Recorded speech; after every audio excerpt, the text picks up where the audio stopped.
The northern Red Ocean dungeon required hunters to be at least level 550 to safely pass through. In the depths came the sounds of a furious battle, the clanking of metal, and the rumbling of the crumbling stone walls of the cave. The opponent was a terrifying skinless monster whose bared fangs inspired primal fear in anyone. A three-headed divine sea dragon of the 552nd level towered as the real boss of this cursed place. The monster swung its massive paw, easily turning the huge boulders around it into dust and pieces. The mighty creature slowly crept toward the lone hunter, preparing to deliver the killing blow. Ted gripped the hilt of his weapon tightly, carefully stepping back and assessing the situation before attacking. The young man mentally noted that this hideous creature was not only ugly, but also incredibly dangerous. A level 559th master was well aware of the seriousness of facing such a powerful opponent. The monster took a powerful blow from the hero's bronze weapon right into its massive scaly torso. The wounded monster began to let out a wild roar, and dark blood flowed from its jaws from the damage it had taken. As befits a sea dragon, this creature had three huge heads with sharp fangs. The guy knew cutting off one head would only increase the monster's rage and make its attacks more devastating. Ted realized the dangers of single combat and began looking for an alternative way to defeat this mighty creature. Suddenly, in the scope of his weapon, the hunter noticed something strange in the behavior of the enemy in front of him.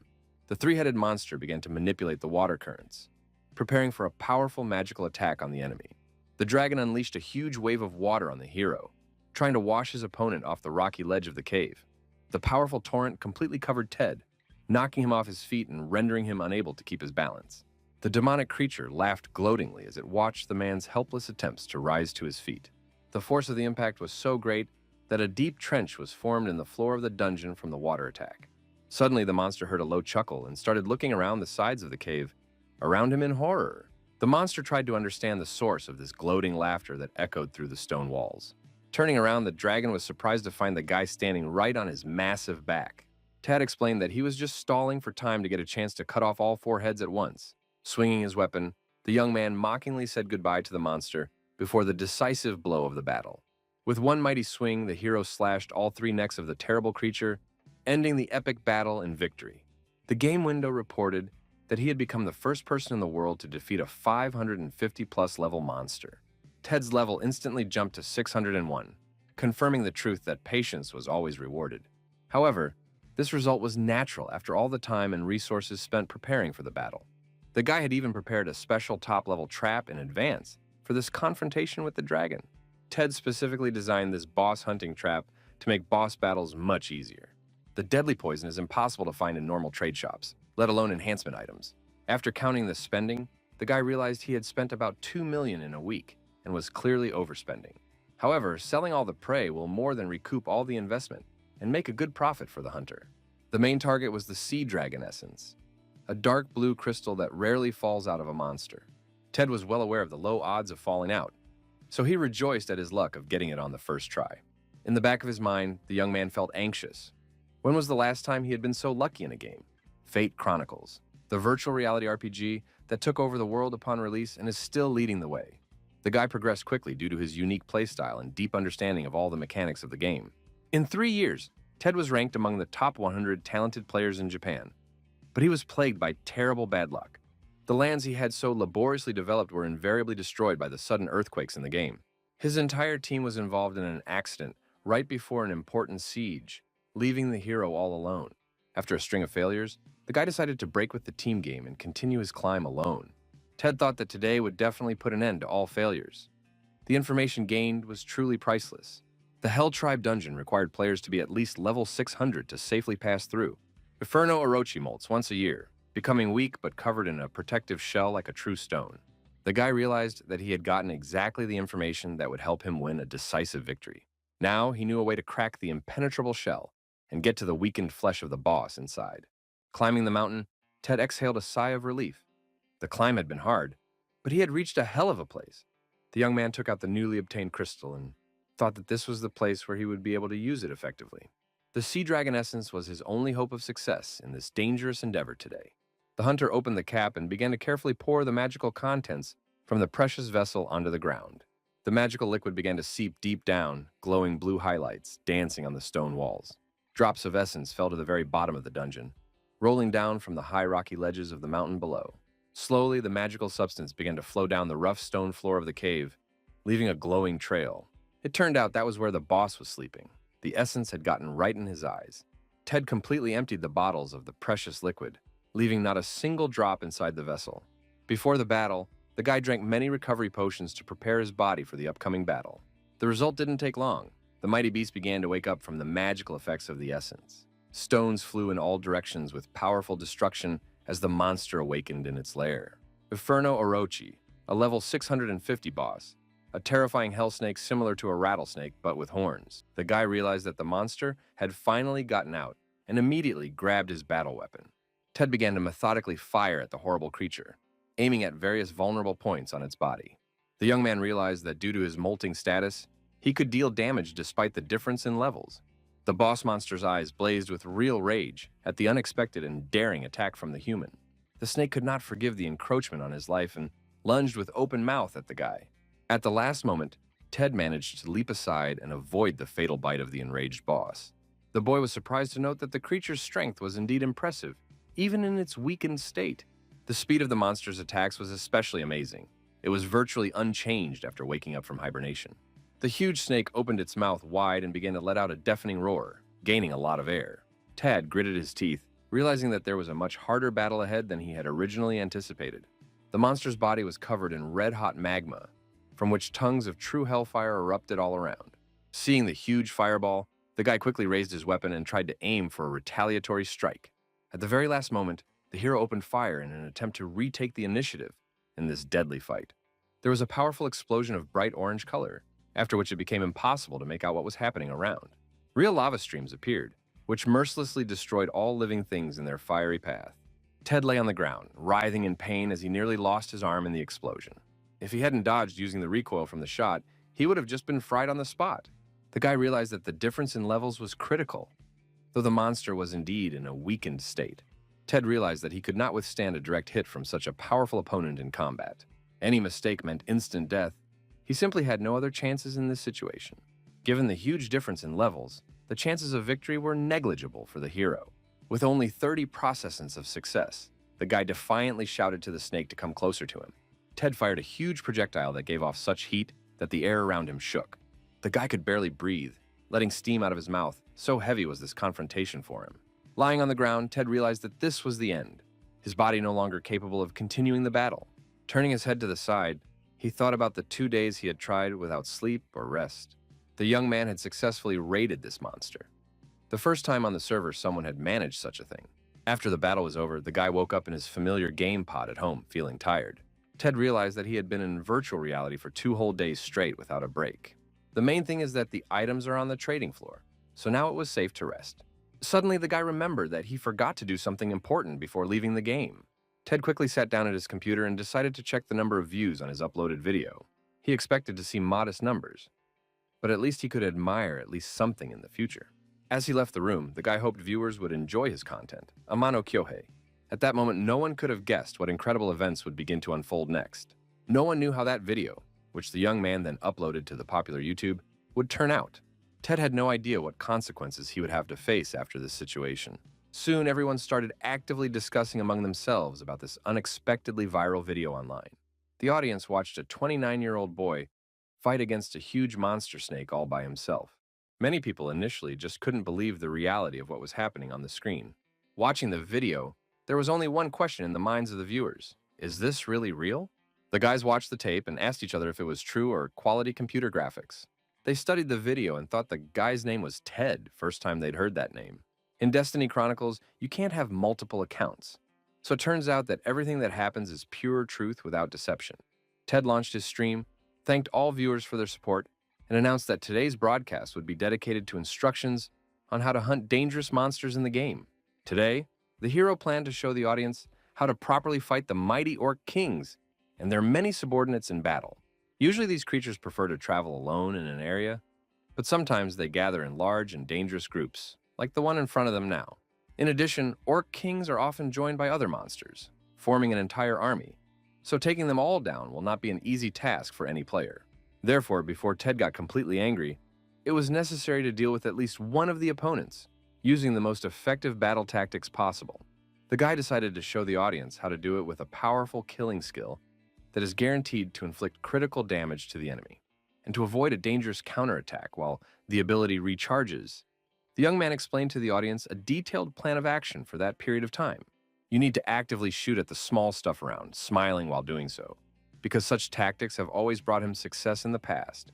Ted explained that he usually just methodically and slowly blasts away orc kings one at a time, taking his time and choosing his moment to attack. But when these monsters come together in a large crowd, in that case, they become even much easier to defeat for an experienced hunter. First, you must carefully approach one of the orc kings without attracting the attention of the rest of their dangerous group. And while the player is dodging the powerful attacks of the first enemy, you need to anger him at himself while provoking another orc king nearby. The guy directly on live TV showed the viewers exactly what to do in such situations, very well hitting one of the opponents with a precise shot. He explained in detail that you must then immobilize the first king, which will begin to aggressively attack the player in response to the damage received. And if it is possible to get back into the right position so that the enemy hits his kin, then it will be a matter of little else for victory. The most important thing in this tactic: make it so that the enraged orc accidentally hits his attack on his close comrade. These monsters know no brotherly feelings and will instantly attack anyone who has done significant damage to them, even if it is their kin. So, while those two are busy with internecine fighting, the smaller monsters can be quietly mopped up, and only one king will be left. And thus ended the detailed instruction on how to effectively fight the factions of these dangerous and aggressive creatures in the game. Viewers began actively writing a variety of comments on his broadcast, some saying he hadn't won yet, others noting the usefulness of the advice. A girl named Ms. Rudisa was watching the stream intently and asked her subordinate if he had already offered this talented guy to appear on their popular show. This blonde guy replied to her that Ted has pretty poor speech skills, so a quality talk show with him is unlikely to make it for the audience. Rudisa noted that his comments were rather simplistic, showing a certain inexperience in public speaking in front of large audiences. But this guy has undeniable game skills and natural charisma that totally make up for his lack of experience. So she wants to get him on her popular show. Ted was thinking after the stream was over about who would have guessed that it would come to professional broadcasting and such incredible success. He thought he was going to lose his mind when he saw the sheer number of views on his video, which racked up millions in a short time.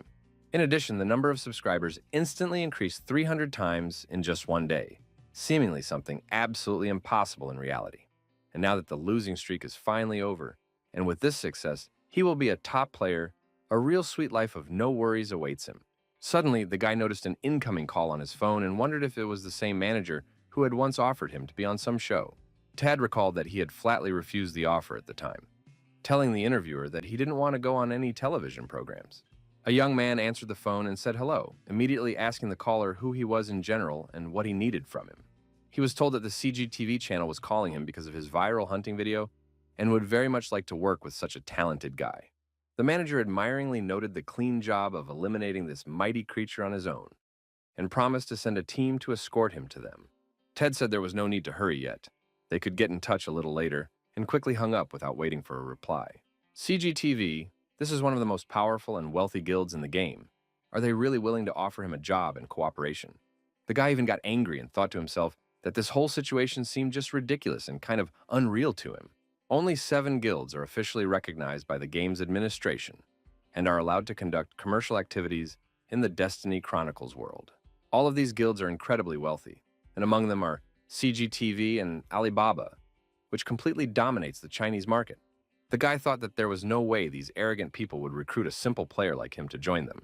And now in the gaming market, Tad has asked a wizard to take apart the cores of 2 mighty monsters to create improvements. The man he approached warned that if they were taken apart, they could not be restored later, to which the guy replied that he understood that perfectly well. He asked the craftsman to do his work as soon as possible, as he was in a hurry to attend to important business, and he immediately began to fulfill the order. Ted thought about how it was a shame to lose cores worth 1 million, but it was very strange that this particular guild had found him so quickly. Considering they specifically mentioned Orochi in the conversation, it could only mean one unpleasant thing for himself. The guy realized with horror, there's no way these 2 powerful guilds got hold of the bosses and placed them. But it's legal in terms of the game system. He thought he didn't know why, but they clearly used some trick to switch bosses and he killed them and recorded it, putting it on the internet. Tad cried out in despair about what a real curse this was. It turns out both of the bosses he had barely defeated were connected to large guilds. Was it again all the fault of his cursed streak of bad luck that had been haunting the young man for so long without a break? Shouldn't this terrible series of failures have ended long ago and left him finally alone forever? The situation was bad, as powerful people from the big guilds would definitely find a way to track him down in real life. The guy was feverishly thinking about what he should do now. In total, he only had a few possible ways out of the situation. Ted started typing a message thanking me for the interest in his gameplay and achievement videos in the game. He was writing this message to the TV channel, the same girl, Rudisa, who was so insistent on getting him on her popular show. The guy wanted to send a text, as several human shadows suddenly appeared behind his back, watching him closely. After that, a very fast arrow was fired at Ted, which flew at a tremendous speed straight in his direction from the ambush. At the very last moment, he was able to sense the approaching danger, turned around, and was in complete shock at what was happening around him. The arrow hit exactly on target and delivered a painful blow to his nose, causing the guy to stagger back in surprise. The people who approached him from the shadows noted with a chuckle that he had pretty good skills at detecting hidden threats. But then why did he mess with their belongings, the strangers asked, surrounding the bewildered young man in a tight ring with no possibility of escape. The guy thought with horror, are these people already here? And even too fast. What's worse, they are in full high-end equipment. They came to meet him fully prepared for battle, and this fact could not help but frighten the inexperienced player. Ted was threatened and told that he knew exactly what he was doing, and they had just suffered a huge financial loss because of him. The guy was outraged. No, do you think he did it on purpose? They could have put up a sign, or at least put up some sort of signage for the players. The powerful Hell Ghoul hand skill was used against him. Bloody creatures appeared and grabbed his arms and legs intentionally. The poor fellow was pinned with force to the ground, and found himself completely unable to do anything to free himself from his grasp. He was coldly informed that the guy still didn't get it. This was far from a matter for discussion or negotiation on their part. The man got angry and sharply stated that it was a clear statement of fact. If he suddenly still didn't understand the gravity of the situation, Ted realized with horror that standing before him was Manhwa, a dawn mage and top ranker from the powerful Alibaba Guild.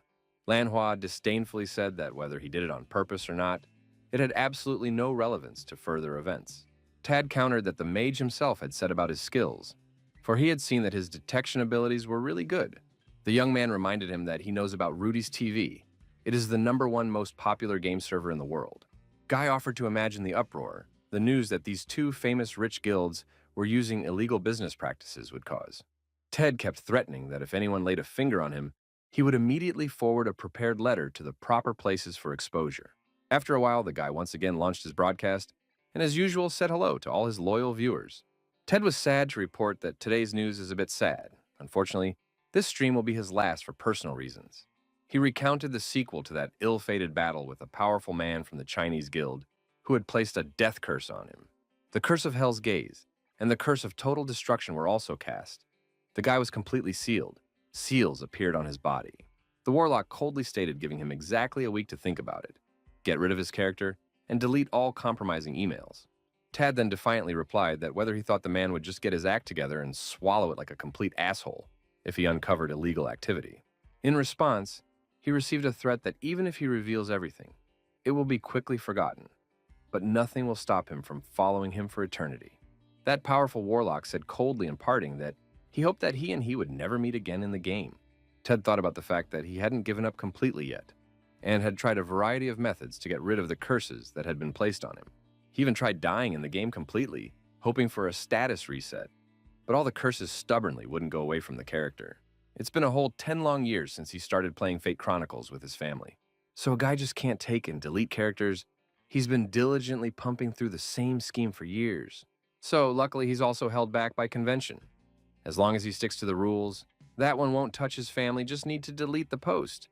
But Ted can also create a second account by simply deleting this one and starting over in a new character.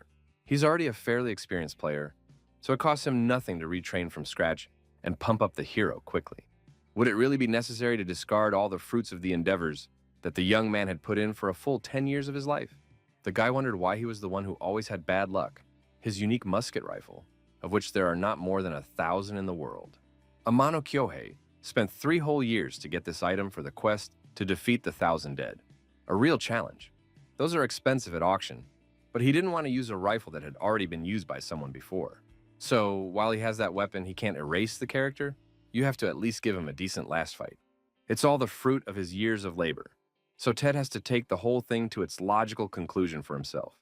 It was time to reveal the farewell content to the viewers. He wanted to show them the legendary Soul Seal in action. This is a powerful equipment enhancement that increases absolutely all weapon or armor characteristics by as much as 20%. The chances of successfully pumping rare gear are usually only 10%, but failure results in the complete destruction of the item. He wondered if it was worth trying his luck for the first time in such a long time. It's the best weapon the masters create. The description said that it was the 9th weapon that was forged by a master craftsman from the sacred flames of the Hell Gate of Heaven. The guy realized that success meant absolutely nothing to him at the moment, in the current critical situation. He's going to have to erase that character anyway, so he's going to do everything he can to make it easier to abandon him. Ted said on the broadcast that, since he hasn't done anything for the viewers so far, let me teach one last lesson. The guy had already mentally prepared himself to say goodbye to his invaluable 10 years of gaming experience and accomplishments. But here, the master smith to whom he had come for services was also very much surprised at what was happening and his intentions. The wizard was surprised to report that the enchantment had been successful, so he heartily congratulated the lucky traveler on the result. Ted couldn't believe it and wondered with bewilderment if it had really succeeded. Was this some kind of mistake? Viewers started writing into the broadcast chat that he must have included some cheats there to guarantee the procedure's success. But the guy went to the master and asked to try using this enchantment again on the same weapon. In the back of his mind, he thought that he would rather this weapon broke, to leave everything without any hesitation or doubt. Tad opened his eyes and again heard the glad words of the traveler, the master congratulating him fully on his success. The guy was seriously perplexed as to where his perpetual failure had gone, so he screamed and demanded that the procedure be repeated again. And here it goes again, quite successfully. He was screaming that this couldn't be happening. He just couldn't believe it. The master noted with admiration what a fortunate traveler he actually had today, who had stopped by his workshop for services. The young man wondered if luck really existed, but even so, he had had enough for today. He wanted to disappear. But then, with tears of despair, I said to the master that, okay, let's try using the enchantment one more time then. With tears in his eyes, he begged the blacksmith to once again use that cursed spell to improve his weapons. What good is he going to get out of all this now when he's going to have to completely erase his character forever anyway? The master frankly confessed that he had never in his life seen such an incredibly lucky man among all his clients. Smith thanked Tad, saying that because of him he had seen so many new and amazing things in his work today. Tad held his rifle in his hands, realizing it was a unique class item. 7 enchantments increased the stats by 30.5 times. The guy realized that there was no way he would be able to escape the pursuit of these 2 powerful guilds who would want to find him. But creating a weapon with 7 successful enchantments doesn't change anything important for him in this situation. Only it can be sold for a lot of money, but for what if it doesn't need finances in this virtual world? He spent 10 long years of his life, all of which were completely wasted and unsuccessful for him in the end. Played this character from his 20s to his 30s, hard to believe even by himself. And now, because of some arrogant mage, he has to start absolutely over with level 0 and starter gear. This agonizing feeling of emptiness cannot be filled with any money or anything else in this cruel world. The guy suddenly wondered what if he got an enchantment that could drastically change the situation. So he decided to end the broadcast. In his head, he knew it was okay if he failed, but no outsiders should know of his success. Ted asked the blacksmith to repeat the procedure again, and his entire shop glowed with an incredibly bright magical light all around him. The guy held a weapon that completely glowed with energy, and realized with a shock, 9 successful enchantments in a row. It's simply inconceivable how such a thing could even happen in this virtual world, with its rigid rules of probability. Once the soul seal was applied, this weapon could not be transferred to other hands, so the largest guilds fought for possession. There are only 8 such items with 9 enchantments in the world, each worth billions of dollars at auction. No item enchanted 10 times simply doesn't even exist in the database of the entire game universe. The guy was so worried that his heart rate reached 200. A notification came in to pause and come back later. If his heart rate reaches 250 beats, the game will forcibly shut down for the safety of the system user's health. Tad thought he needed just the right level of strength to counter guilds. For each enchantment, the damage doubled. Even 9 times reinforcement wouldn't be enough to win.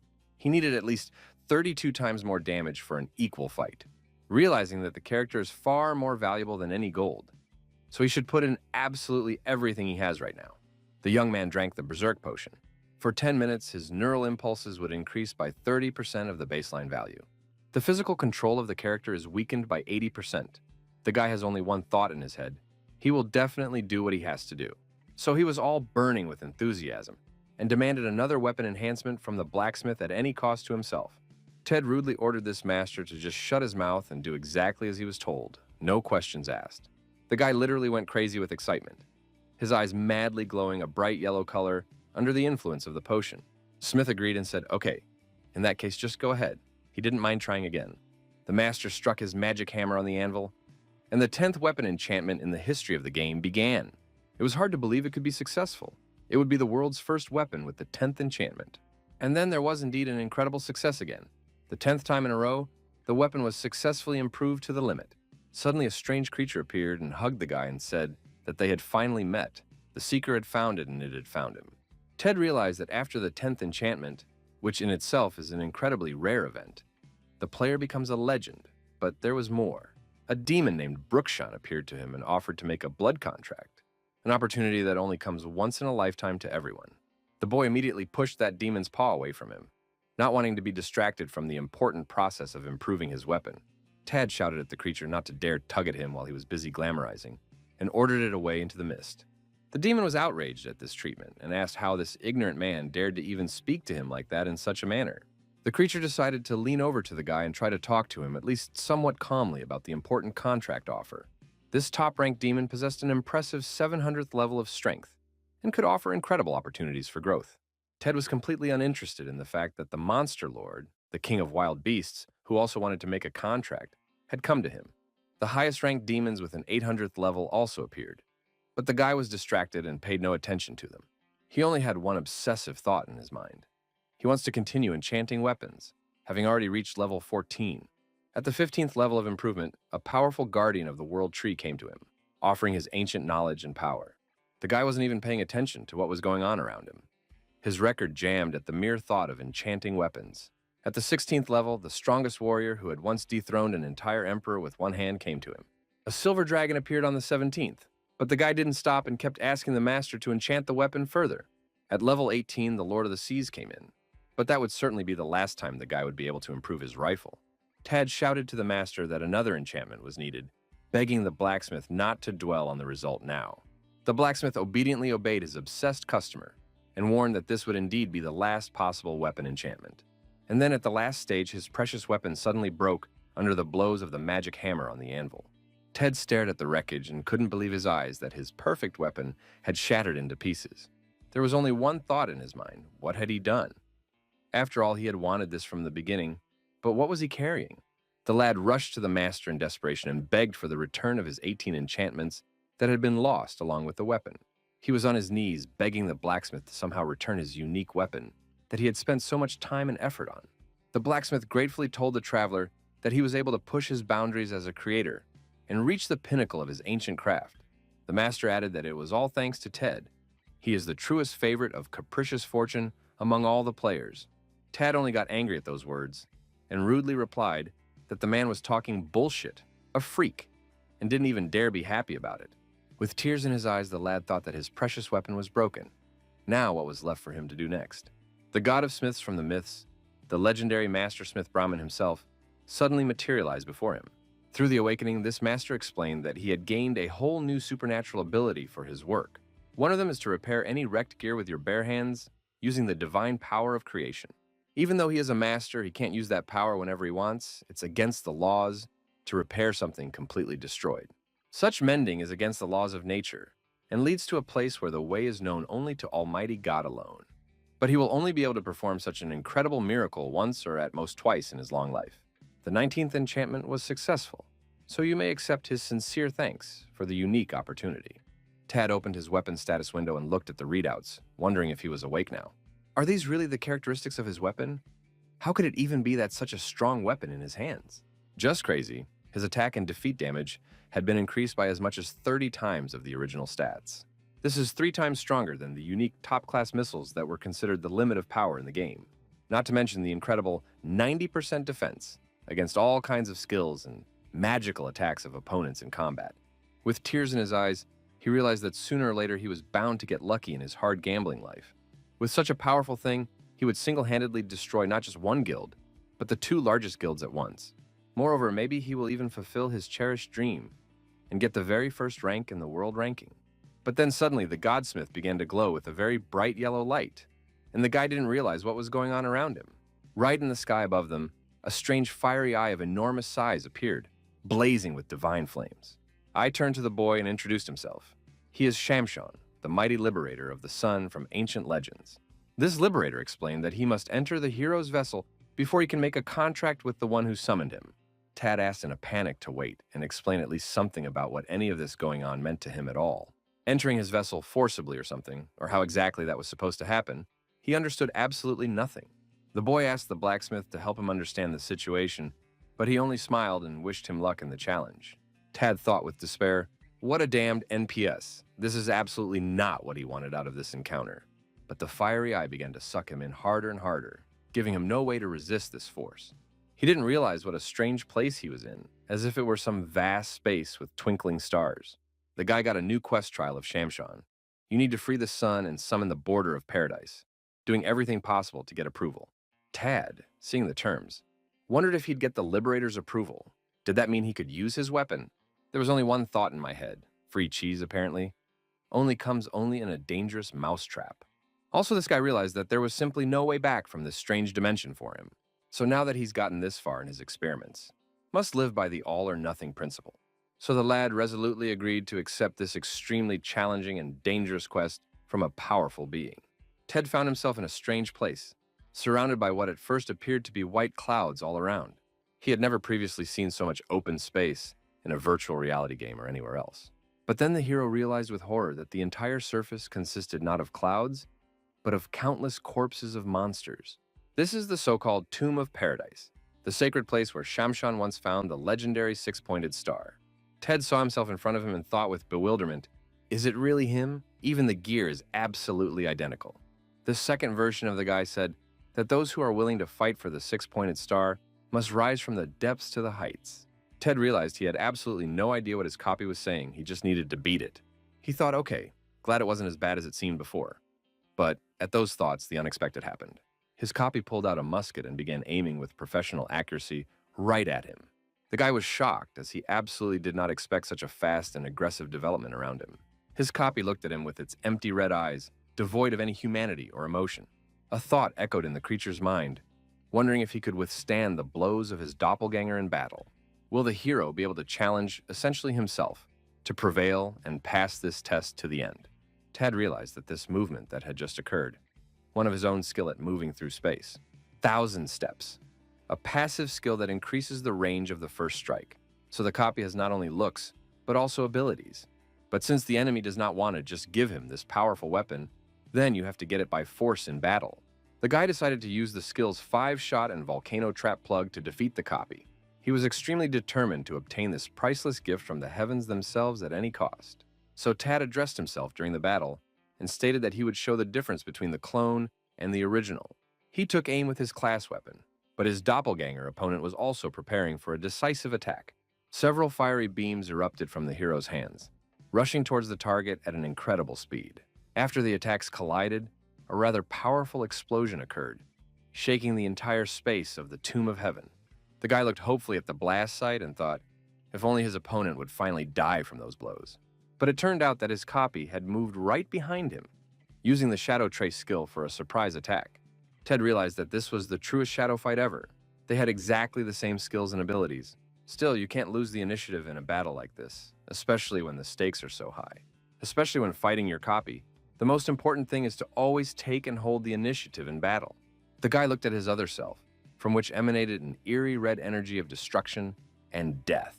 The copy stood alert, pondering what the original might do in the next moment of battle. Just then, the doppelganger turned back around, hearing some suspicious sound behind his back. Ted quickly moved to the rear and with his fire beams decided to kill the copy in one powerful blow. After the attack, he decided to immediately hide in the shadows so no one could see him and counterattack. The copy understood the maneuver and mockingly stated that it wasn't an original trick at all, and he thought it would help. The doppelganger promised to get the hero anyway and kill him 100%, despite all the tricks. Therefore, the opponent shot out, deciding to use his secret trick with a high-level magic cannon. The copy itself stated that it was well aware of all the skills and current power level of its original. The doppelganger asked if Tad was sure he could even survive this mortal combat to the end.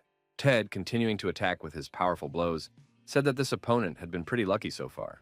But the creature replied that the hero was making him very angry, so he forced him to end the fight with one decisive shot. The original decided not to listen to the threats and continued to press his copy, unleashing a large number of blows at once. Suddenly, the guy received a powerful retaliatory blow, but he still managed to dodge it at the last moment. Ted didn't understand what was happening to him. Something about the copy's behavior was very much surprising and alarming. Literally in front of him, he could see his copy aiming the cannon, and it seemed like it was over. But then the copy saw a fire that suddenly appeared right in front of his eyes out of nowhere. This fire not only hit in front of his eyes, but also engulfed the entirety of his dark cloak in flames. Copia thought with wonder, was this all a clever trap? Had he lured him here on purpose? The doppelganger pondered whether the original intended this to put him at a disadvantage to attack. Copia recognized that it was good enough, but still not enough to definitively defeat him. So, taking aim, he asked where you would hide if the guy destroyed all his possible hiding places around him. The enemy began a veritable bombardment from his cannon to secure a decisive victory once and for all. The doppelganger said mockingly, "Go ahead and run and hide, but he just can't escape my attacks." Copia promised that this time was definitely over, and he wouldn't fall for any more tricks. The enemy approached the original again, pointed his powerful cannon, and was ready to fire the final shot. How suddenly again he didn't realize what had happened. Was it again some clever trap from the original? Ted, looking at this fake copy, realized that he only needed just one moment to win. It wasn't a skill, but a feint that he had developed based only on his physical abilities. The character named this technique blind spot vision, the ability to hide in an enemy's blind spots. The copy admitted with a smile that he understood. All this time, the original had been deliberately hiding its true location. Ted did this so that the opponent was guaranteed to open himself up to a shot from his blind spot. But then something terrible happened. The guy did get hit, and part of his body just disappeared. Copia recognized with a smile that he would make an excellent vessel for the Liberator's great power. So the doppelganger announced that he, the Liberator of the Sun, was making a contract. The guy was in real shock. When Ted woke up, the blacksmith asked him how he felt after this incredible ordeal. Ted saw that he had passed the test, so the reward was a contract with the Liberator of the Sun and a weapon with 19 enchantments. With tears in his eyes, the guy acknowledged the fact that he seemed to have spent all the luck he had saved up all his life. According to the contract, a rebirth would be activated. The guy didn't understand what that even meant for him. His eyes widened with shock. He thought with horror that such a thing simply couldn't happen in reality. Ted was extremely unhappy about having to be reborn because they had not previously agreed on this at all. But the thing is, all of the guy's skills and titles just plain disappear. Everything he diligently pumped up. All 10 years of his life would be gone. He tried to stop, but the Liberator of the Sun would not listen to his pleas. The hero tried to interrupt this recovery process, but he could do nothing against the deity's will. The guy received the title of Lord of the Six-Pointed Star. The rebirth process was finally completed by the system. After being reborn, he had absolutely nothing left. Completely naked, he stared at the status window. All this was watched by the blacksmith, who asked in amazement what had happened to him and where all his clothes had gone. The user's heart rate exceeded 250 beats per minute, so he was disconnected from the server to preserve his health. The blacksmith thought the traveler must have returned to his world. He wanted to say thank you for his newfound enlightenment. The master didn't know how soon, but he believed that sooner or later they would surely meet again somewhere. Now he himself can start traveling and stop being just a stationary character from the game. The blacksmith thought that although a miracle had been performed, his knowledge was really still very, very little. But turning mentally to Ted, he promised to wait patiently for the day when they would meet again. As such a unique player, he had never seen among the visitors in his real life. To the one who performed 19 miracles in a row, the master wished that good fortune would always accompany him on his journey. It had been a full 3 years since those events. An important meeting was taking place in a gaming company in a conference room. There was a discussion about enchanting a unique weapon. No one had ever observed such an enhancement. Whoever succeeds in such a thing is assured of glory. Discuss the likelihood of getting 10 weapon enchantments in 15 levels. The likelihood is extremely high. If this happens, any new content will be passed with an overly high difficulty for regular players. So, you need to find heroes who can enchant weapons for 19 levels. You think it's possible to be that happy? Ted managed to bring this to life beautifully, which is really hard to believe even for himself. But he didn't think it wasn't all a dream. He had just lost everything in the last 10 years. Okay, still a level, but gone were all his skills and titles he had worked so hard to achieve over the years. But he still has his enchanted weapon of level 19. With it, he can probably pump again. The guy thought he now had the most powerful weapon in the game in his hands, so it was no longer a problem for him.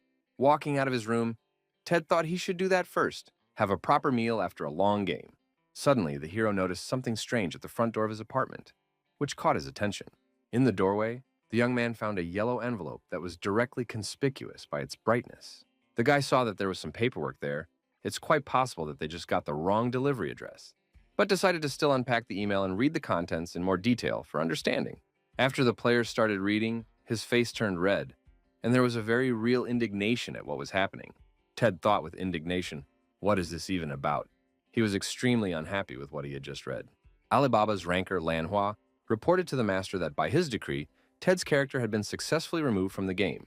The foreman asked his subordinate how everything went, and if everything was completed smoothly with no problems. The warlock replied that the tracking spell had come off. It wasn't just removed, the target no longer existed. But there is one but, as this guy seems to know that they are taming the bosses for their own purposes. Manhwa put memory oblivion on him, but I'm not sure if that does anything to solve the problem. The master told this warlock not to be afraid and not to worry so much about it. What's the point of thinking about it if he tells someone who will believe him? Ms. Huangjui said. The girl confidently stated that their guild had never intentionally harmed anyone. They wouldn't interfere there without a good reason to do so.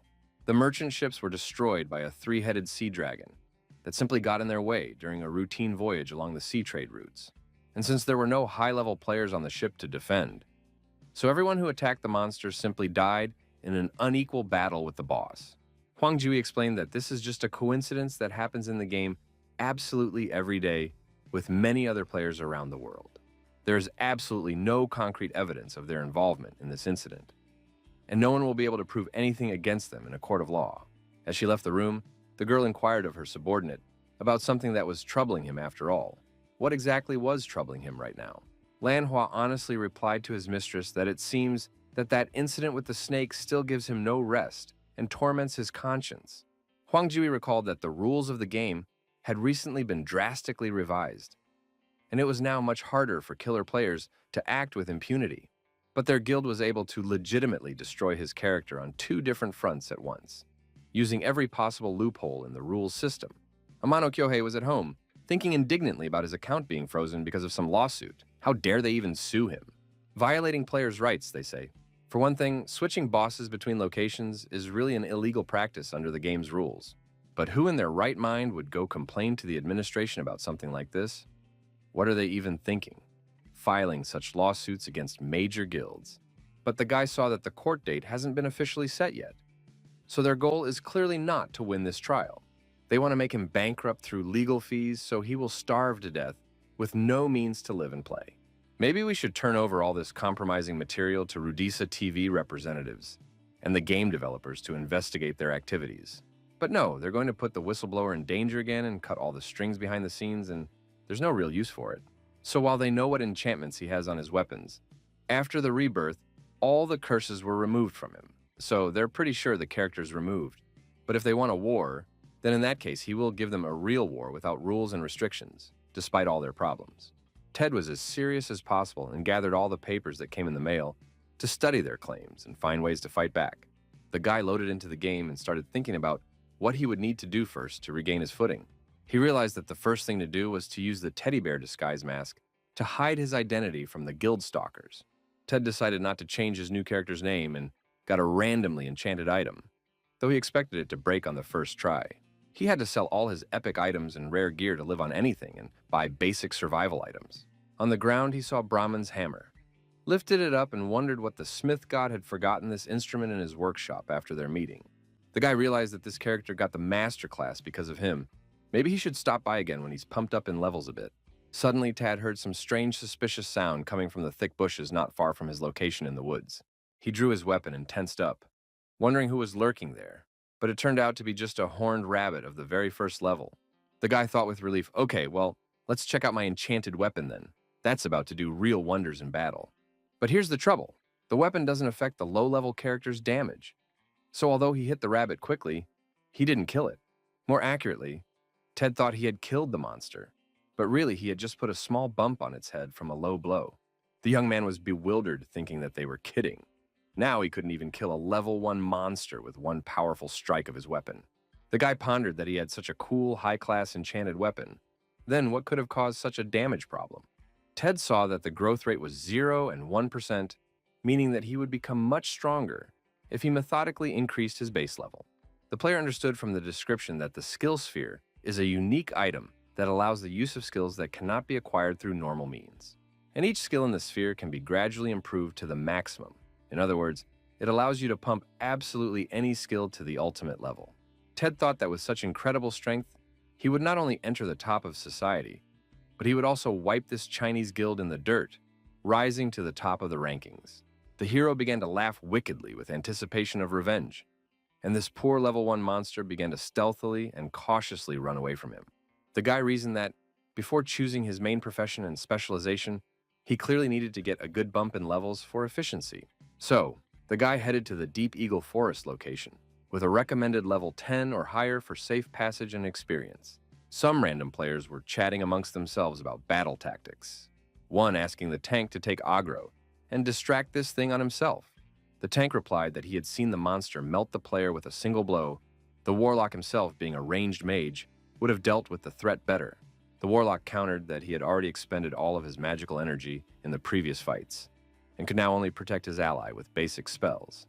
As the two of them ran forward towards the target, they suddenly saw another player who was slowly disintegrating into glowing pixels after dying. The tank replied to his comrades with despair that the dead player was from their group. What should they do now in such a critical situation? And his comrade also just picked up and disappeared without a trace. The only thing left after the character's death was his magic hat on the ground. This guy was in shock and thought he had to get out of here as soon as possible, while there was still some chance to save himself. But at these thoughts, suddenly Ted was hit directly in the back by a great rush of air from the flapping wings of an unknown creature. The guy didn't realize what was going on around him, looking around and trying to figure out the source of this sudden attack on him. In the reflection of his weapon, the young man saw the silhouette of a huge flying monster bird, circling the forest in search of prey. This creature was more like a giant eagle that was reaching out with its sharp talons to kill this lonely fellow. The Deep Eagle Forest seemed like a peaceful and tranquil enough place, but there was a greedy killer of all living things hunting there right now. This ferocious eagle was capable of tearing apart any careless traveler in just a couple of seconds with its powerful claws. Just as suddenly, a rather powerful beam of energy shot past him, aimed straight at the flying raptor. Tad took aim from the bushes and thought that this way he could quickly get back to high level and regain his strength. Since the current level is only 7th level, which is quite low, especially when compared to his previous 600th level of strength. The guy thought that just today his weapon's damage level had already passed 300 thanks to the enchantments. Ted heard some suspicious shouting from the other players, which he clearly didn't like, and caused concern for their safety. After studying the situation a bit, the young man saw smoke rising straight up from the thick bushes not far from the battle site. The guy was trying to figure out what could be so dangerous going on there, and whether he should interfere in the ongoing conflict. But Tad knew that the main highlight of this location was the White Eagle, the legendary boss of the entire region. It is a huge predator that, as it flies across the sky, covers the entire space below it with its dark shadow. Ted realized that the monster attacked everyone indiscriminately, whether it was regular NPCs or players, even when fed up, would stalk the victim. The eagle itself doesn't have much health compared to other bosses of the same level in the game, but the creature's aggressiveness gives it quite a bit of power in combat against unprepared opponents. It is also still distinguished by its wild aggression and incredible flight speed, which makes it almost elusive. This is the ultimate hemorrhoid for newbies. How much he, as a newbie, has had to suffer with such an opponent in the past. Back in the day, this monster got so bad for Ted that the guy used real money to get even by buying better gear. But now Tad held his cool gun in his hands, and all he could talk about was that it was finally time for payback. When this eagle destroys innocent newcomers, it is a moment of just retribution for all past wrongs and humiliations. Orland saw the guy down in the bushes and let out a deafening scream, alerting all the forest dwellers around him to the attack. Ted fired a powerful yellow beam from his enchanted cannon, directing the energy directly at the bird of prey flying above him. This blow easily pierced the mighty creature's wing, leaving a gaping hole in it and dealing critical damage to the monster. The wounded bird turned around to see who so brazenly dared to touch her with his pathetic attacks in her domain. It's much harder for Eagle to keep his balance in the air now. He's practically learned how to fly because of his damaged wing. The raptor began to swiftly fly straight down, with its sharp beak thrust forward, preparing for a deadly attack on its offender. Ted continued to methodically deal damage to the bird with his powerful cannon, preventing it from coming within a dangerous distance. The guy was firing his mega northern beams left and right to accurately hit the dodging bird. He managed to hit. The eagle's wing began to burn, the feathers covered in real flames from the magical effects of the beam. The aggressive creature began to land to grasp the thick log with its powerful paws and use it as a weapon. With its sharp claws, the predator clawed deeply into this tree, trying to tear it off the ground for a throw. The eagle lifted the log, wondering what cunning plan this clever and dangerous bird had for a counterattack. Tad clearly wasn't going to let her realize the plan, as he shot straight for her paws, the log just falling out of her claws. But not only did the monster lose a log, this wild bird lost another claw from an accurate hit. Guy hits another of the eagle's other wings, dealing additional damage and denying it the ability to maneuver effectively. The predator starts getting hit more and more. It's hard to believe this is even possible against this boss. This proud creature opened its beak and could not believe it, wondering if an ignominious end was coming for it. The Orlan simply plummeted rapidly downward, realizing it could no longer get airborne due to critical damage. Ted, as he approached his defeated foe, thought of what an incredible thrill it would be to finally get revenge on an old foe. Because of being in an ambush, the stealth level also went up, giving extra experience bonuses for kills. So the hero decided to stretch the pleasure of the long-awaited revenge of this damned monster from the past a little bit. As he finished the bird with a final shot, Ted heard the horrible screams of death echoing throughout the forest. The guy looked at the status window and saw that he had gotten 2 eagle feathers. This would recoup the cost of the ammo spent on the bird. Looking at his updated stats, he was pleased that the experience norm for the day had been fully met. As he climbed to the next level and looked around, Tad realized how long it had been since he had seen these familiar places. It was the Musketeer Academy he had once joined, and Terrace, the head of the academy, had offered to be his apprentice. But then the guy decided to simply refuse such a tempting offer, preferring the path of a single player. But after all, it's never too late to change your mind, so now Ted wants to come here and try again. When the massive door of the academy opened, the lad introduced himself to the guard, saying that he had come on important business with the master. Raiden, the strongest musketeer specialist, appeared before him, and Tad realized that specialist was the 3rd branch of the musketeer class, available from level 500. The man coldly informed that he was the current head of the academy, but they were currently not accepting new students into their ranks, so he politely advised him to go to another academy where he could get help learning the art of musketeering. Ted was shocked. Wasn't this academy run by Master Shiboli? He was the one who had offered to be his apprentice a few years ago. Why was the academy master changed so abruptly? What could have happened here during his time away from the game? The boy explained that he was a disciple of this master, or rather a candidate for discipleship, and asked him to tell him what had happened to him. When Raiden heard this, he became very angry, his eyes beginning to glow frighteningly with a cold blue light of rage. Tad explained that Master Shiboli had offered him to become an apprentice, but due to circumstances at the time, he could not accept the offer. But they remained on friendly terms after the rejection. At those words, Raiden just grabbed the guy by his clothes. The master called him a scoundrel and asked him what he was doing here, if he had decided to torment him with his fictions. The guy didn't understand why there was such aggression all of a sudden. He hadn't said anything bad and was only telling the truth. Raiden said angrily, "What kind of friendship are we talking about since the guy somehow doesn't know that the gentleman disappeared years ago?" Ted, on hearing this terrible news, was horrified to think whether Master Shiboli had really gone missing in the game. Raiden threateningly stated that if he was sent by the enemy special forces, then let him fuck off now, or he would be destroyed. The master promised that if the boy ever touched his master's name again, he would rip out his filthy lying tongue. Ted realized he was telling the perfect truth about the past. Everything he'd told, he hadn't made anything up to deceive. He didn't particularly value connections from the past, but he certainly didn't deserve to be treated so unfairly and rudely. So the guy uttered one code word that only the master's close disciples knew: Exam 40. Raiden wasn't quite sure what he was talking about, so he questioned suspiciously what the guy meant by those words. Tad explained that it indicated that Raiden was Shiboli's junior fellow at that academy, because it was. 40, after all, is still held at this academy. To which the master replied that it seems that the lad had indeed studied here. Ted just offered to try to test him with an exam, and then they could talk quietly about the past and present. Exam 40 was created by Master Shiboli out of boredom. This exam is only given at this academy for the musketeer class. 10 copper coins, 10 bullets, 10 seconds of time to hit from a distance of 10 meters. The essence of the exam has not changed over the years. Raiden replied to the guy that yes, it seems the guy did study here, but He can't believe the Lord offered him an apprenticeship. Ted replied that, as he had said, he could back up his words with actions and, in turn, get his well-deserved class. The master said that he would then go to prepare the examination ground. Let him wait for a while and come back after a while. Tad realized the problem was Shishiboli's absence, but was glad for the opportunity, each academy giving different skills at graduation. For example, here you can get a unique skill called 1,000 Steps, which is not available anywhere else in the game. Because of the nature of the class, requiring high mobility at range, this is simply the most necessary skill to play effectively. He needs this passive ability and the appropriate class to comfortably further pump and gain this skill. The boy suddenly saw the familiar armorer Ronero in the corridors of the academy and was very surprised by the encounter. Ted decided to greet that man and said that it had been a long time since they had seen each other in game or reality. But the armorer did not say hello back to him in any way, but simply walked past silently, ignoring his attempts at communication. Ted wondered why Ronero was reacting this way. He'd worked for Shiboli for years. How could he not know? But realized it was about the bear mask.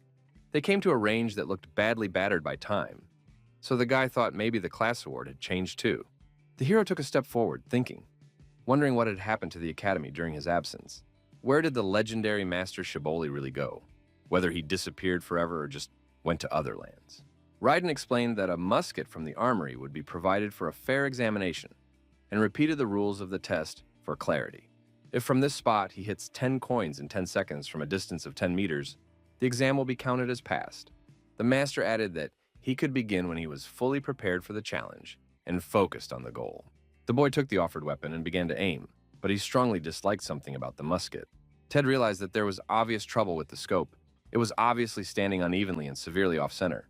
Substandard weapons, that's part of the exam, but how can you put something so defective in your hands for a serious test?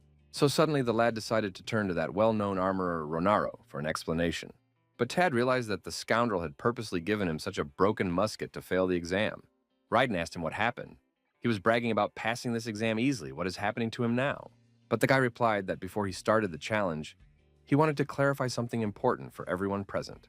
Tad raised a long musket and said he was about to demonstrate something interesting to them about accuracy in shooting. He shot so that he hit the gunsmith's hood exactly. The man stood in complete shock at the surprise. That poor man immediately almost fell to the ground from the shock he had just experienced. The master was outraged at such behavior within the walls of the academy. How could a guy afford to shoot at people? But then Raiden thought about that for a second, because Thad was aiming straight for that gunner's head. To miss the target at that distance, this musket is indeed seriously defective and unusable. Raiden apologized and promised to replace the weapon right away, but asked not to do it again in the future. But then the wizard suddenly realized, he thought, that it was 1.5 meters from the musket to the gunsmith's head. If you take into account the shooter's position and the error of the sight to the left by 15 centimeters, to hit the target accurately, it is enough to aim to the right and lower. So Ted proceeded to do the exam and began methodically shooting at those gold coins on the target. The master looked at it and couldn't believe how the guy was hitting coins, even with such a knockdown scope. And so, exactly 10 seconds of the allotted time passed. The exam was completed on time according to all the rules.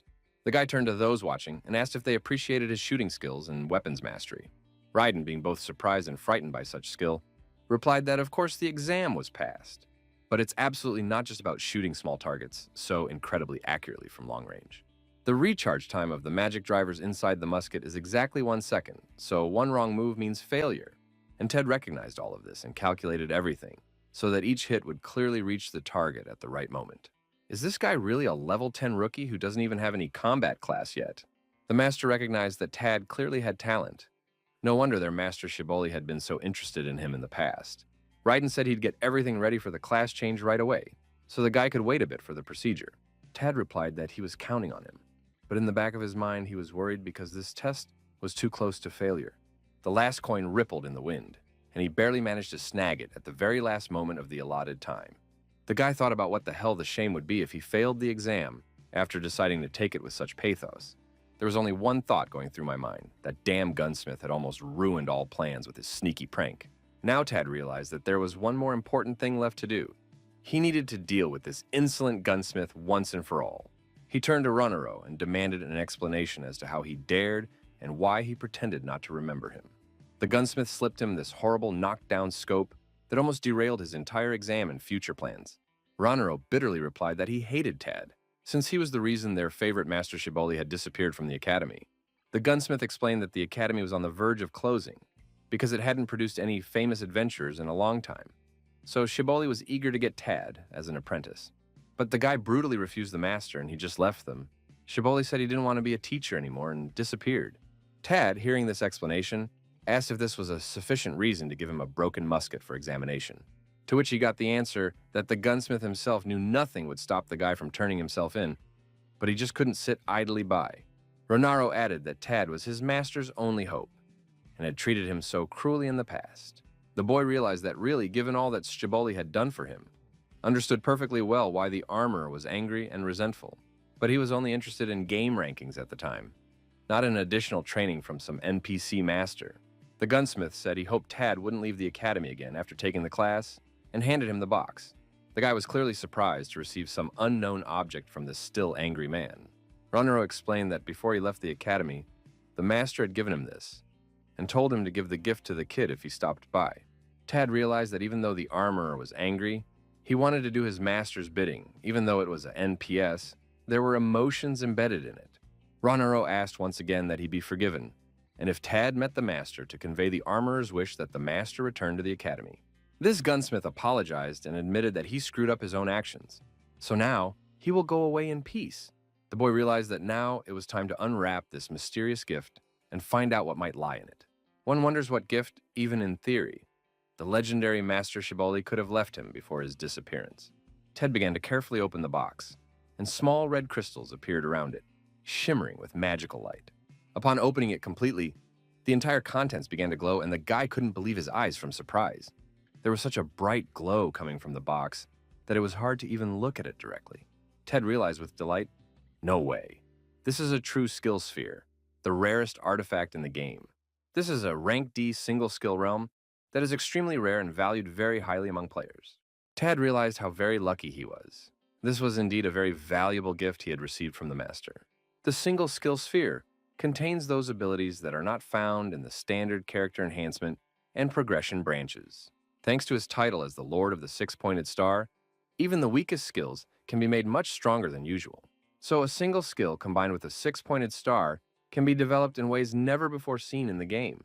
This is exactly what is needed for the future of the strongest character like him. The guy said with a grateful smile, a big thank you to Master Shibboleth. He would definitely activate this skill realm. And then Tad saw that he had gotten the skill sphere of goblin summoning and was very much surprised by it. He thought seriously, summoning goblins. They're the weakest monsters after all. Maybe there's something else here besides the orb. The guy started to shake the box, hoping something would fall out of it. And then a folded letter fell to the floor. He began to read the message. It said foolish if he seriously believed that he could even in theory leave something of value behind. Consider it my little revenge for him leaving the academy so brazenly. If you have a complaint, I'm waiting in the city of Ash Sky. When the lad read it all the way through, he understood perfectly well what was the point, and what a joke the master had played on him. Ted was downright angry, as he knew Master Shibboleth could be quite tricky and liked to tease his students. But this is a whole other level of trolling by the guy. Such an elaborate joke he didn't expect from him at all. The guy was now on a plains location with a recommended level of 20 or higher for safe passage. He fought green monster creatures that looked like real orcs from fantasy works and legends. There were also other characters fighting nearby. The girl rebuked her comrade, telling him to just hold those monsters back. The girl added that he had no idea how many times today she had already managed to heal him from his injuries. And then they saw that someone had killed the monster from afar. They wondered if there was some sniper hiding here. Players were trying to discern who was actually lurking in the ambush, and from where he was firing accurately. Ted in the bushes had already gotten his 59th level, pondering how long he had been sitting here. The hero was certainly glad that he could pump quickly, but this task seemed incredibly boring and monotonous to him. The guy has now gotten the Musketeer class, and his long-awaited passive skill 1,000 steps for mobility. Raiden told the master that the man was now one of them, a musketeer at their academy, and had become the truest brother to them. Tad replied that he just wanted to get the class and go about his business. So now it was time for him to get out of here. Ted understood that these plains, a location for low to medium levels, a place to gain experience quickly, but why help the academy? Raiden said that recently complaints of a strange moving black cloud started coming in from people from these plains. So any information regarding this mysterious cloud that Ted can get would be very helpful to them. Ted realized that a quest had popped up for him. as he was being asked to investigate a strange phenomenon on these plains. The guy made a condition they have to introduce him to the Thieves clan, as he wants to create a hybrid clan of thieves and musketeers. Thieves and similar classes don't have their own academy, so it's hard to learn from them, but it will definitely come in handy in the future. The master replied that in principle it was not that difficult. He would contact the clan, so it was a deal, assignment accepted. Ted was very much pissed at Sisjaboli, but had no idea what this city of Ash Sky was or where to find it. Perhaps in the course of completing a chain of these quests, he can find him and meet the master. Meanwhile, taking aim at one green monster, he prepared for another shot from his musket. But here the guy didn't have time to shoot, as someone killed the orc faster in close combat with a sword or dagger. Ted thought about the fact that this wasn't the first time this had happened. Who were these players who were constantly preventing him from farming experience on monsters? And also the guy noticed that there's a camera walking around with them broadcasting. Most likely some popular streamer with his team for content. And he himself had to stop his streamings because of all the threats and lawsuits he was receiving at his address from powerful guilds. Even now, he thought he needed to remain calm and not take out his accumulated anger and frustration on these innocent players. Ted realized that he would gain nothing from killing random players and would only ruin his reputation. It was left to kill the last monster to achieve the goal. Here, his 60th level would already be in his pocket, and then the guy realized that he could see absolutely nothing in the scope of his powerful weapon. He was perplexed as to what had happened and where the green monster he was just about to ambush had suddenly disappeared to. And the guy saw a huge white creature that looked like an inflatable cloud, which completely blocked the entire view and the way to the target. Ted wondered what kind of weird inflatable doll it was, but why exactly now with a streamer around? Would someone decide to use such nonsense? It might actually be easier to kill them all so they don't get in the way of farming, but no, he's still above such low acts. Right now, all that really mattered to him was to get his cherished level 60 as soon as possible and move on with the plan. After that, there were even more of these strange dolls around, and the guy seriously thought he'd finally changed his mind about being peaceful, since there seems to be a whole line of these knuckleheads lined up here, specifically designed to get the most trouble and inconvenience out of him. And here are these streamers who are live streaming to their audience, happily saying thank you for donating, thanks to their subscribers. While inside these huge inflatable dolls, they promise the audience to give this mysterious sniper a real legal bath through the administration. But after those words, one of the dolls seems to instantly explode into small pieces, turning it into a scattering of glowing pixels. All of the streamer's other comrades were chatting amongst themselves in a panic about what it was that had happened to their friend and why he was suddenly bursting violently. They assumed that they shouldn't have taken on unknown monsters, so that's why he died. After which the other dolls started exploding as well. The streamers looked around for a threat and realized that something serious was going on here. A sniper was lurking nearby, and they needed to run away immediately. But where to run in this open area where they can all be seen as if they were in the palm of your hand? So you need to leave these plains as quickly as possible. Ted got his 65th level for destroying streamers and their crew, but also earned a crime index of 700 points for killing players. Tad rejoiced at how satisfying it felt to finally interrupt those pesky insects that were interfering with his quiet experience farming on the plains. Their level seems to have been around 150, so the penalty for dying in PvP, a ban for a full week from the game without being able to enter. An offense index of only 700 points isn't really that serious a number for an experienced player of this caliber. But the hero received notification that long, concentrated vision for accurate shots had formed a useful new skill sight. The young man realized that this was a very useful ability, especially for a class representative who always fights long range from cover. Therefore, having activated this new skill, the player was insanely happy and said to himself, "Well then, let's continue the exciting hunt." It's a real madness to shoot at everyone. Without distinguishing between players and monsters, the main thing is to get experience at any cost. The guy thought he never would have thought that this status from constant shooting could increase his overall damage from attacks. But the hero does not care.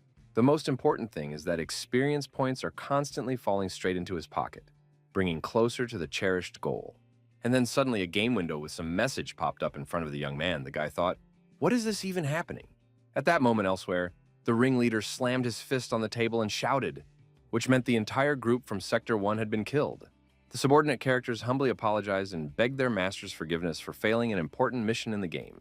The master angrily asked if no one even knew who killed the team. How come absolutely no one could see the enemy?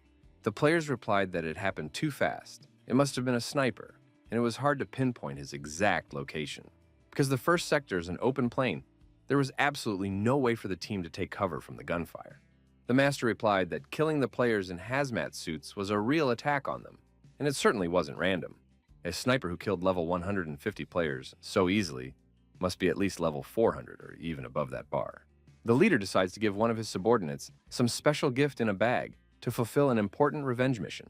The ringleader said whoever the guy is, but this freak is a real threat to everyone's plans, so use what I'll give you. The multiplayer game that has taken over the world with its popularity, Fate Chronicles, has united millions of gamers. Most of the Japanese players settled in the powerful kingdom of Haran, which became their main base of operations for their adventures. Plains, these are the largest hunting grounds, perfect for beginners and intermediate-level adventurers. The kingdom of Karan, Sauron's county, the place the hero came to, realizing that going back and forth takes quite a bit of time. Therefore, the young man wanted to pass this place faster after he finished an important task from Master Raiden of the Musketeer Academy. The hero decided to check the game window and take a close look at what was so interesting there to get for his exploits on the plains. The player received the new unique skill Mosquito Bullet for managing to shoot as many as 10,000 different monsters in 10 days. Ted thought about the first time he was seeing such a rare title and skill that he had gained through his insane experience farming.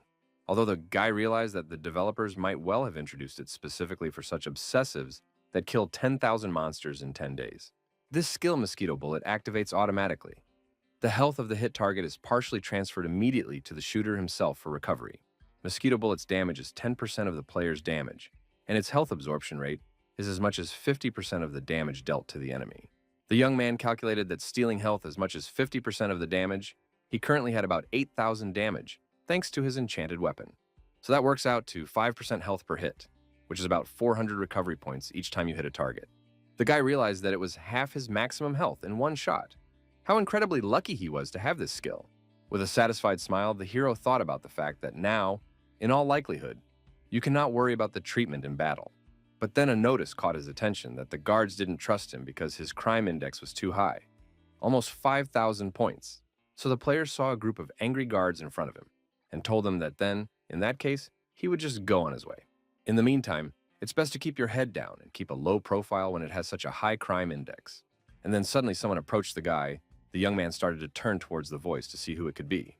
Ted overheard some players talking about proceeding with caution. One mistake, and you just lose all your items. A magic pariah book that allows you to forcibly reveal some of the personal information another player in the system has. These guys were aggressively telling one guy to fuck off before they swatted him down for insolence and disrespect. Between themselves, the group members discussed what they had said from the beginning. It's useless. Why even do it now? The tall comrade replied that whether or not his interlocutor thought he enjoyed coming after idiots who hadn't even considered who might kill them. Suddenly, the group spotted Ted, and the full comrade said with annoyance that, my God, they've been standing here waiting for half a day. Ted thought this book reveals basic information about the player. I wonder who these people really are. The two had been discussing amongst themselves when the freak they wanted would finally show up. But the informant said it would definitely be today. Ted, listening to these conversations, thought, no. If these were guys from the main guilds, there would be a huge armed group here. The young man decided he'd better get out of here before it was too late, and on his way out, he accidentally bumped heads with some stranger. This person apologized and said sorry, but was distracted by the map in the interface, so wasn't looking where he was going on the location. The stranger started to apologize, then looked closely at the hero and realized that something was wrong with this player.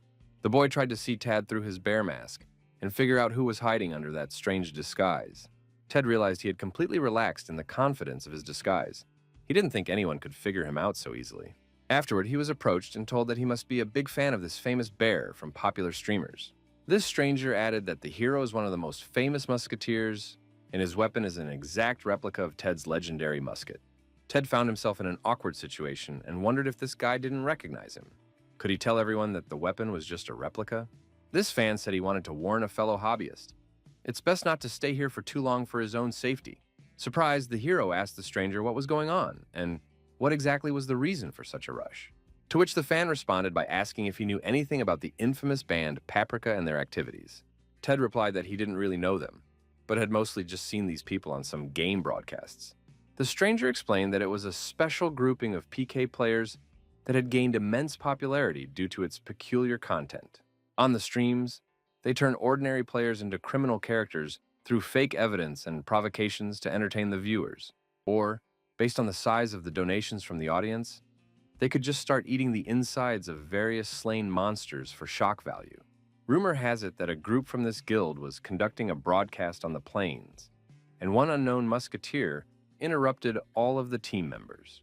Ted was well aware that this was about him and his recent actions, but understandably unable to share it.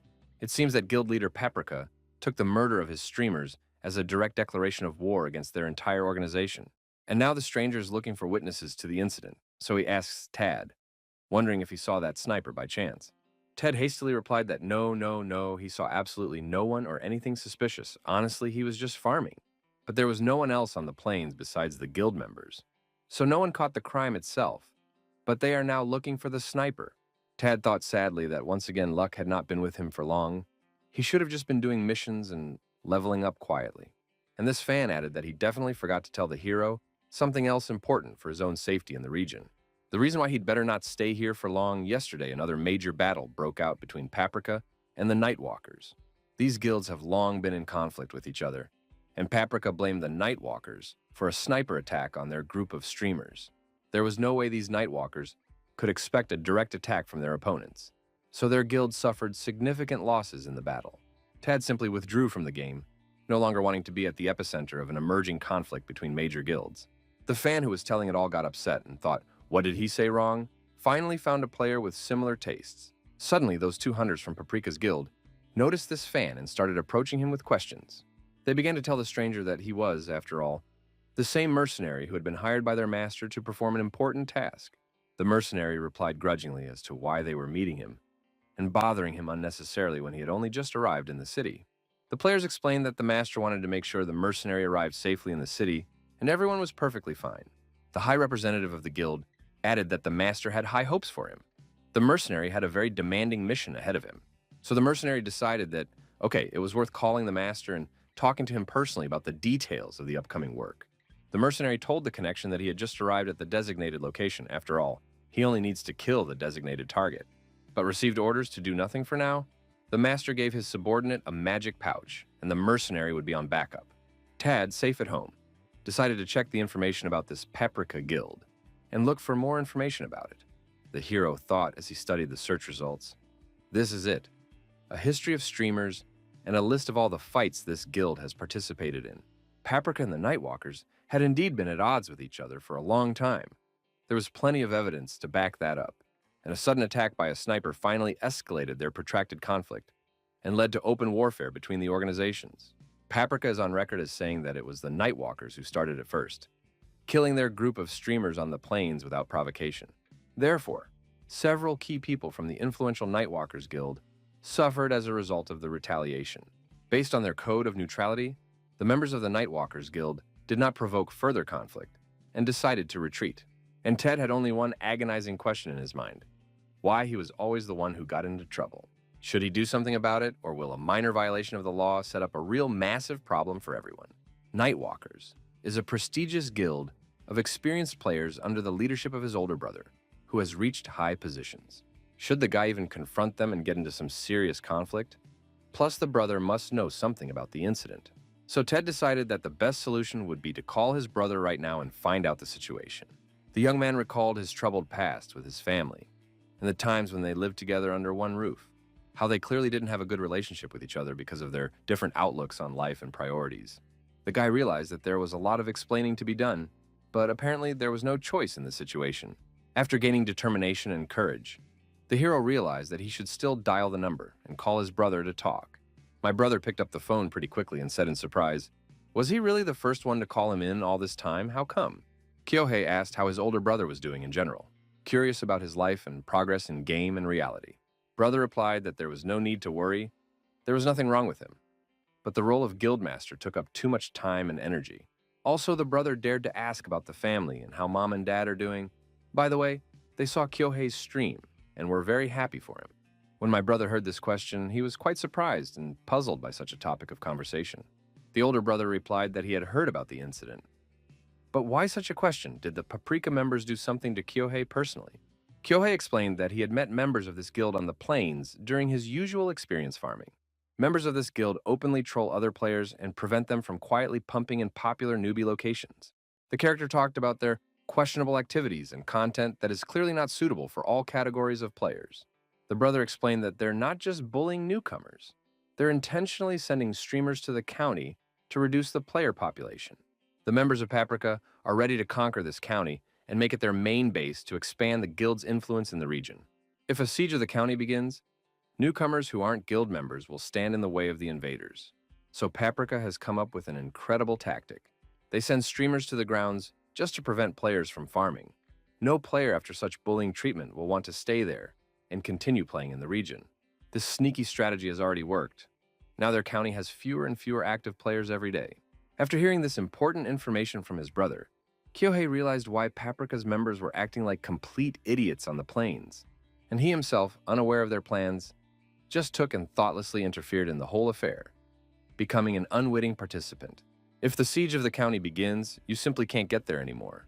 The area will be blocked off to outside players. So we need to complete Raiden's assignment as quickly as possible and get the hell out of there before it's too late for a retreat. Then the brother inquired about how the guy was doing in life. Even his mother is always inquiring about him since it's been a while. The brother added that, okay, he would wait to see his little brother, no matter how long it took. Kyohei, hearing these unexpectedly warm words, was very much surprised by such an attitude from his older brother. So the only thing he said last before ending the conversation was, "Good luck to him and thanks for all the valuable information." The young man then reached for the mouse to conclude this difficult but important conversation with a family member. And here was a thought swirling around in his head, wondering what he was even thinking to himself. For as usual, he is the ultimate loser. Sitting in his room in front of his computer, the hero plunged into deep thoughts about the events that are happening and his fate. The guy thought to himself that this is exactly how it is. Why his life just never seems to go smoothly and peacefully.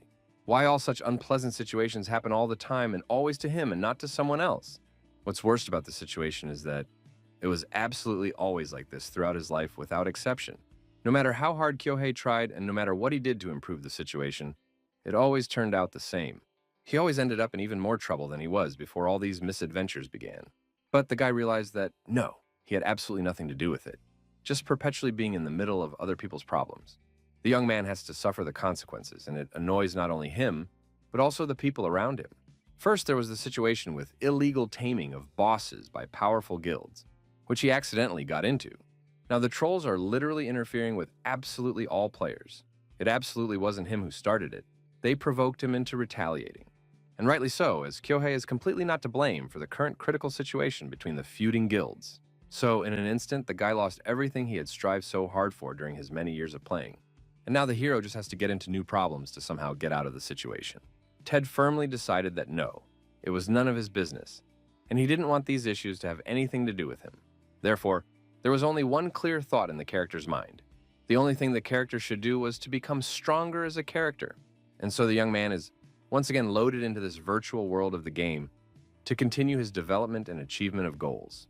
The guy realized he had to pump himself up considerably by the time his enemies from the powerful guilds took the next big step.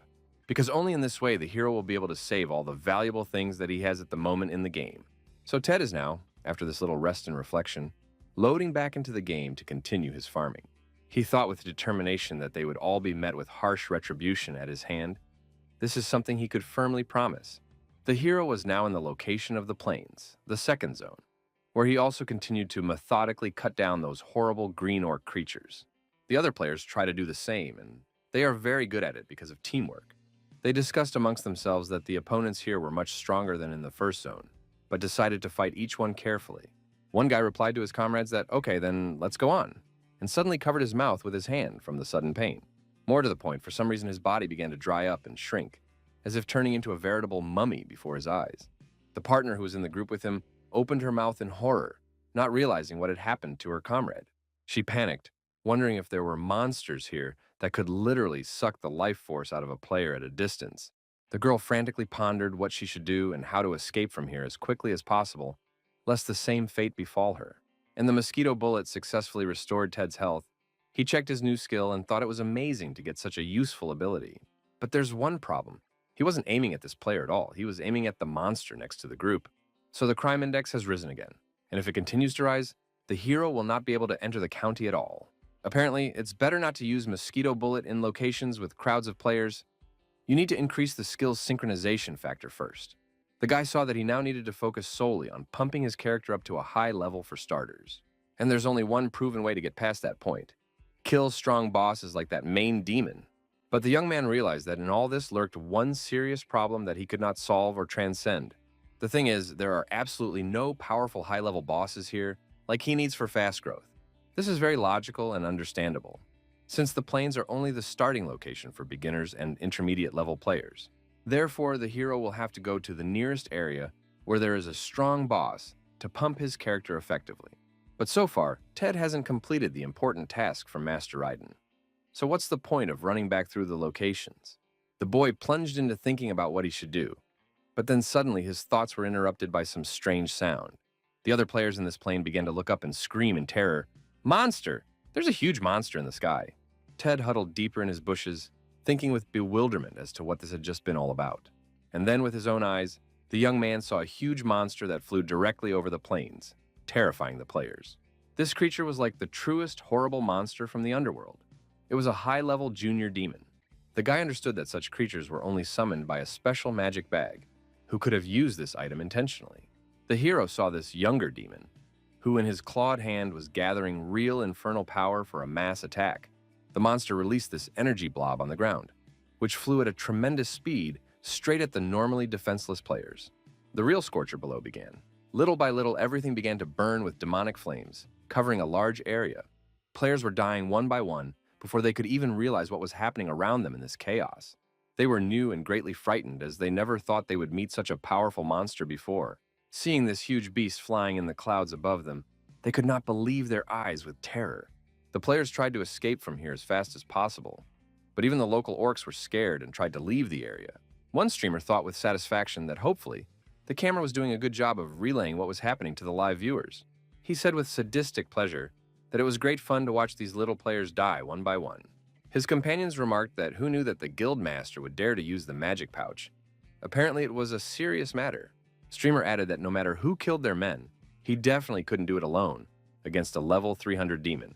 But then all of a sudden, these guys from the Paprika Guild were abruptly surprised by something they saw in the sky above the plains. They spotted this younger demon being shot by someone with a powerful shot, and the monster began to tumble downward. Ted, watching and aiming from the bushes, told those insolent fellows mentally to get out of here immediately. While the hero clearly needs to be given credit for these nasty guys, they have summoned a really serious opponent for a challenge. Ted pointed his powerful cannon at this demon and aimed very precisely, preparing for the decisive shot. Ted thought ironically that these Paprika guys had gone to great lengths and brought in a powerful boss right for his training. The hero began to methodically fire at the creature, which didn't even realize where it was getting such accurate and deadly fire from. The young man used his 1,000-step skill to quickly jump back and maintain a safe distance from his opponent, but he continued to deal serious damage to the creature with his powerful 19th level enchanted weapon. And Ted realized now how incredibly powerful his weapon had actually become, after all the improvements and enchantments he had made. There it is, a significant difference when engaging in a serious fight with a 300th level opponent, as victory will definitely not be easy. Keeping a safe distance and maintaining a high tempo of attacks, the most important tactical task for him at this point in the battle. This junior demon was in a rage, trying to see through the flames from where the constant damage from the invisible archer was coming at him. The monster was very angry, as he couldn't see his defiant opponent so brazenly and confidently dealing with him in battle. The creature hovered in the air, and blood that looked more like thick black tar began to slowly emanate from its clawed hands. Ted mentally calculated that about 5 accurate shots would be enough to finally finish off this dangerous foe. But it was urgent to choose a suitable shelter for the next maneuver, and then the hero saw a huge black ball that was approaching him. That black blob of demonic resin seemed to knock the guy off his feet, beginning to consume him with its dark magical energy. A dark mass engulfed his body, and Ted wondered with growing horror what the hell this damned demon magic even was. The young man realized with relief, hell, if it wasn't for his new health regeneration skill, he would have been left without any life at all after the attack. One must hide in a safe hiding place as quickly as possible before his high level of stealth was finally exposed by the enemy. Reading the character's status, the hero realized that he had been struck by a non-critical poison. The evil spirit would be out of the body in 5 minutes, now possessed. The guy thought that it seemed like health wasn't gradually being taken away by the system, but his combat stats were still slowly being lost for some reason. As he continued this, he began to feel the very real magical resistance from the purple energy emanating from the demon. Ted hoped that he was still unseen by his mighty adversary, and everything would go as well as possible in this critical situation. And now the young man saw this demon slowly approaching right towards him, staring with its crazy red gaze. The guys from Paprika's guild, who had been closely watching this epic fight, wondered if this was the guy they were looking for. The other comrades were telling him worriedly, what was he even doing? They needed to get the hell out of here before they got caught in the hot hand. After which one of the comrades suddenly drops dead and simply dies, disintegrating into glowing pixels before the eyes of the others. They saw in horror that the guy just withered away in a second. What had happened to him? Who could have killed him so quickly? The younger demon continued to search furiously for this daring gunman, turning over rocks and debris in search of the enemy's hiding place. Then suddenly, a powerful cannon blast flew straight into his eye, piercing through demonic flesh and bone. The monster began to scream in unbearable pain. It was the truest agony the demon had felt in his life. Tad thought with relief that he'd gotten by. If there hadn't been people in full health nearby, he would have just died on the spot. Now he has become a real fearless shooter who can recover his health so easily in critical situations. The guy with a predatory grin said to the demon mentally, well, let's see who defeats who in this fight, steroid gorilla. The wounded demon was bleeding and began to scream louder and louder from the unbearable pain he was experiencing from the wound. In a torrent of sheer anger and rage, he began to unleash destructive spells in all directions indiscriminately. Ted figured in his head that the enemy didn't have much health left, so he needed to aim precisely at the creature's head. So, in the hero's mind, he had a clever idea on how he could distract this younger demon from his quest. Then suddenly his plan falls apart. The young man sees a camera hovering right above his head and takes a picture. This camera is broadcasting live to the viewers, and then he finally gets a truly brilliant idea. With a broad smile on his face, the hero told himself that he had finally figured out what he could do about the situation. The people from the Paprika Guild watched and thought worriedly, this is bad. Why did this guy suddenly become so cheerful? If the sniper spots us again, he'll just kill everyone. So this trio was feverishly thinking about what to do now. One of them got up with the intention of leaving, but the other replied, you fool, why are you even going anywhere now? A comrade objected, why so much panic? Just look at this battlefield and the opportunities for profit. Look at how many valuable items are left here after the inexperienced newbies died. We need to collect it all quickly. But when they decided to stay behind to collect these items of fallen players, they were very much afraid of something scary. They saw that the other players on the battlefield were also claiming to get their hands on these valuable items of the fallen.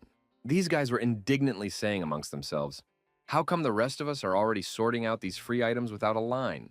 The guy in the jester costume noted that they could definitely use the extra items, but the situation was rather dire.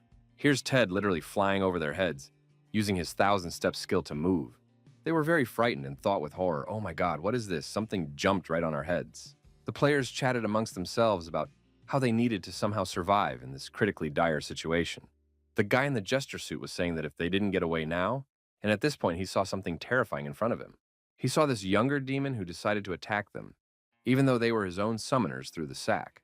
This devilish beast struck with its huge clawed fist to kill these hapless fellows in one fell swoop. They were angry and said that all this freak sniper could do was cowardly hide and command the situation from afar. So let's swat this demon ourselves and end this case once and for all without waiting for help. And at the moment they were arguing amongst themselves, a blue ray strike flew past and literally went through their bodies. As they were dying, they did not realize that in all likelihood, they were all finished and caught in a horrible death trap. The question swirling around in their minds was why they even got into all this. They should have just run away from here. But the demon was delivering a crushing blow with its powerful fist. Most likely this blow would be fatal for everyone. Ted, who has been watching this bloody spectacle from the sidelines, makes a swift leap forward into the thick of things. After that, like the most real lightning, begins to jump from place to place with incredible speed of movement. The hero is looking for a new strategic location to get himself into the perfect sniper position. Aiming directly at his opponent's head, the young man realizes that this is the perfect angle for the decisive shot. Here he fires his powerful weapon and accurately smashes the horn of that ferocious demon on its head. The demon begins to fall uncontrollably onto its back, unable to control its fall, and loses its balance completely. As the demon collapsed to the ground, the guy brought his gun right up to its massive head for a test shot. Ted said to his defeated opponent, "It's nothing personal, trust me. It's just to get stronger in the game." Ted fired his gun one last time, blood spattering in all directions. And he said with satisfaction, that he'd had to chase the demon all over the location. But the hero was glad that he finally got it right, so his level was raised to 105th level, which brought him much closer to his goal. And the players who were watching this epic battle in sheer terror watched and wondered how this guy handled such a powerful demon all by himself, how he actually managed to do this impossible thing. And now he starts running towards the corpse to retrieve valuable items from the defeated boss. There was only one greedy guy who started talking about how the expensive items from the demon would be his, but he was immediately hit with an accurate headshot. Ted said angrily to the others, "Where are you, jackals? You want to pocket the items." But guess what? They belong to him alone by right of victory. And so, the guy got a high crime index of already 5,000 points for killing those greedy gamblers in cold blood.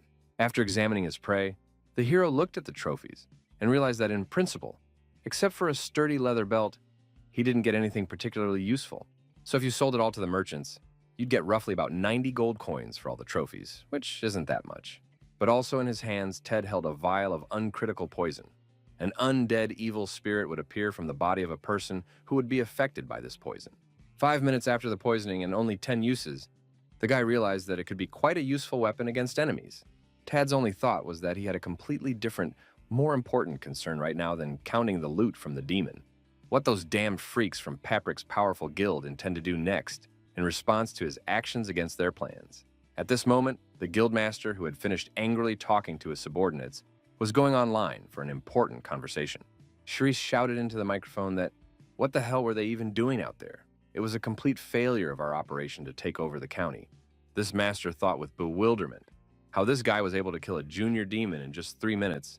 His damage is exactly 500, if not even higher. How much money he spent in preparing the operation so that this county would finally become their property and a base for expanding their influence.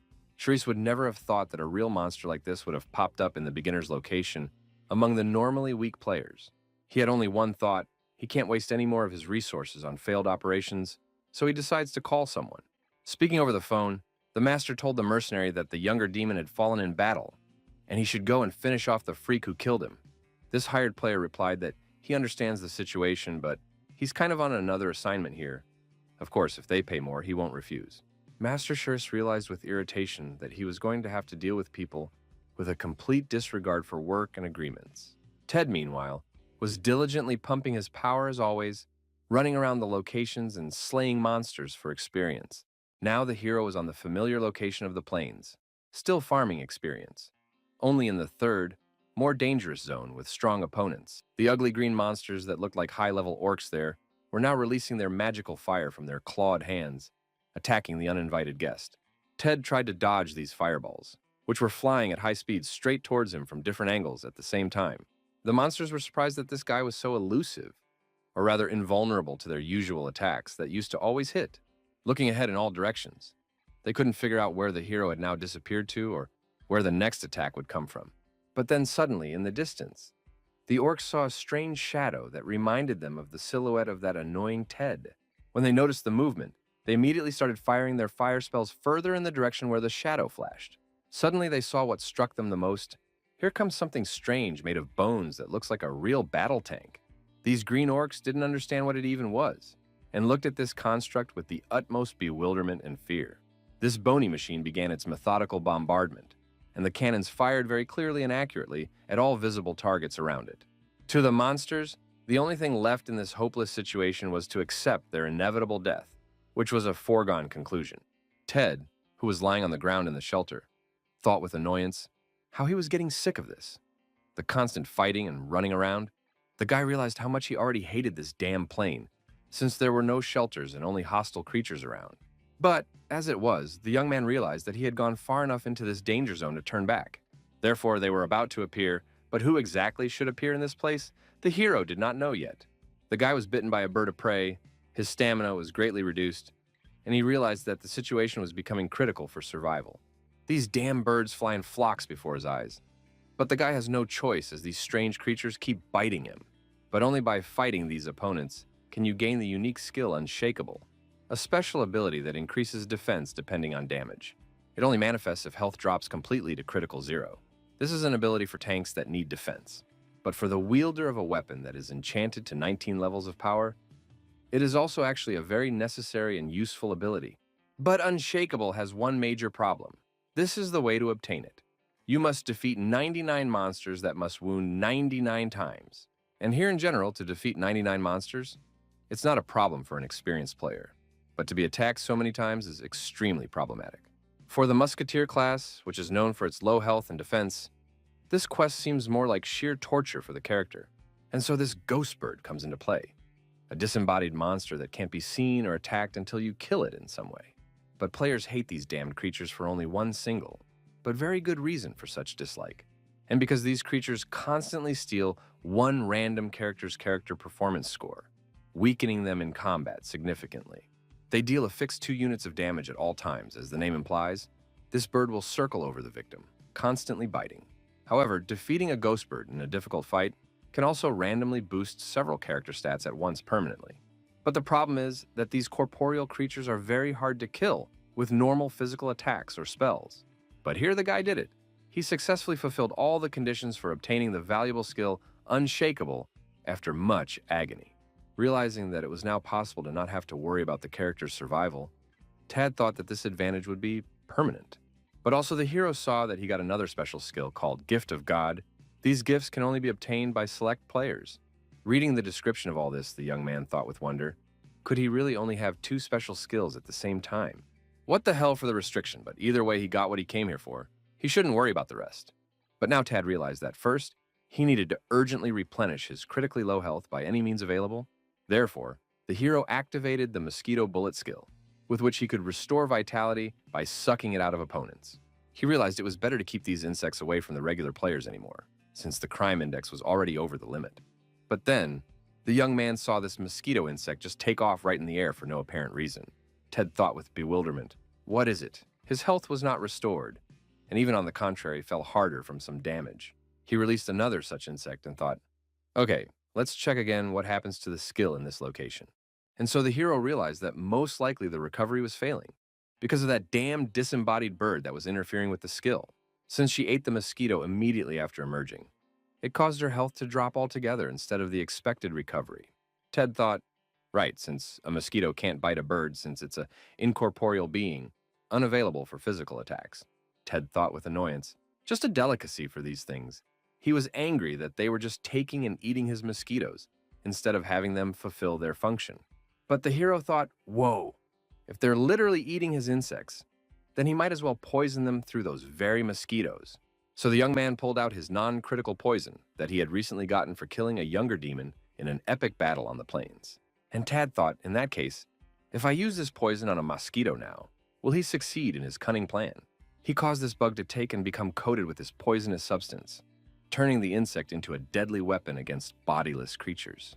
And so the reaction went, this bug was now an undead soul, radiating dark energy and a mystical glow around it. Due to the effects of the poison, the mosquito now looked like a real ghost, able to interact with other ghostly creatures. Then this ghost bird just took and died after trying to eat a poisoned mosquito, receiving a lethal dose of poison. And so the guy was able to overpower her in such a cunning way. So he got a significant increase in characteristics. He was smiling from this success. The hero thanked the demon that thanks to the trophy, he was now able to pump so well and efficiently in the game. Here it was already nightfall, and this strange machine made of bones that looked like a battle tank was still continuing its journey through the location. She began a real intense shelling, as if from a machine gun, pouring lead all around indiscriminately and without mercy to the opponents. Ted, watching this spectacle, fired a shot at this point and thought with satisfaction, great! That last shot was right at the tank's head. The young man decided to open his status window and look at the results. It appeared that he had gotten an additional 44 characteristic points and had leveled up. So next, the hero activated Mosquito Bullet. The skill level was now 25% of its maximum value. The guy was glad that now these insects he was releasing into battle were actually not as easy to kill as they used to be. Ted thought about the fact that it was time for him to move on to the next danger zone already. Or he still hadn't seen any strange clouds. Needs to keep improving his abilities to deal with the guilds that gave him this mess and harassment. Here, looking up at the night sky, the guy saw something strange, and the moon always looked so unusual in this location, like someone's eye. But then suddenly the ground itself began to simply shake and crack, illuminating an ominous red color from below. The guy did not understand what was happening to him. His eyes displayed the most real panic from the inexplicable events around him. and then a massive explosion came flying at the hero, and the people who were looking for him screamed, "Here, they finally found him, such a fool."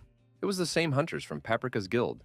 They were smiling and saying that he would definitely be screwed this time.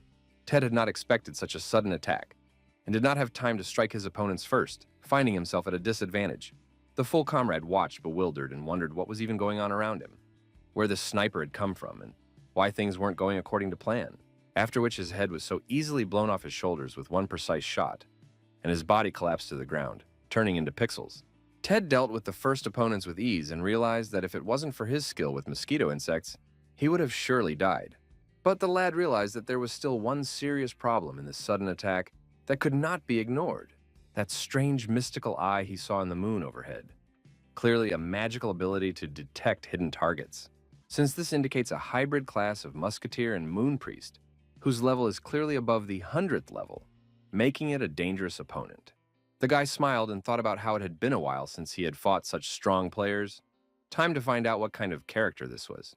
And now this moon with an eye highlights everything around him like a spotlight. It feels like it's methodically searching for his location among the hiding places. Ted under the tree could no longer wait for the upcoming bout with a truly strong and worthy high-level player. This priest, looking at the corpses of his comrades, thought with annoyance why they even went there without his permission. Not only were they completely useless in combat, but they took and died altogether in a matter of seconds. But what stressed him out the most was that despite a whole 2 aimed shots, he couldn't figure out Tad's exact location.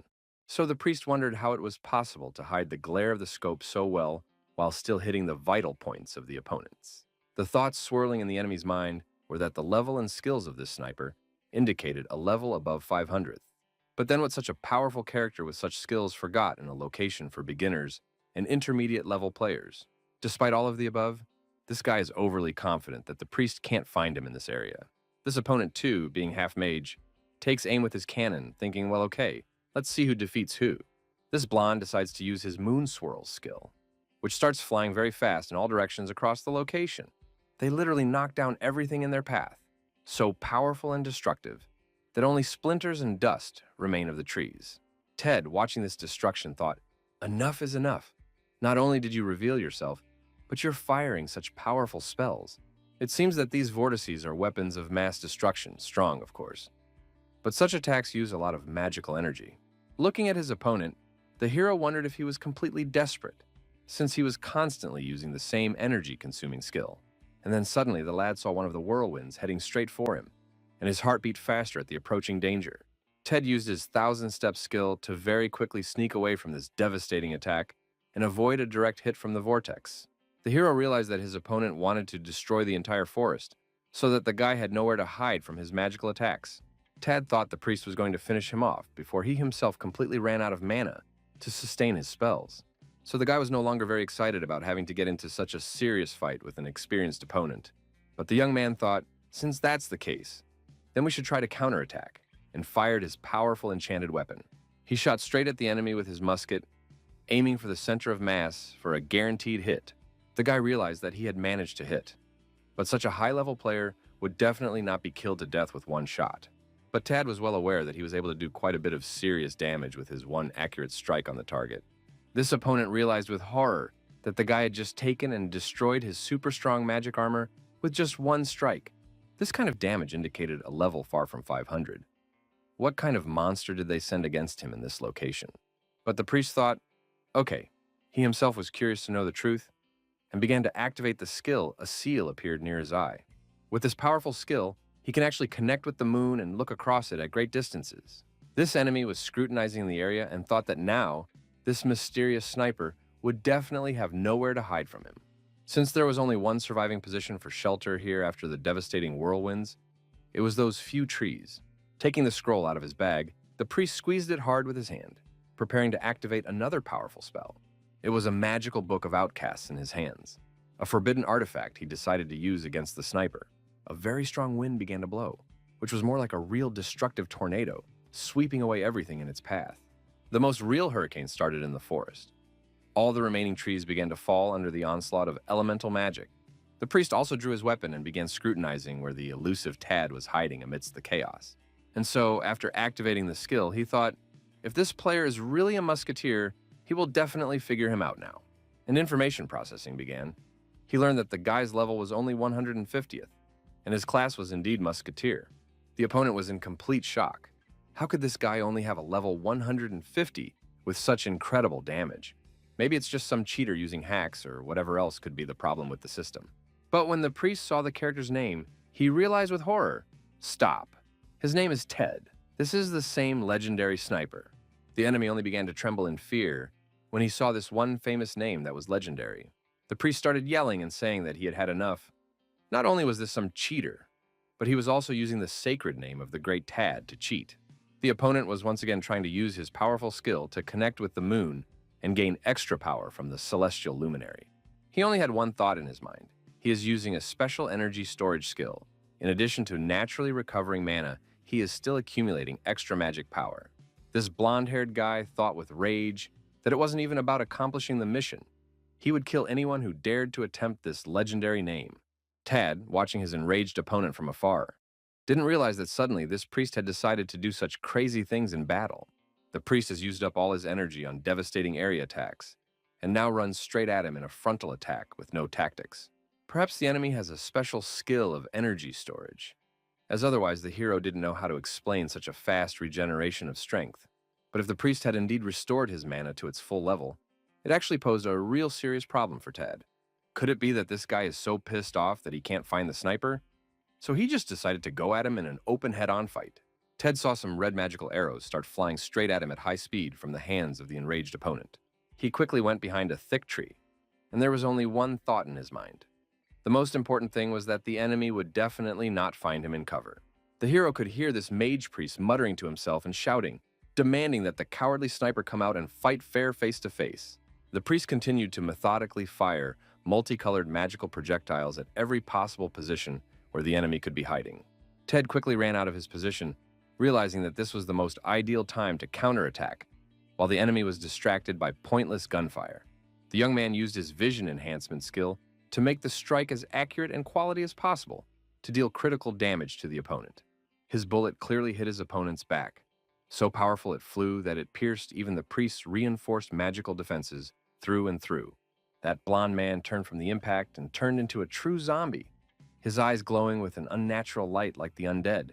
The enemy had turned on the sniper and was now looking to strike back of his own, despite being critically wounded in the back. Ted had no way of knowing that the priest, after such a powerful hit, would have any response at all to such damage. The hero saw the bullet fly straight to his eye and wondered what he should do if the field of vision skill didn't work. Now Ted realized what had confused him so much about his opponent. The priest also has the 1,000-step skill to move quickly around the battlefield. Did this guy copy the legendary sniper's fighting style by scrutinizing his old broadcasts and battle footage on the internet? The enemy was angry and shouted that he would kill this freak who dared to copy the sacred name of his most beloved master and idol. Priest proudly declared that he was the leader of the official fan club of the legendary Ted, so he would definitely kill this imposter for sacrilege.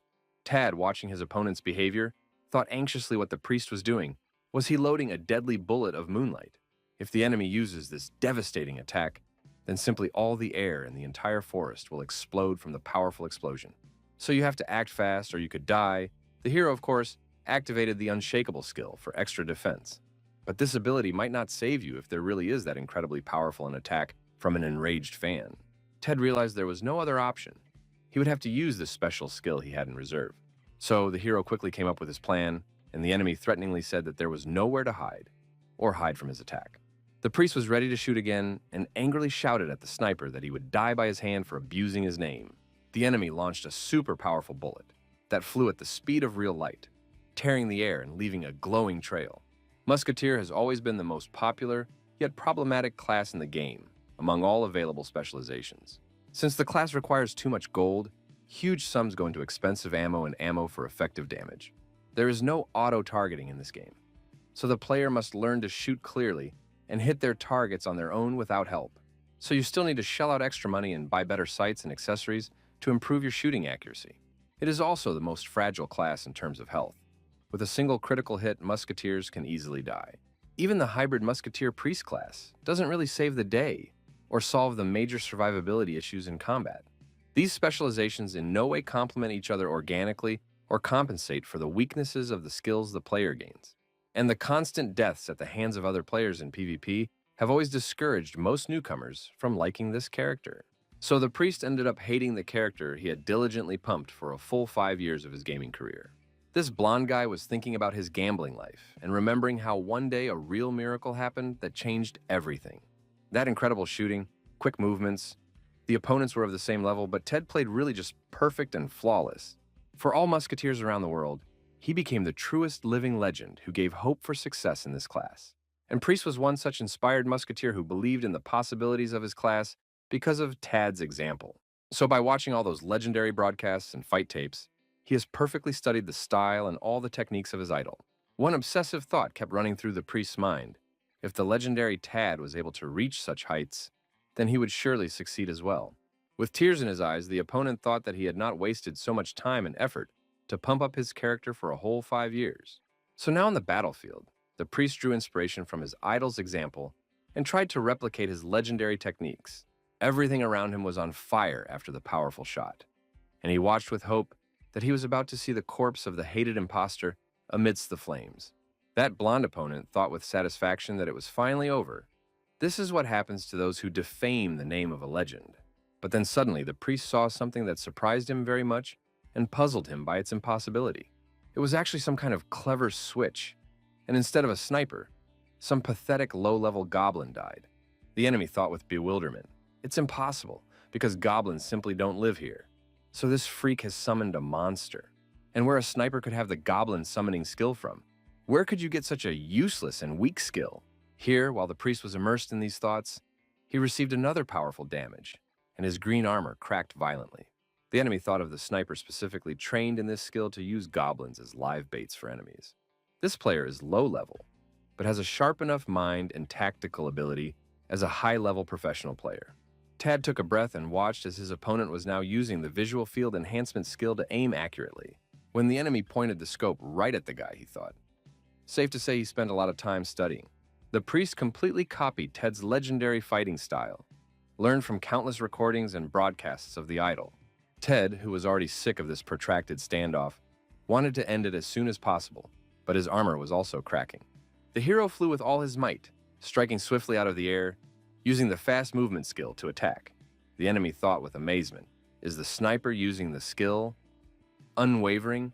How could a level 150 player have such a rare skill?" Ted was approaching his target, taking aim with his powerful cannon and preparing to inflict decisive, lethal damage on the enemy. And then all of a sudden, it's like this opposing guy realized everything and realized the truth about his opponent. The priest thought with increasing realization that he had seen this movement somewhere 1,000,000 times already in the records.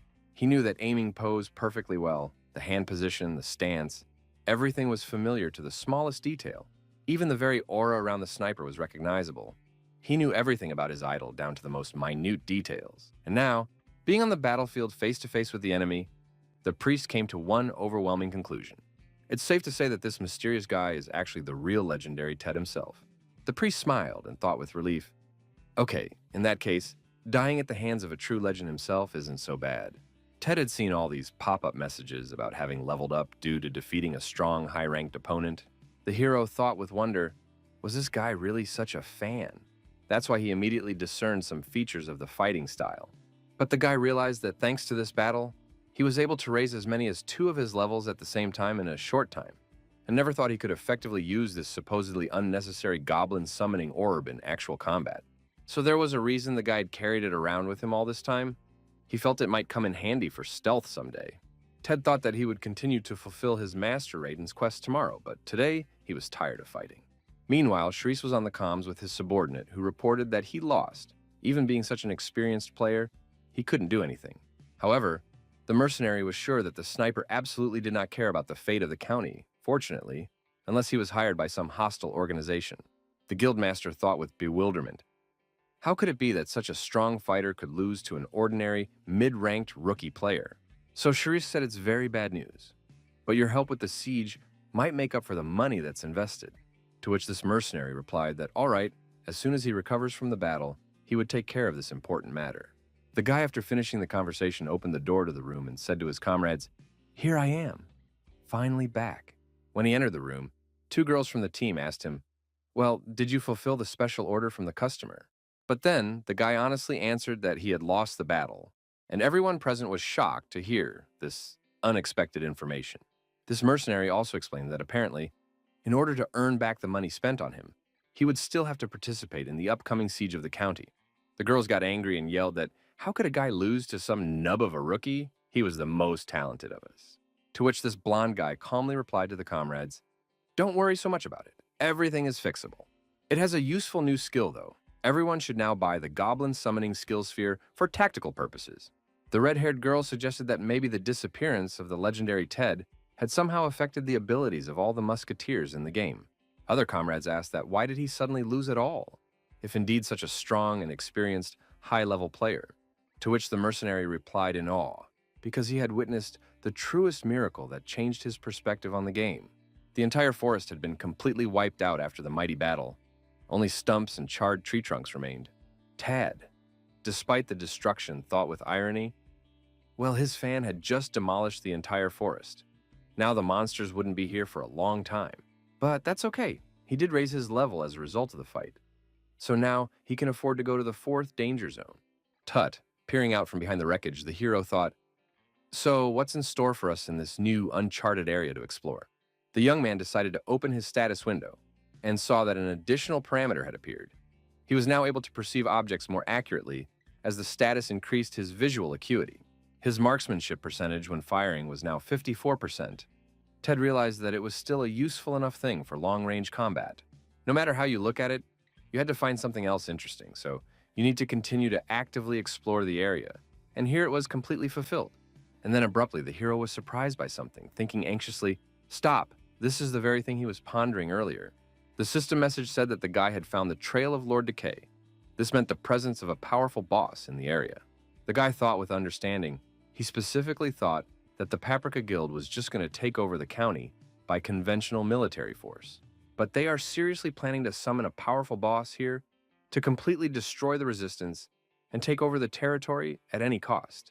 They plan to sweep the county under their control with the help of a truly powerful adversary that the local forces won't be able to stop. And it seems that the guild members are indeed extremely determined. But the guy has completed his assignment from Raiden, so it's dangerous to go any further. Though Tad had a feeling that there was more than just one guild behind this, and that it was much more complex and large-scale than that. So the guy was now at the Spirit Temple location with a recommended level of 180 or higher for safe passage. There were some strange insects flying around that were completely engulfed in flames and posed a serious threat to unprepared travelers. Ted fired at these creatures. Though they were small in size, he hit them clearly thanks to his enhanced vision. With a smile on his face, the hero said to himself, he had finally found them, the flock of fire dragonflies he had been looking for so long. These creatures lived in large numbers and still also flew above the surface of the water, creating beautiful but dangerous patterns. Holding his weapon tighter, the guy thought with determination, well, in that case, then let's start the real hunt for them. He used the goblin summoning, so the entire ground began to move and turn red from the magical energy of summoning the little helpers. These little green creatures appeared from a portal. It's amazing that they can actually be useful in serious combat. The guy himself thought that as long as he only had the summoning of these weak dummies, he should creatively figure out how to use them effectively. Initially, Ted wanted another skill realm to expand his tactical abilities and improve his character's combat arsenal. And then the hero planned to go to the locations of medium difficulty level, where the opponents will be much stronger and more dangerous to fight. But when he checked the marketplace, it turned out that decent skill areas just couldn't be found for reasonable money among the offerings right now. Therefore, if he had one really useful sphere, the guy realized that he would have become much stronger at times than he was now. Suddenly, one of the little green creatures the boy had summoned came toward him with a guilty and frightened look, as if awaiting punishment. Ted thought one should be able to actually enjoy even the little things and appreciate the modest opportunities he had. Right now, these goblins aren't even level 30, and their combat power is ridiculous. Maybe we should pump up their movement speed. In that case, the hero can at least use them as live baits to divert the attention of opponents away from himself. So he turned to the goblins and ordered, "You see this fire dragonfly bug? Get its attention and run away from it." They looked at the target and were already startled, though it seemed to be really just a small, harmless bug in size. After this order, the green creatures started shaking their heads and crying, as they can't even complete such a simple task. The guy looked at these pathetic creatures and asked them with irritation, Well, for what then they even live in this white world. He told them, "One shot kills such dragonflies, so let's try to at least get better somehow." Tad had given the summoned goblins some sort of simple chainmail and weapons to make them feel more confident in the upcoming battle. So he already ordered in an angry tone and said, "Stop shaking with fear, so quickly follow orders." These green creatures, though still a little frightened by what was happening, nevertheless began to carry out their master's tasks. Ted thought in his head, wondering if they understood his orders even halfway. Well, if anything, we'll have to trust to fate. And then the hero saw a huge swarm of these fiery dragonflies forming in one place, as if a whole army of insects. He also noticed that these goblins were just running away, Tad shouted after them, asking where they were going. But what's amazing is that these fiery creatures fly straight towards the guy, ignoring the fleeing decoys completely. After that, there was a rather powerful explosion of fire energy that illuminated the entire surroundings with bright flames and smoke. The green creatures that had scurried so far away were very much afraid of everything that was happening and were trembling with terror. The guy realized he needed to take matters into his own hands, so he ordered the goblins to stop immediately and listen to commands. Ted told the goblins with annoyance that he had made his request clear earlier and explained exactly what needed to be done at this critical moment. Why do they not listen to him and ignore his orders? Are these creatures laughing at their master and not respecting his authority over them? The guy thought with annoyance, they don't listen to orders, they can't think of a strategy. What good are these useless monsters in battle? But then suddenly the hero noticed something strange in the sky, which caught his attention and made him forget about the problems with the goblins. He saw one huge dragonfly insect, from which emanated a strange purple energy that pulsed in the air around the creature. Ted realized that it was a level 190 astral dragonfly, an extremely dangerous creature capable of inflicting serious damage to an unprepared opponent.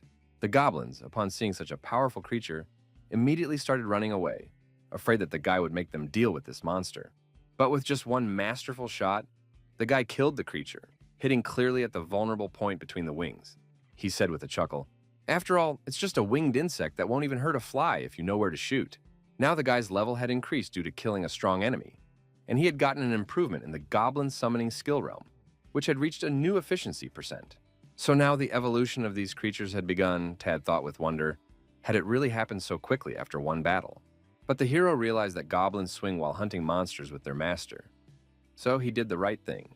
So he pondered what these little creatures might turn into, orcs or some other evil creatures.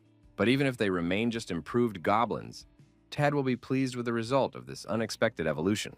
At least they would be of some real use in battles, not just a hindrance to real fighters. And so indeed began the amazing transformation of these little green creatures, right in front of the astonished owner's eyes, but outwardly as if not much had changed in their appearance. They had only changed their usual green color to another. Goblins became just silver, which upset the guy. He expected a more drastic change from the evolution process. Tad thought with frustration, these silver goblins? What nonsense. They just changed their skin color, and that was the end of the change. The hero had the feeling that he had just taken and wasted his precious time on a useless experiment with summoning. But then the player saw something that surprised him very much. The guy couldn't believe his eyes when reading the description of the abilities. The young man discovered the upgraded goblins have the ability of imitation. They are able to synchronize their consciousness with their host to coordinate actions. The summoned creatures are now able to replicate the same things the guy did, but only at 10% of his efficiency and strength. With a broad smile on his face, Ted said to his new assistants, "My lovelies, then come all of you closer to him." The guy added with a satisfied look that he could now give them something special to improve your combat capabilities. Approaching a group of stone creatures nearby, the hero began demonstrating proper attack techniques to the goblins to learn and copy their shooting skills. Ted ordered his silver goblins to pick up their weapons and begin aiming at the stone creatures to practice shooting. With a smile on his face, the guy realized that the damage was now 13,000 units, meaning each goblin would have 1,300 damage. The hero turned to the summoned helpers and said firmly, "From now on, they will fire their weapons at all targets." Ted ordered them to shoot absolutely anything that breathed, or at least made any suspicious sound in the area. And over the forest could be heard the joyous shouts of the goblins about what a great job they were doing. And now another enemy had been set on fire. These silver goblins happily and obediently listened to their powerful master's commands, ready to carry out any order. The young man stood over them like a true menacing shadow and gave strict orders to freeze and listen carefully to the instructions. The goblins immediately obeyed the guy, who was very harsh and demanding of his subordinates in training. Ted told them sternly, "Until I give the command to fire, no one is to fire. I hope that's clear to everyone here." The lad, looking at his new assistants, realized that the creatures still needed to be taught long and patiently all the subtleties of combat. But looking at these creatures in action, the hero realized that the overall result was also quite normal for the beginning of training, as the team took down the 200th level location boss with ease, which was quite an impressive achievement for newcomers. So Tad got level 200, and since he never died once in all those levels, he earned a special achievement. Thanks to the achievement, the mastery of the summoning skill has increased to 30%, and synchronization to 16%. The damage is now higher than players of level 350. Also, while the guy was training goblins, there was another new skill called empathy. Now you can share emotions with summoned creatures. Initially, only the summoner class has this skill, but now the little soldiers are able to do some useful work. The hero was proud to now literally have a personal, well-trained army of helpers at his fingertips. So the young man turned to the silver goblins and commanded, "Form up! Now it's time for everyone to travel onward." But then Tad noticed that one goblin was missing from the formation. The guy started to look for where this fighter had gone. A system message popped up in front of the hero that goblin number 3 was badly frightened as he was under surprise attack. Tad wondered in anger who dared to attack a personal goblin and damage property in the first place. Therefore, the young man realized that things were bad, and it was necessary to immediately recall the missing fighter back to his home for safety. Ted realized that the goblin could disappear, but if he died in battle, he would only be able to revive after a certain amount of time, which was extremely inconvenient for the plans. Therefore, the hero heard screams throughout the forest and realized that this little creature was being seriously abused by someone, causing him pain and suffering. The young man continued to make his way through the dense forest to see what had happened to his missing subordinate and who dared to attack him. When Ted got closer to the source of the noise, he saw a horrible sight: his faithful goblin lying covered in blood on the ground among the leaves. Some stranger stood over the wounded creature and said curiously, "Who are these people anyway?" They were some wild goblins from the depths of the forest. It was a couple of mid-level players who laughed and said with disdain that goblins in general were the lowest and most pathetic creatures in the game.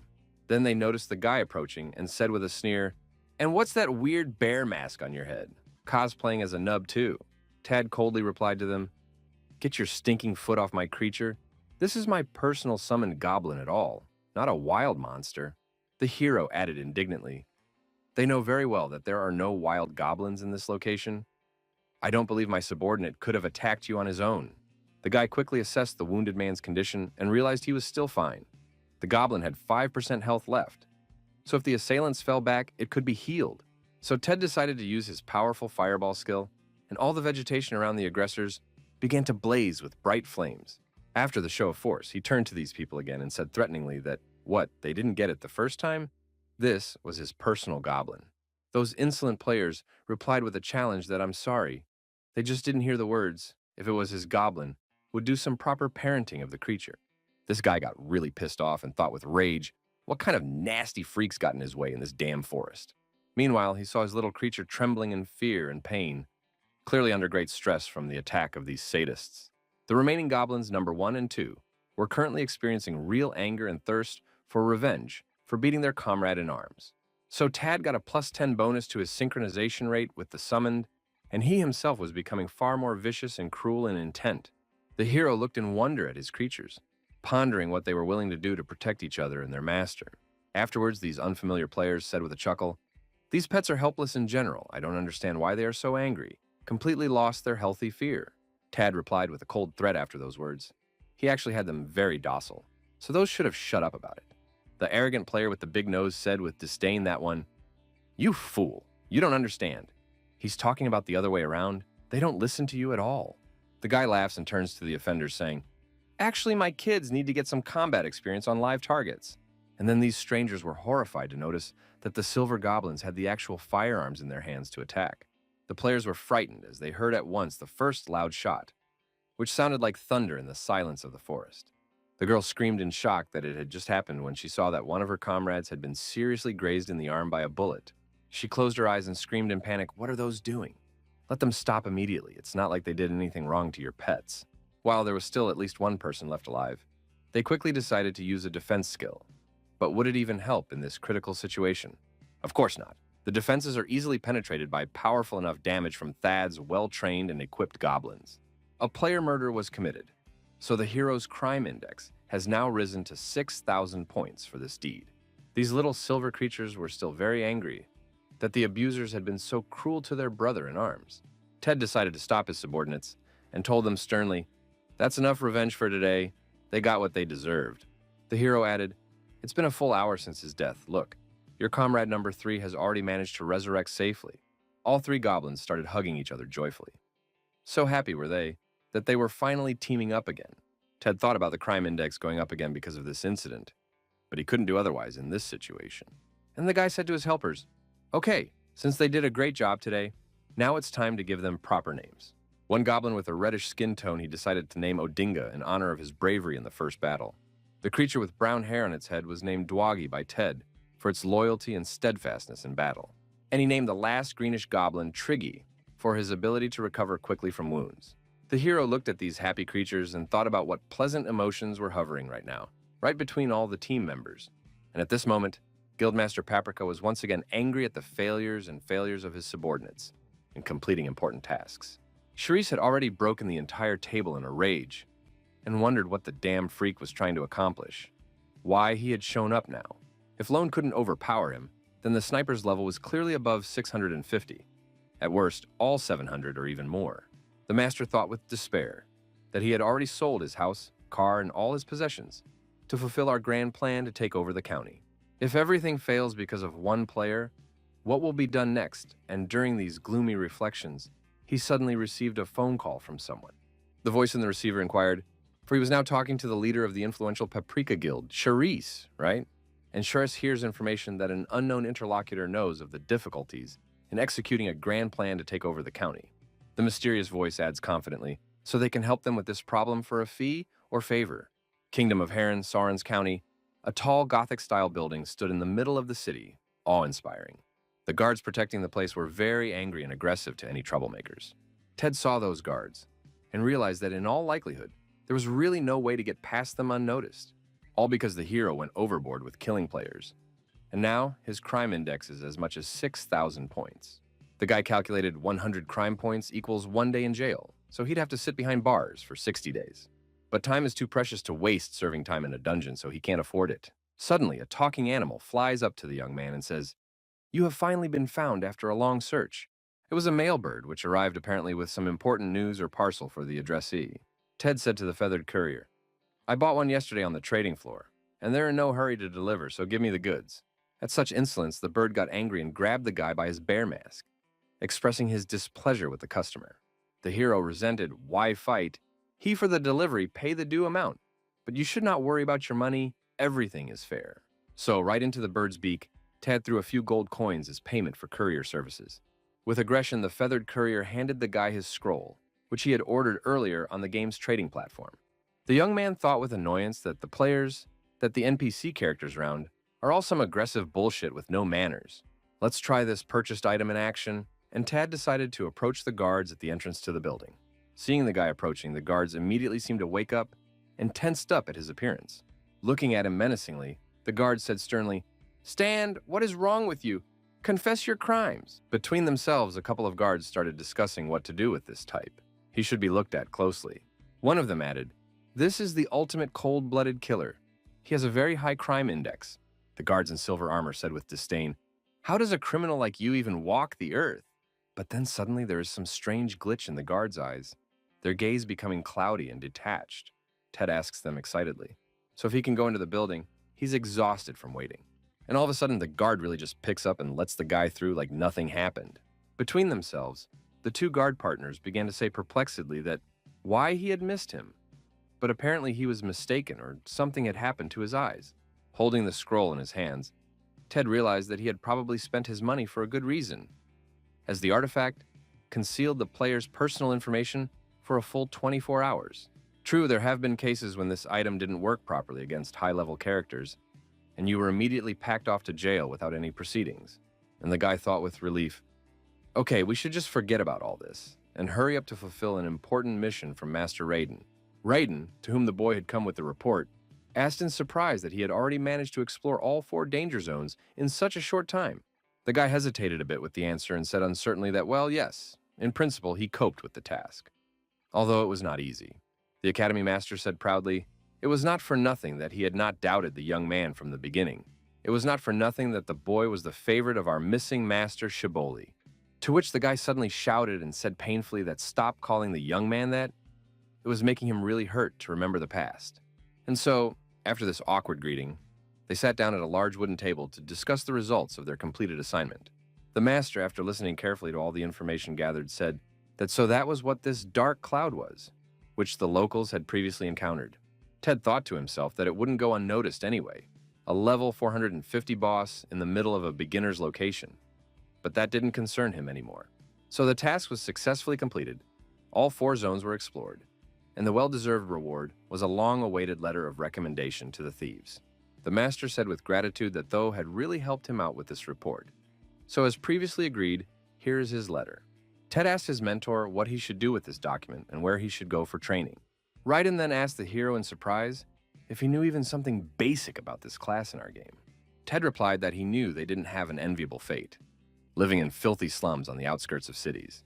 And in general, all thieves hide from the representatives of the law in stinking sewer tunnels underground, leading a semi-criminal lifestyle. Raiden said doubtfully. So he wondered why such a talented musketeer would even need such a questionable additional character class. Ted, with a mysterious smile on his face, without revealing all his cards and plans, said evasively, it's just the way it is. There are reasons. Raiden warned, choosing such a class, the guy is simply doomed to be labeled the ultimate criminal in the eyes of honest citizens and law enforcement. Plus, thieves lose a bunch of valuable experience when they die, and are even more likely to drop some important inventory item on the ground. And well, of course, their faces often appear on the wanted notice board, but for their capture are willing to give a lot of gold coins. But after getting the additional thief class, your crime index can no longer be seen by anyone at all in the game's system. He also gains valuable experience by committing various crimes against other players or NPCs in cities and villages around the world. And among all possible subclasses, this one is the most optimal for achieving Ted's goals in the current situation. So the guy asked the master where he even needed to go to find these thieves and get training. And Raiden gave a tip that he needed to go to the Pon liquor store. There would be a secret passage underground to their lair. Tad, hearing this, thought their lair was much closer than he'd realized, and asked if it was possible to get a second-degree musketeer class. Raiden was surprised that the guy was already level 200, one could sure. But wasn't he tired of the constant roads and battles? The hero asked simply to be told the conditions of moving to the second stage to begin with, so that he could plan his actions. There are developmental steps in every class, and it is, in the musketeer class, within the walls of the academy that Ted must take his first step. To gain the second level of skill, a player must literally live on the academy grounds and constantly train without interruption. You must spend 12 hours a day at the academy each day, and so for a full 30 days without absences. Raiden told all the information and added that he was sure in principle that the guy himself had been familiarized with such requirements earlier. Ted has new available skills, passive tactical shot and active double jump for mobility and combat. The hero thought, okay, then it's time to start the first day of testing and prove his skills to his mentors. Raiden said strictly to hit a target, set 50 meters away from the shooter's position with a single shot. The master didn't even have time to say anything, but immediately the guy executed it all clearly and hit exactly in the center of the target. The teacher said with slight irritation that one should at least listen to him for the sake of decency until the end, not rushing so much. And basically the test was passed, but the guy can't go anywhere outside the county for a month. Because if the player leaves this area, you will have to go through all the testing all over again from the beginning, hoping that everything is clear to the player. Immediately about to leave the academy grounds, the boy replied confidently that of course he understood and remembered everything perfectly. Ted added that he was just going to go shopping in town for the right items, and that would be it for today. And so, the hero walks through a busy neighborhood, where there are many people and all sorts of merchants with their shops and goods. And so in his head, Ted thought the store should be here in this location. Hopefully the developers hadn't changed its location in the time he'd been away. And then the guy suddenly stopped on the spot and straight up saw exactly what he needed to enter the dungeon.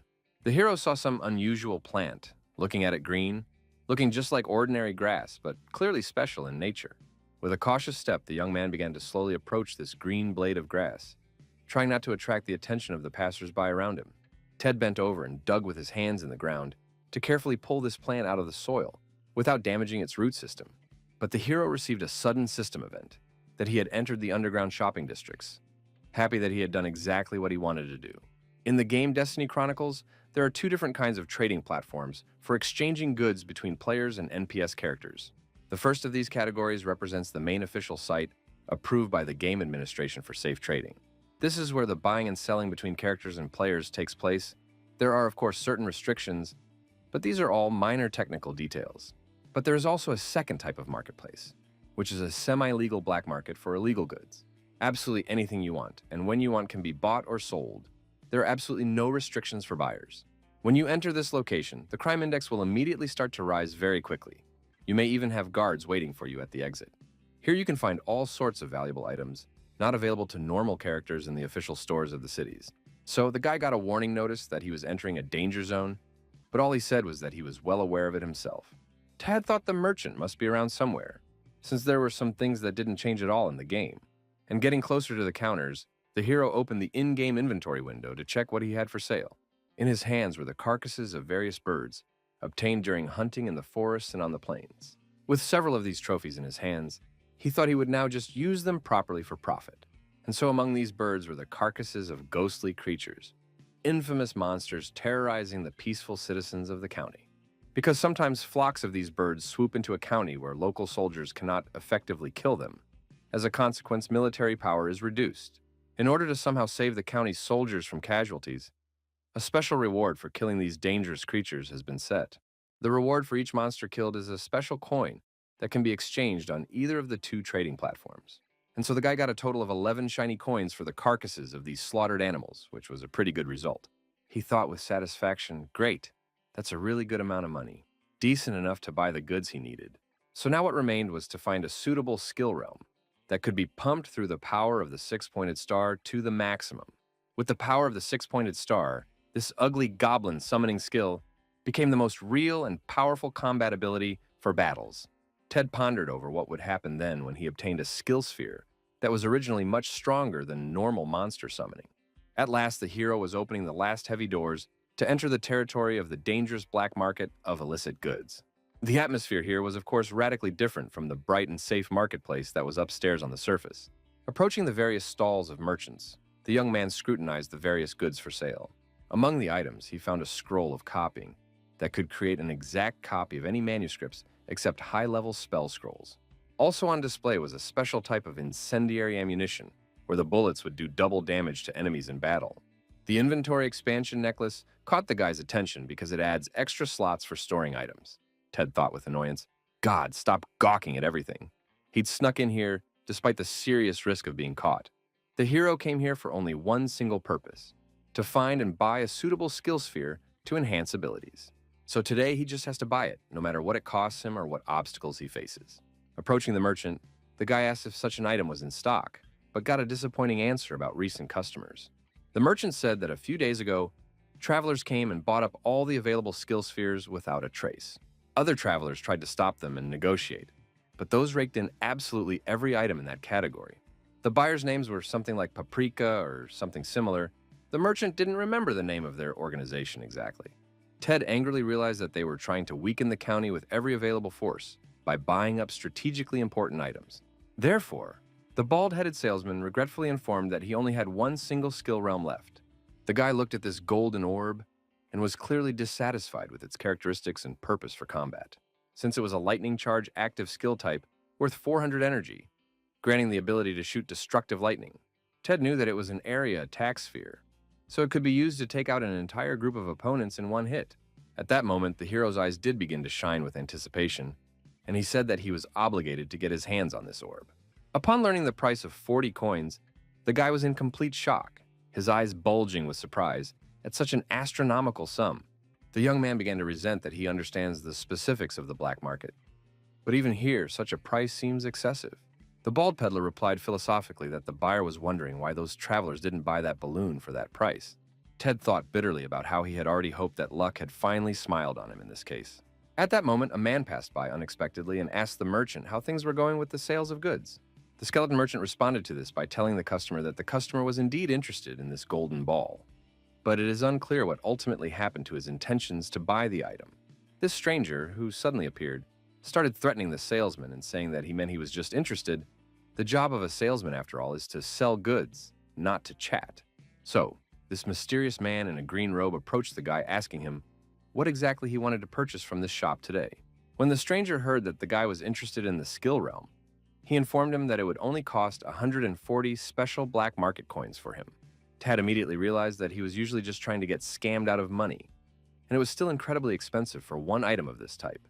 The hero objected that it was too expensive. Didn't the merchant think that money could buy some normal skill spheres elsewhere? But the brash man replied rudely that beggars were not welcome in his upscale shop. So let him get the hell out of here, bear. If the customer gets the hint, then let them just get out and don't disturb other wealthy people from quietly working and buying goods. Ted thought with bewilderment as to why a skill sphere merchant would have such an inadequate and aggressive host that would scare away customers. If there were no urgent need for spheres, the hero would not even come to this place once more and would not tolerate such boorish treatment. So we have to be patient and wait, as it is still too early. Perhaps with the arrival of other people, there will be more variety of products. But such a skill would really go a long way towards Tad's plans. He doesn't think he can get the miser any discount from this miser. The guy went into deep thought about how he would actually get out of this difficult financial buying situation. Meanwhile, Paprika's guild was actively preparing for a large-scale siege of the county, gathering resources and troops to take over the territory. They planned to do this to gain full control of the county and its resources to further expand their influence. But those players who can't leave the location for various reasons will simply be forced to participate in this bloody siege against their will. And so there was talk among the players everywhere that, of course, they had heard that Paprika was up to something serious, but this is pure madness. Ted has 30 more days to pass the academy exams to receive the second level of musketeer, and there is exactly the same amount of time left. Ted realized that he could not leave the territory of the city due to the terms of his training, and was also forced to essentially participate in the siege. Now his carefully thought-out plan to enhance the character was simply cracking at the seams due to the changed circumstances. The hero thought the worst part was that the siege was a massive event that would be covered by all the game channels and news reports. And if he, being a character that was supposedly deleted, is in the news, it will become a serious problem for keeping incognito, because then he would then immediately want to be found and identified by numerous ill-wishers from powerful guilds who wanted to avenge past wrongs. The guy was not at all happy about how awful and unfavorable all the events around him had been lately. Ted ran away from the black market very quickly, and ran so fast that all the people on the streets turned to look at him. The hero's mind was spinning with only grim thoughts of why he had to do all this, why the siege would begin in 30 days. What was the damn guild thinking at all, if he had to stay in the city until the siege was over and not get out? Hanging around here for 6 months or more would mean going insane. Why the hell should he waste precious time on something like this? Ted realized that the siege would begin in exactly 30 days, so he only had 1 day to get out of here. The lad thought then that he would just in time to get the second level of musketeer and still get out of town before the fighting started. Stopping abruptly, the hero opened his eyes wider and thought anxiously about what was even going on at the academy this time. Ted saw people arguing among themselves, one saying he knew he could do it all day long, the other promising to pay it all off. This guy with golden hair said irritably that he always hears the same thing and the debt grows and grows without repayment. So to that one-eyed debtor, the creditor said the same thing. Pay up or leave, there is absolutely no other way out. This cocky guy spotted Ted approaching and rudely told him he was a jerk. Let him get out of the way and stay out of the way. Ted recognized Ronero among the arguing men and asked in wonder why he had been beaten and what had happened between them in the first place. This armorer replied bitterly that the hero came at the wrong time as always. If he wants details, he can ask the master everything. Tad turned angrily to Raiden and mentally thought about what this so-called academy master had done. Raiden asked hopefully when he saw the returning student, but the boy wondered what was going on here with the freak. The master explained that the insolent type's name was God Zonte, and he was the official owner of the building of this Musketeer Academy. Tad, when he heard this, interjected with bewilderment about the owner, and Raiden confirmed that it was a man who had been buying up real estate for several years. Godzont is not only rowdy and boorish, but he also continually inflates rents for all tenants in that area of town.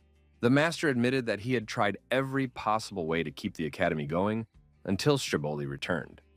But it couldn't go on like this. The greedy type had taken all of the academy's precious treasures as collateral, and Raiden was embarrassed to talk about it out loud in front of his student.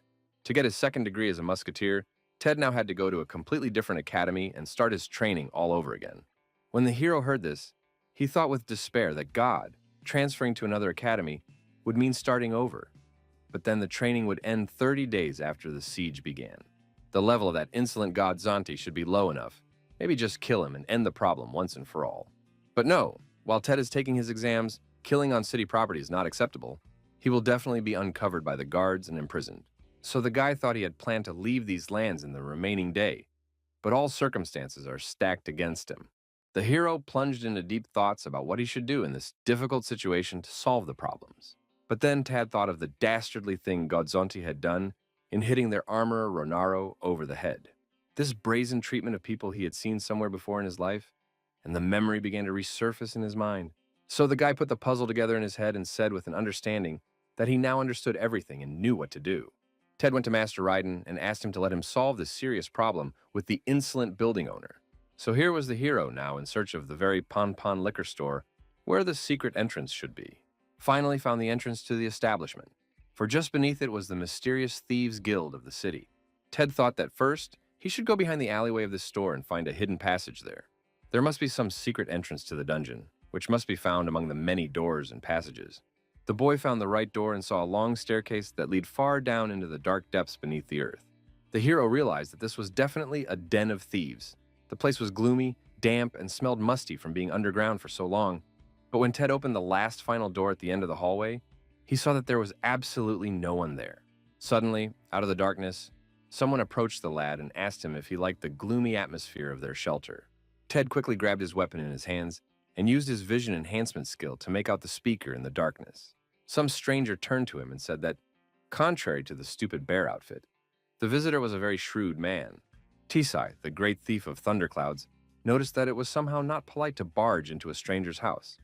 And the boy realized that the stranger was invisible. He was a great third-class thief, a very high-level character capable of hiding from detection by most players. The guy then apologized and explained that he came from the master of the Musketeer Academy, who had given a letter of recommendation to their guild. Tisai said with surprise that he remembered him, for he had studied under Shibboleth himself. The master's apprentice had become a criminal. The world never ceases to amaze. Tad thought anxiously, stop. The privacy concealment scroll didn't work on him.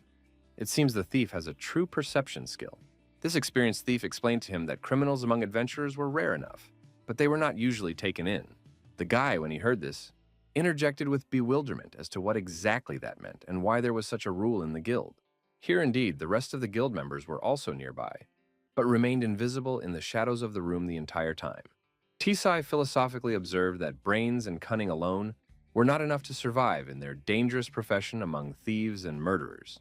So the man grinned and asked the hero if he hadn't noticed anything, pointing to his hands and showing the potion. Ted was surprised to realize that he had actually lost his valuable recovery potion that he had previously held tightly in his hands. This great thief mockingly said that people who are careful to conceal their criminality are too easily fooled by seasoned professionals. Though for a strange type like this visitor, no amount of wise advice and guidance would help in the future anyway. Tisai smiled and said that it was better for the guest to get out of here, as he would not train a fool who did not even notice the theft. So the thief turned to his companions and offered to drink to the easiest victory in their rich criminal history. Tad only began to smile wryly and meaningfully as he watched the thieves. When those rascals drank the stolen potion, it turned out that it was actually a poison that imposed a paralysis effect on them.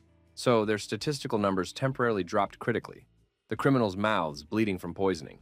They screamed in rage and accused the hero that the creep had known about the poison theft all along and had set them up on purpose. The guy calmly replied that they had won the potion from him by honest stealing and felt like lords of this underworld. So Tad took to calling upon his loyal goblins, much to the surprise of the thieves present. The hero turned to his weakened opponents and wondered who would now prove weaker in a fair fight. He ordered the goblins to launch an attack, whereupon his assistants quickly massacred the poisoned and defenseless thieves. That thief leader exclaimed in horror that there was no way. How could such a seemingly weak player be so strong? Ted calmly said that since the situation had been cleared up, in that case, let him just give him the thief class, and that was it. The lad was glad that he had been given what he wanted after all. He had achieved everything in a fairly simple and efficient way. Ted thought with satisfaction that great, we could just about try new skills in practice. So he decided to use the steal ability. But there was nothing to steal, and Tad wondered with puzzlement What could be the reason for the skill failure? Tisai mockingly told him that he realistically thought the theft would work without training. One must learn while the teacher was still alive. Before you can steal anything, you must enter Thief Stealth, a special skill that has 3 levels of effectiveness and drops during an attack. Therefore, whether a heist succeeds or fails depends only on the number of crowns a player receives for a successful action. Failure means 1 crown, in which case, not only will you not steal anything, but you will also be discovered by the victim immediately. 2 crowns means that the theft was successful, but as in the first case, the person will find out that something was stolen from him. But here's 3 crowns. That would be the truest perfect outcome of the situation, item obtained, and the target didn't notice you. Everything is, of course, quite conditional, because success is also influenced by your level, the level of the target, and many other such factors. Ted, after listening to all these intricacies of the thief's trade, realized that his head was already beginning to split from the complexity. The hero thought that it turns out that before stealing something, you must first enter invisibility. Well, let's try it in practice. And so, he got a system message that the probability of a successful theft was only 52% of the maximum. The guy thought, okay, then he'll try stealing something else, an apple seed with a 75% chance of success. Managed to steal an unfinished love letter? Only got 2 crowns for this thieving action, which was not a bad result. Looking at the trophy, Ted thought with wonder if it really is all that simple in the thief's business. The hero thought with curiosity that, okay, what is this love letter anyway, and began to read it carefully. Tisai shouted indignantly, who gave the guy the right to read this? Let him quickly take the letter back, the insolent lad. Ted wondered with a smile on his face if a mentor would be so helpful to his student who had just embarked on this path.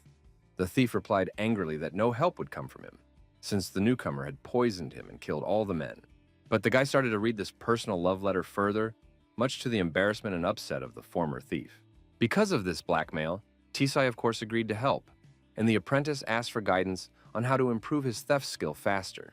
After a while, a guy peeking at someone in town realized that he knew it. This type treats everyone badly. It was the same rogue Godzante, who is the greedy owner of the Musketeer Academy building and harasses the tenants. Godzante demands exorbitant fees for renting the premises, and if tenants don't have the means to pay, he puts them out on the street naked. And to ensure that his activities are not touched, this freak bribes the city guards, but at the same time acts quite carefully and cunningly. And so the guy saw this villain holding the familiar identity concealment scroll, which hides character information. Ted watched him and thought he wasn't wrong. This guy is actually that greedy black market trader. The valuables that Godzante takes in payment of tenants' debts are essentially just money and items stolen from people. You can't sell such goods in the official shopping district. So he opened his underground shop on the black market. There had to be some gap in his criminal strategy. And here the guy noticed something odd as he watched closely. In the hands of the owner, the hero saw a thick book and realized perfectly well that it was a ledger with records of income. And Tad thought exactly why would he have that book with him all the time if he wasn't able to trust even NPC characters to run the store. But the guy smiled and realized then that it was even better for him, as it represented the very real chance for exposure. Because by obtaining this compromising book, the hero will essentially be able to catch this villain red-handed in this way. And now there were only 5 days left before the siege of the county began. So it was a crucial day to execute the plan. Thanks to his training with the master thief, Ted had gotten exactly what he wanted, and now he saw the villain in action. The hero approached some random vendor and asked to sell him an item for a few coins for diversion. The guy did it on purpose so that the brazen owner of the academy wouldn't notice the surveillance and suspect something amiss. Ted continued to watch him as he wrote something in his red ledger, recording the sales for today. The hero realized that now was the best moment to act decisively and activate the thief's stealth skill. The guy thought, okay, it's either all or nothing here, so if he loses somewhere, the crime index will skyrocket. So Tad simply held out his hand and used his learned steal skill to obtain the desired item. A window popped up for him with various items that could simply be stolen, and the success rate of theft was quite high. Because of the identity concealment scroll, the probability of a successful theft increases by a factor of 10, so it plays a big role for him. The ledger showed only a 10% chance of a successful theft, which was pretty risky. Ted thought it was easier to steal an item when it was in the target's inventory. Then the likelihood of success was greatly increased. After the scoundrel returned the ledger to his inventory, the guy's probability of a successful theft increased to 100%. Ted thought with satisfaction, great. Then it was time to use the learned skill of stealing to obtain the desired item. And it worked out just fine for the hero. He got this ledger in his hands. He also got double the experience for success.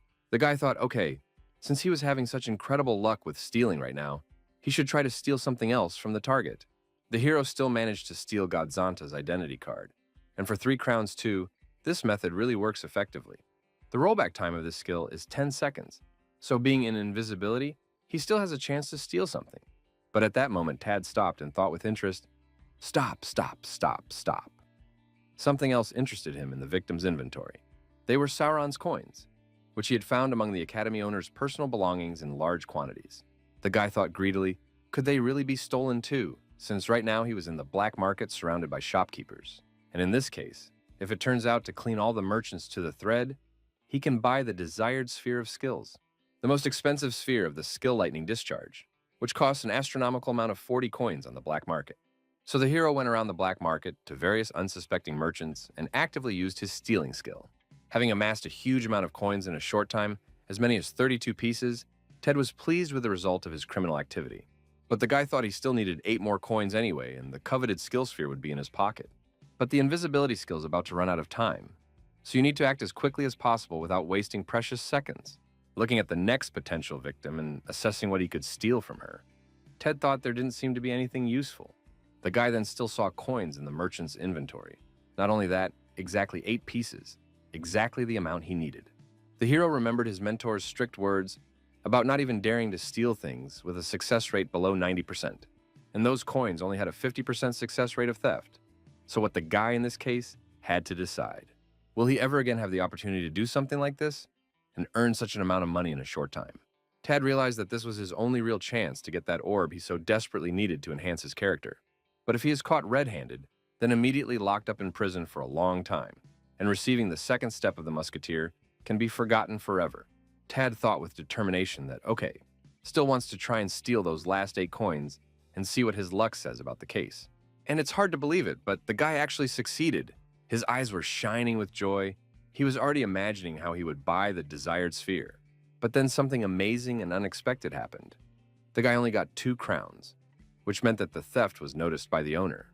Of course, the owner of the coins immediately began shouting loudly and indignantly, demanding that the freak thief who had stolen from him leave the crowd immediately. Ted realized with horror that his thieving stealth was simply now running down in time, and he was becoming visible to others again. Godzante saw exactly who was involved in this thievery and recognized the familiar bear mask in the thief. The owner of the academy shouted with rage that he was wondering where the damn jam was, and it was a bear's head going into his pockets for money. Ted thought regretfully that he'd gotten greedy, and now he had to get out of here before it was too late. Godzante said threateningly, not even thinking about getting out of here after all that this thief had done. The enraged owner began to use his magic power and unleashed real energy bars, promising to show who was the master here. To dodge such a powerful and dangerous blow, the guy was forced to use his proven 1,000-step skill. The hero thought anxiously that these magic rods were indeed a very strong thing, capable of dealing critical damage. But it's not just about the power of the attacks. The opponent also has passive abilities that are quite useful. It's the worst opponent of any class. The guy was well aware that Godzante would definitely fight not for life, but for death, and wouldn't let him escape easily. But Tad used his new skill double jump to get out of there as quickly as possible and hide in the crowd of merchants. But this persistent blonde wouldn't let him go and continued to run hard after him, trying to catch the guy at all costs. Godzante also activated his special grapple skill to finally catch the brazen thief and deal with him. This blonde pondered with bewilderment that since he was the same level as this bear, why then could the latter get away from him? The owner was angry and thought with rage that he was obliged to find and severely punish the thief for the crime he had committed. Running forward and cutting off the escape route, Godzante shouted that there was nowhere to run now. The thief had cornered himself, and from his hands the enemy released a magical web that looked like a strong net for catching criminals. And to the hero's horror, Godzante actually managed to capture the bear's leg with this sticky and strong magical web. A terrifying sight unfolded before his eyes. The young man's body began to be covered in real lightning. The enemy admitted with annoyance that he was even disappointed. He had stolen so much valuable stuff and got caught on some coins. Ted smiled and wondered if his interlocutor thought he was somehow new at this. The opponent replied that it was hard to call it otherwise. He attracted so many fools, and the main thing is that he does not learn anything. The lad objected that his opponent was mistaken, for everything had been done as intelligently and thoughtfully as possible. It would have been problematic to be shot right in the middle of the street. Didn't he find that odd? But the man only laughed. Ted clearly wasn't kidding and fired a shot from his incredibly powerful weapon towards his opponent. The opponent realized with horror, was he really able to kill him with one shot, taking off half of his health? The young man was glad that he was able to keep time and control the situation properly. The guy was once again able to use his special skill called Thief Stealth. The enemy realized at the last moment whether this trickster had gone invisible again, but would not let go. From his pocket he pulled a strange whistle, which he brought to his lips to use the spell. It's an arrest whistle, forcibly canceling the skills of all criminals within a 10-meter radius. Tad thought that since the opponent used apprehension, his level was definitely 400 and there were other skills. Indeed, his skill, summoning guards, activated. Terrifying iron guards appeared, although he summoned them to kill him. Once that happens, the inevitable roundup on him is activated. The enemy has stated that he will definitely not leave this time, so the guards must protect him at all costs. The iron creatures immediately began to move towards the cloaked enemy little by little. Tad smiled as he knew he too had something to answer to such an enemy attack. Guy summoned his silver goblins and ordered the battalion to prepare to defend him from attack. He pointed at the masked fool, telling him to hit him, but not to touch the armored Iron Men at all yet. A new skirmish between the opponents began, and the young man also drew his powerful battle weapon. The silver creatures were genuinely happy. They finally had a new and interesting combat task to accomplish with gusto. The Iron Guardians were subjected to very heavy and relentless fire from the opponents attacking them in this brutal battle. The enemy's thoughts were full of anxiety. Why were the goblins so strong? If this continued, defeat would be the inevitable outcome of the battle. The solution came instantly. Use the general offensive skill, urging the Iron Guardians to become more aggressive in attacking enemies. The magic skill causes the guards and puppets to rush into a furious attack, dealing fast and incredibly powerful blows to their opponents. A plan has matured in his opponent's mind. Whether victory or defeat lies ahead, the main thing is to use the evidence gathering skill on this guy. The unique ability allows you to take absolutely all stolen items from any criminal caught in range. Ted was puzzled by his enemy's behavior, why he started running in his direction with such incredible purpose and aggression. The realization came quickly. To use a dangerous skill, there is one prerequisite: physical contact with the enemy. The young man's reasoning was logical. The enemy is purposefully approaching, so he plans to use the insidious skill of evidence gathering. The solution matured instantly. Use the lightning jump skill to prevent the sneaky opponent from reaching the target. The activation of the 1,000-step skill allowed one to try to hit that dastardly scoundrel on the bloody battlefield with an accurate shot. Ted's strategy was simple and effective. Punch his opponent in the leg, depriving him of further movement on the battlefield. A shot from a cool and incredibly powerful weapon rang out, aiming at the oddly masked opponent approaching the guy. Luck favored the young man. The bullet hit the enemy's leg, seriously wounding him and slowing him down considerably. The screams of the enemy spread through the neighborhood, full of indignation and rage at the fact that Ted had done something terrible and unforgivable. However, the insidious enemy had a secret trump card, a special skill unshakable, reliably defending against such attacks. Despite being injured, the enemy managed to touch the young man and successfully utilize a powerful skill to collect stolen goods. The ledger was instantly seized as irrefutable evidence against Tad, confirming his criminal activity in the city. Triumph filled his opponent's thoughts. It was now over between the opponents. Justice had finally prevailed in the battle. The statutory right allowed the return of absolutely all that valuable property that should have been returned according to justice. Suddenly, Tad lifted a second exact same book in his hands, displaying it to his stunned opponent with an eager smirk. Curiosity mixed with mockery, holding the mysterious object in his hands, the boy wondered what it was he had gotten. The opponent hastily opened his book, pondering the significance of what was happening, for the evidence had just been brought back. Contempt sounded in Ted's words, calling the enemy an idiot who had completely failed to prepare for such a turn of events. A hunch visited the stunned opponent. Could it be that this cunning and devious fellow had used the rare item copying scroll? Ted had anticipated the possibility of failure and potentially acquired this magic scroll in case luck failed him again at a critical moment. The magic item can create an exact copy of any manuscript, with the exception of spell scrolls and other high-level magical artifacts. The process of copying documents takes a minimal amount of time, making scroll an incredibly convenient tool for such operations. The adversary bitterly admitted the young man was right.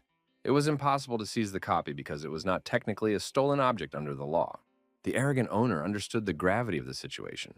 Even a simple copy of the document could completely destroy his lucrative business forever. Desperation made his opponent scream with pleading in his voice, asking what exactly this guy wanted from him, money or something else. Tad calmly inquired if the enemy was sure he was in a position to speak to him in such an insolent tone. The demand was made loud and clear, to be more respectful in communication and not to address the young man in such a familial manner of conversation. Placing a hand on his defeated opponent's shoulder, Tad confided that there was something important he really needed to get. The guy had no intention of killing the enemy, so the proposal to discuss things peacefully sounded quite reasonable and logical. The store owner panicked and assured him that he was willing to do absolutely anything to keep the young man from turning him over to the city guard for reprisal. Ted made a simple condition to start with, to show the contents of the inventory, and then we could look at it and make a final decision. The return to the Musketeer Academy was accompanied by rapturous shouts of amazement. Did the guy really succeed in the case? Raiden wondered incredulously if the brash owner had really just taken and finally gotten behind the academy after all these events. Ted confirmed the success of the mission. Now the academy only needs to pay the rent without interest. The enemy does not dare to do more. The young man was especially fortunate that he was able to obtain a rare and valuable lightning-charged sphere to enhance his abilities for free. Lightning-type musketeers are almost non-existent in the area, and the existing ones are pretty weak. But the six-pointed star will help strengthen the skill considerably. Raiden, after all the guy's exploits for the sake of the academy, knelt down and sincerely thanked him for saving the institution from ruin. The words of gratitude sounded from the bottom of his heart. The young man had just saved the academy from imminent destruction, so his gratitude was boundless and sincere. Ted modestly replied that he was a graduate of the academy, so it was natural and understandable for him to want to protect his home institution. Completing the task brought not only satisfaction, but also a new achievement called Benefit Snatcher in my personal collection of rewards. Looking at the award he had received, Ted thought, something about this accomplishment was clearly out of place and suspicious. The unique achievement ignores the usual threshold of skill progression, allowing the owner to reach unprecedented mental heights in the development of abilities. Ted realized that he wasn't acting for the reward, but the pleasant bonus was still pleasing. Having eliminated the obstacles, it was possible to move forward on the planned path. There were only 5 days left before the opportunity to hole up in the city, get the long-awaited second-class step, and leave this place for good. The new clothes obtained when moving up to the second level of the class gave the guy a significant boost to his characteristics and combat abilities in battles. The appearance of the outfit didn't match the bear's head at all, but more importantly, the impressive performance it provided to the wearer. Thanks to the new sphere and reinforced clothing, any monsters will fly away instantly, with no chance of resistance in combat. The young man's thoughts were filled with anticipation of how many cool and powerful things would be obtained in the near future with this arrangement. The state of mind had warmed considerably, especially happy that the silver goblins were fine and looked content with life. Suddenly, the guy's mood changed dramatically. Something was definitely not right in this idyllic picture of what was going on around him. Suspicions were growing stronger by the second. Why was everything suddenly working out so well? That just doesn't happen in real life, usually. The only luck that really went with Tad was successfully upgrading the weapon to level 19 in his many pumping attempts. Looking at the silver goblins, the guy noticed the empathy activated in all of them. The creatures were literally glowing with incredible happiness and joy. Abrupt notice broke the peace. A report of a change in the date of the siege from Paprick's offensive group brought disturbing news of a postponement. Ted realized the extent of the problem. The second stage could only be obtained in 3 days, and the siege had been postponed, making it extremely difficult. The original plan had called for a siege on the 16th of May, but now the beginning was fixed for some reason for the 10th of the same month. It turned out that the battle would begin in 2 days, for which the young man was completely unprepared neither mentally nor physically at the moment. A state of shock engulfed the guy completely. Did all his efforts and accomplishments essentially turn out to be completely meaningless and in vain? Tad collapsed to the ground, clutching his head with both hands, and wondered agonizingly why he had suffered all these trials of fate. The silver creatures watched with bewilderment, completely unaware of what had happened to their beloved master at this moment. It was as if a sudden insight had come upon the three faithful creatures at the same time, and they realized that they must support their master in his time of need. The goblins decided to echo Ted's actions and fell to the ground nearby as well, showing solidarity and loyalty to their master in distress. Tears rolled down the cheeks of the guy who had so sincerely hoped to get the chance to just quietly walk out of here forever, leaving his problems behind. Raiden, noticing the students' despair, decided to move closer and cautiously inquire what had happened to the young man at this difficult moment. The master also said that he had reported to the Earl about a strange dark cloud that Ted had quite recently uncovered during his adventures. Count Sauron ordered the threat to be destroyed as quickly as possible, to minimize potential troop losses in the upcoming battle with the enemy. An elite group of fighters will be assembled to carry out a dangerous mission, which will quickly deal with all possible risks and threats. Tad asked with despair if the master wanted him to go fight the cloud as well, for now getting the second step was in jeopardy. Raiden reassured his apprentice, assuring him that if he went with him, progress would definitely be maintained. One Ted was worth 100 regular fighters. The young man realized with all clarity that there was absolutely nothing left for him to do but accept this dangerous assignment and set off. The master thanked the boy for his agreement and informed him that he had already gathered all the necessary equipment, so we could move out right away. Tad's thoughts were resolute. He was definitely not going to stay longer than necessary in this stale and tiresome city ever again. The plan seemed simple. Destroy some ominous cloud, and then it would be easy to beat all those nasty freaks once and for all. Fate once again put sticks in the wheels of the young man, preventing the realization of his plans and aspirations for freedom from this place. Ted vowed to crush every member of this ugly guild that so persistently prevented him from living his life in peace and accomplishing his goals. Meanwhile, two girls from the fan club were discussing the latest news. One claimed to have seen Tad in Area 4, but he may have already left. The girl with glasses excitedly announced that she, too, had received notice that the siege had been postponed to an earlier date, which drastically changed the plans. Panic gripped the groupie. She screamed that they needed to get the hell out of here immediately, or there was no way they would see their adoring lord. The friend with the bright red hair suggested an alternative. Since the siege was postponed, we could join the battle with Lone. The logic was simple. If the lord was feuding with Paprika's guild, there was no way the groupies could stay out of the conflict. The red-haired girl explained the goal, to find the missing lord, no matter which side one would have to fight on to achieve the result. Fans didn't need much to be happy, just to meet their adored hero and see him with their own eyes at least once. Ted was already on his way, following his experienced master to the site of a dangerous mission to destroy the threat. The guy noticed an interesting detail. The Count, it turns out, used to be quite active in political circles and had an influence on events. Looking at the assembled fighters, Ted realized that all of the warriors present were at least level 500, despite their outward simplicity. One of the elite fighters asked if the representatives from the Musketeer Academy had finally arrived, or if it was some kind of mistake in the plans. Honored hero. Hecaton, the head of the Warrior Academy and Knight of Storms, mockingly remarked that the strongest disciple looked like a children's cartoon character. Ted instantly realized the identity of the speaker, the head of the Warrior Academy, for musketeers and warriors have long been on strained relations with each other. Raiden angrily demanded that they shut up, emphasizing that the young man had saved their academy, and threatened retaliation if the insults continued in the same vein. The head of the Warrior Academy scornfully responded with a challenge, suggesting that the one-eyed musketeer try anything realistic against him in battle. Someone present decided to stop the brewing conflict between the leaders by reminding them that they had gathered to save the lands from a deadly threat. Honored hero Rinchen, head of the Mage Academy and Master of Destruction, quipped to his colleagues that the heads of academies should set an example for the youth. Hecaton stubbornly declared that there was no way he could ever find common ground or be friends with that one-eyed type ever. Rinchen sighed regretfully, admitting that looking at the behavior of his colleagues, he was seriously worried about the success of the upcoming dangerous task. Raiden apologized to the student, expressing regret that he had unwittingly witnessed such an unpleasant and embarrassing scene between adults. Ted indifferently replied that he didn't care about the showdown at all, since the main purpose of participating in the mission was to gain experience and get pumped up. A group of elite fighters have arrived at their destination, a location of high complexity where a deadly threat to all inhabitants lurked. One of the mages asked in surprise, did his colleagues really mean to say that the ominous cloud was artificially created by Paprika's guild? It seemed to Ted, or the dark cloud had actually gotten much closer to the ground than it had been the last time he'd been here. The magic indicator showed approaching the critical mark. The current percentage was 85. Matter decomposition would soon begin. Disaster was inevitable.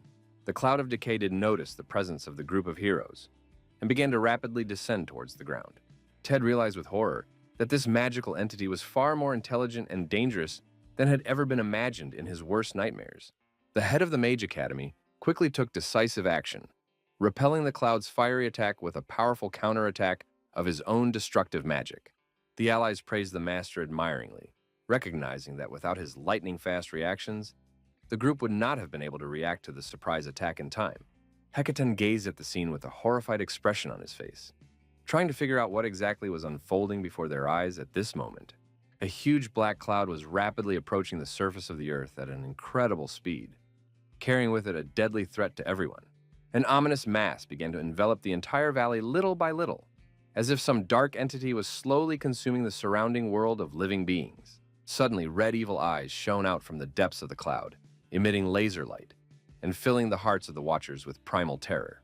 All the players present froze in epic fear, unable to move from the panic that gripped them in the face of the threat. The thoughts of the heroes were full of anxiety and premonition of trouble. What was about to happen in this cursed place filled with evil? From the dark cloud, a huge number of undead warriors appeared.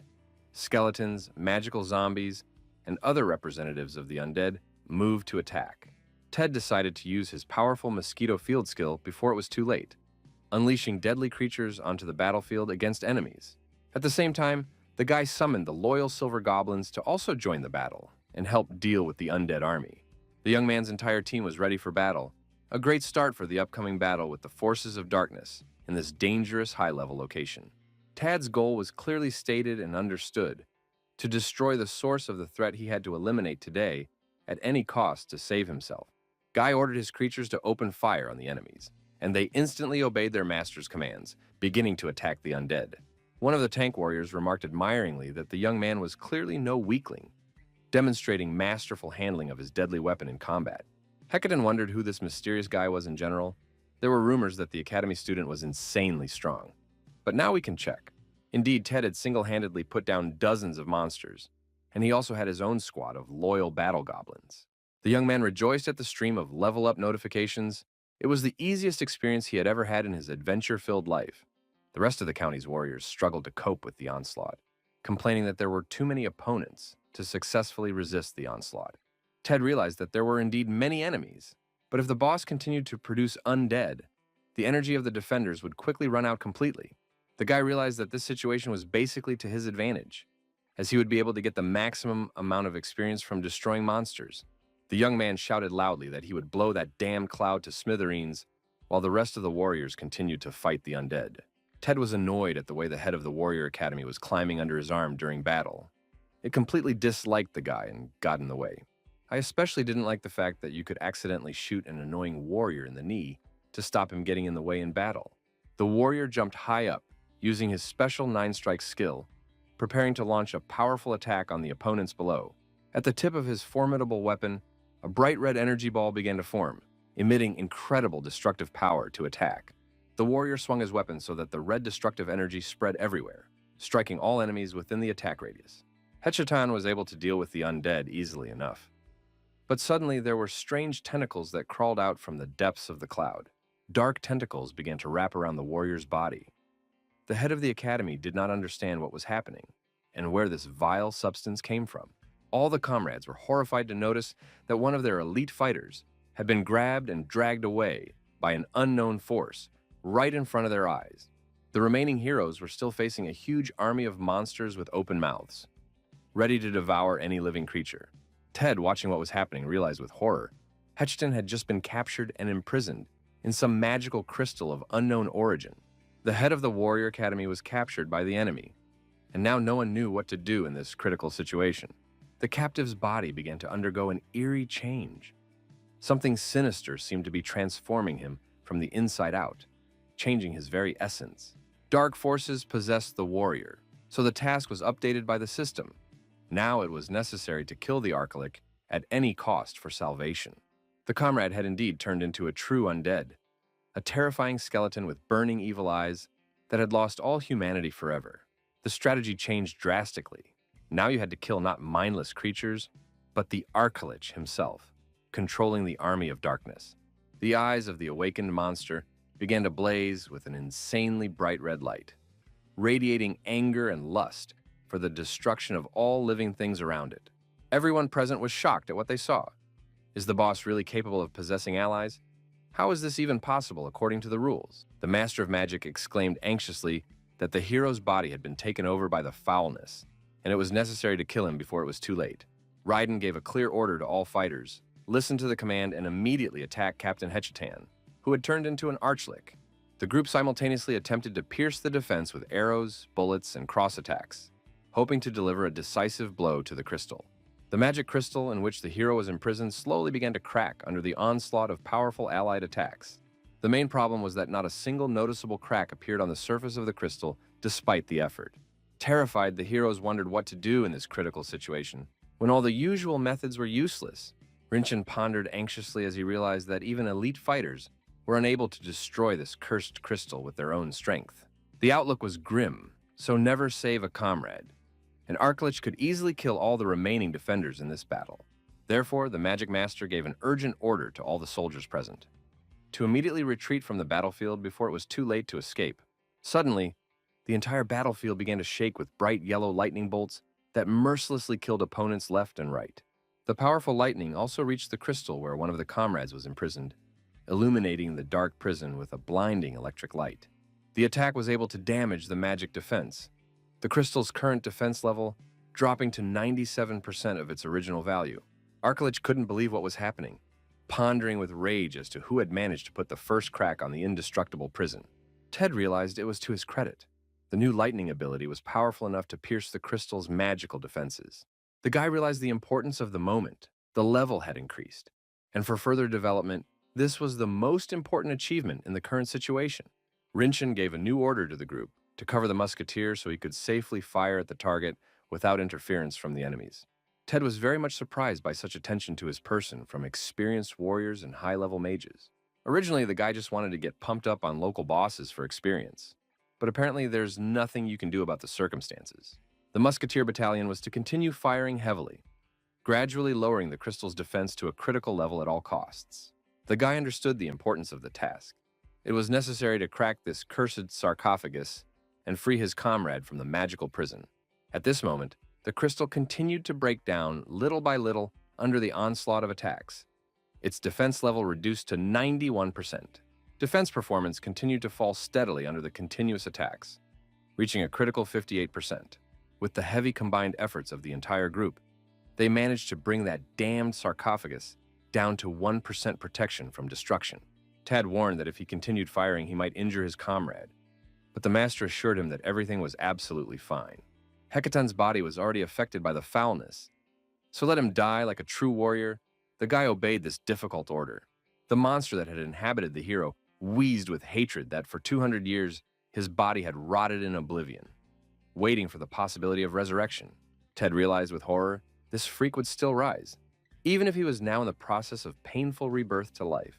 The boss roared with rage that if he wasn't destined to be resurrected completely, then he would take all of his opponents with him to the grave. The monster of decay has turned into the true embodiment of death. Now people are left to rot until their very last breath. All the people present exclaimed in shocked horror, unable to believe how huge and terrifying this monster was. The only thing that won't quit with this monster is the hubris that makes him demand his opponents kneel before his greatness.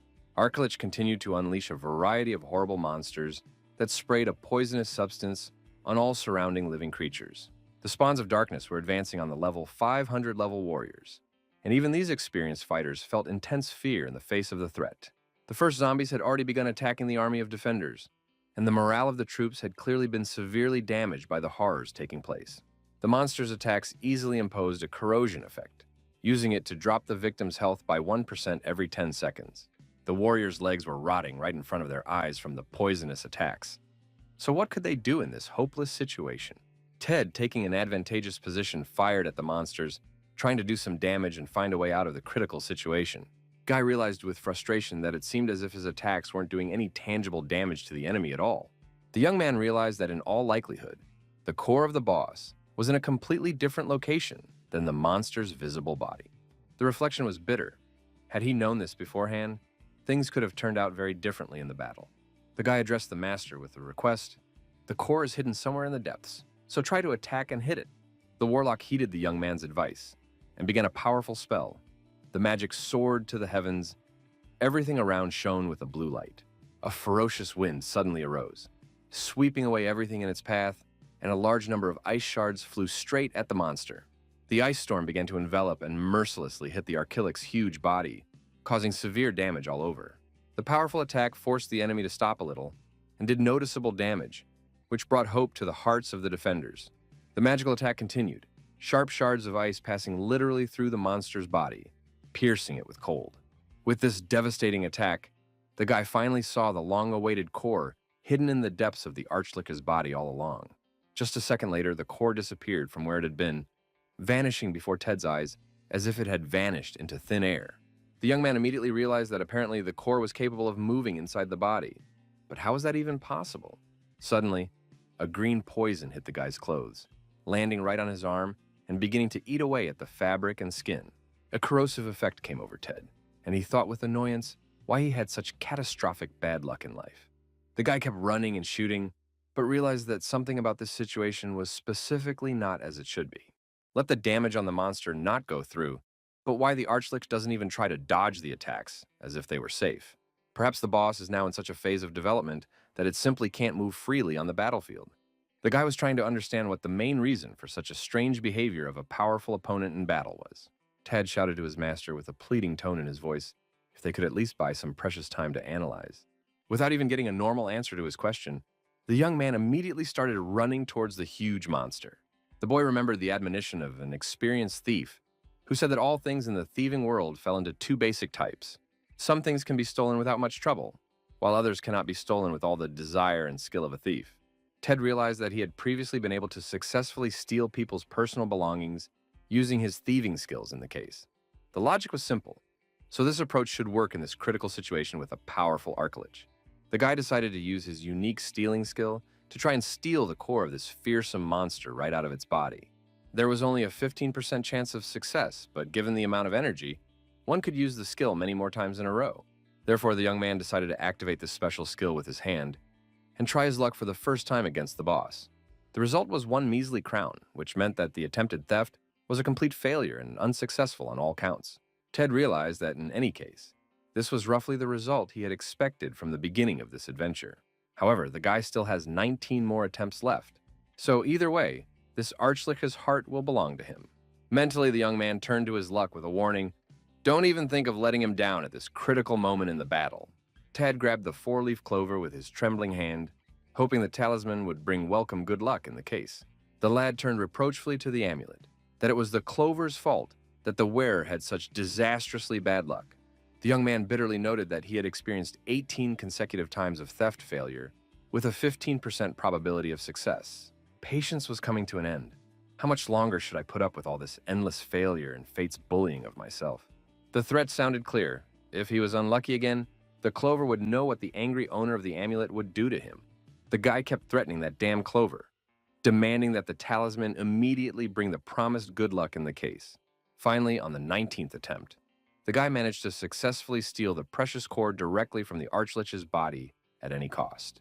The terrifying monster's body began to rapidly disintegrate before his eyes, all of his comrades looking at what was happening with extreme astonishment.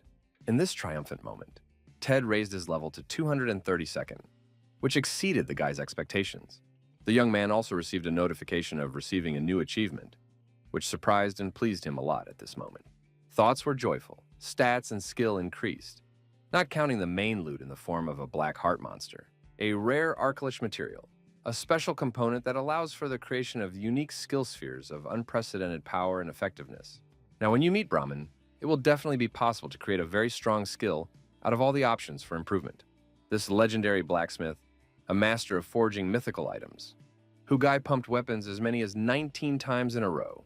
It's really the best reward one could get for this whole dangerous and exciting game of Archlich.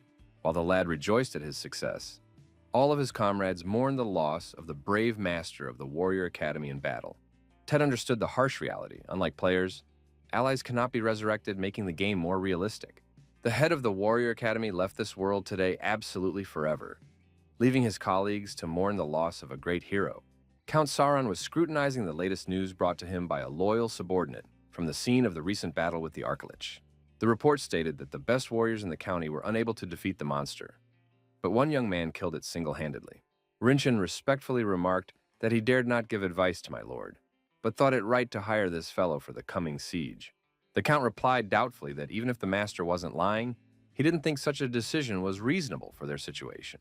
The master was surprised to ask the reason for the doubt, but the ruler replied that such mercenaries could not be trusted without looking back. The charmer agreed in principle in part with his earl about caution in such delicate matters of hiring. Sauron explained his position. All mercenaries act solely on their own self-interest and gain. Among adventurers, there are many who want to get their hands on other people's lands by any means possible. There are also those mercenaries who are willing to go on any assignment if they are well paid in gold by their customers. Judging by the wizard's words, hiring one hero to stop the attack, how much would such a deal cost the county? Most of the county's soldiers are very ordinary conscripts with no special skills or expensive equipment for war. However, there are also professional mercenaries, whose services are paid much more expensive than the work of ordinary warriors. Due to the fault of the Paprika Guild, the county is in a state of emergency in terms of the economic stability of the region. If this young man single-handedly stops the siege, just think of the astronomical amount of money he will want for his services. If the hero succeeds in completing the task, you will have to give him the whole county to at least somehow pay for the work. Therefore, before engaging in hiring, you should carefully think twice about the implications of such a decision for the future. Thankfully, the worst threat in the form of the Archlick is at least behind us. A really reassuring truth. By order of the ruler, all the sorcerers of the county have arrived and are fully prepared for tomorrow's siege of the enemy forces. Karis was getting very angry at this moment, realizing that the siege hadn't even started, and their monster had already been destroyed. From the beginning of the day, the guildmaster had been trying to do something to make things as good as possible for Paprika. Lone has brought his familiar allies, but these three will not be able to ensure the success of the entire ambush against the county. The county has never had any allies capable of defeating the Archlick, but from the information, some musketeer defeated him. Karis's head was occupied with anxious thoughts. Was she missing something? At that moment, someone entered the room. The visitor asked why the captain seemed so tense and anxious before an important battle with the county. Tanichi, the human ram, reassured his colleague, "We have absolutely nothing to worry about after all. We have everything carefully prepared for the attack." A girl came into the room and asked to behave at least a little more modestly before the upcoming important operation. Ruri, the parasitic mage, noticed with a sneer that her colleague liked to tell them nonsense and empty words. The guild leader thought with relief, "This is the best player of the Blue Sky Empire Guild and their strongest mage at the same time." The only worry was that the man who defeated the monster might stand up for the county against them. Everything was indeed ready for the upcoming siege of the county. The plan of attack worked out to the smallest details and nuances. One of the fighters regretfully reported that their mighty archboss had suffered a crushing defeat in battle. The man admitted that from this unexpected news, even slightly upset, because he was counting on the help of the monster. The girl reassured her comrade. The Archlich was easy enough to destroy if you distributed your forces correctly, so there was no need to get upset. Karis reminded anxiously that the person who defeated the monster might be on the side of the county, it should be understood. The girl enigmatically asked the gentleman what he thought the tattoos behind her ear at the base of her neck meant. Ruri explained proudly. It was the amount of territory they had successfully captured in previous battles and sieges. The head, hearing this, thought with relief, even though the failure with Archlich, these two are really strong. Tanichi enthusiastically remarked that it had been a while since he had fought strong players, so it was interesting to try his hand tomorrow. Ruri reminded her that the siege begins tomorrow, so the Lord could let her predict the outcome of the upcoming battle with the enemies. The girl prophesied confidently. In exactly 3 days, the county would lie at their feet, and they would celebrate the victory together. System notification has arrived that a siege has begun between the powerful Paprik Guild and the forces of Count Sauron. The soldiers of the Shire noticed with concern that the enemies were forming some sort of elaborate magic circle for the upcoming attack. Why would the opponents want to do this? Do they really want to use siege magic? But the county is protected by a powerful barrier against such a thing. Intelligence has reported this is not attack magic, but support spells. Regeneration and damage enhancement for the attacking army. The defenders looked on in horror at the spells, unable to imagine how one could survive such magical power from an enemy. The warriors were perplexed as to why the opponents would need support spells on such a grand scale for a simple siege of the county. Previously, no one had ever seen such a waste. Why waste so much magical power on auxiliary enchantments? Suddenly something happens that surprises all the defenders of the county very much, and makes them freeze from shock. The defenders see a lone warrior approaching the walls, who declares that if you can't stop the inevitable. The Tanichi saw the approaching enemy and thought with bewilderment as to whether there was only one man opposing them. All of the Earl's defenders were at a loss, not understanding what the enemies were really up to with this strange attack. The commander gave an urgent order to fire a large number of arrows at the lone warrior, hoping to stop his advance. For a strong fighter on the guild side, it was no threat. He used the Blue Dragon Incarnation. Immediately, an incredible transformation of the warrior's appearance began, which began to cover his body with powerful protective energy. An insanely strong blue energy enveloped his body completely, radiating incredible power and suppressing the opponent's will with fear. There was a huge explosion where the arrow flames and blue defense energy merged together, illuminating the battlefield with a bright light. After the explosion, everyone looked at the warrior with horror, realizing that there wasn't a single scratch on his body from the attack. Did the hundreds of arrows hit the target accurately, but completely failed to do any tangible damage to this monster? The defenders saw the mad warrior begin to run very fast right towards the gates of their impregnable fortress. The soldiers shouted in panic to stop the enemy at all costs, so shoot freezing attacks at him. The enemy was too strong. He decided to use the blue dragon's devastating onslaught against the gate. The huge energy dragon rushed straight towards the county gates, bringing death and destruction to the defenders of the fortress. Tanichi got closer, swung his powerful weapon, and managed to break his opponent's magical attack with a single blow. Everyone froze in horror at what they saw. How could the county's most powerful barrier be defeated with just one strike? The commander shouted the order to not stop attacking and use the most powerful sizzling beam against the enemy warrior. Everyone obeyed this order and began to launch a large number of magical attacks on the lone but formidable opponent. No matter what the defenders were shooting, this guy absolutely did not care what to do in a hopeless situation. The commander shouted to his comrades that he would buy them precious time, and they should urgently report the critical situation to the count. Tanichi, fighting off the defenders' attacks, mockingly asked what a shame. How many more seconds could they hold out against him? Such a strong warrior. The count, who heard the situation report, couldn't understand how it was to realize that the outer gate had been completely destroyed. The subordinates reported with despair that no matter what spells they used to attack the enemy, absolutely nothing worked against him. The count asked in bewilderment if anyone had seen the enemy firing at the outer wall of the fortress for destruction. It was reported to him that no, there was no such thing. What to do in this desperate situation with an invulnerable enemy? Sauron realized bitterly that the musketeer had never chosen a side in the conflict between the county and the guild.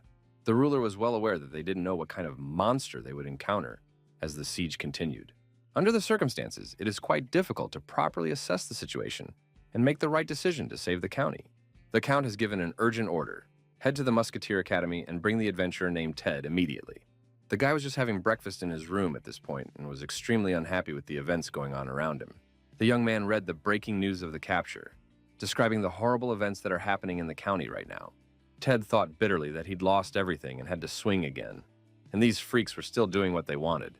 The guy realized that it was pointless to get angry. Although the situation was even to the advantage, as long as the war was going on, you could develop calmly. The young man pondered that clearly this damned guild wouldn't care about him during active hostilities with the county.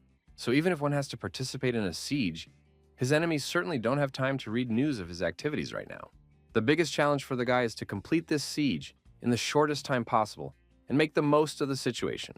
Ted returns to the game, and the master immediately greets him with cheery words about completing an important phase of his training. Raiden solemnly announced that the young man's formal training had now come to an end. Here was a well-deserved diploma of graduation from the academy. The master also informed him that if the apprentice was not busy, Count Sauron wished to see him on urgent state business. The worst possible scenario has occurred.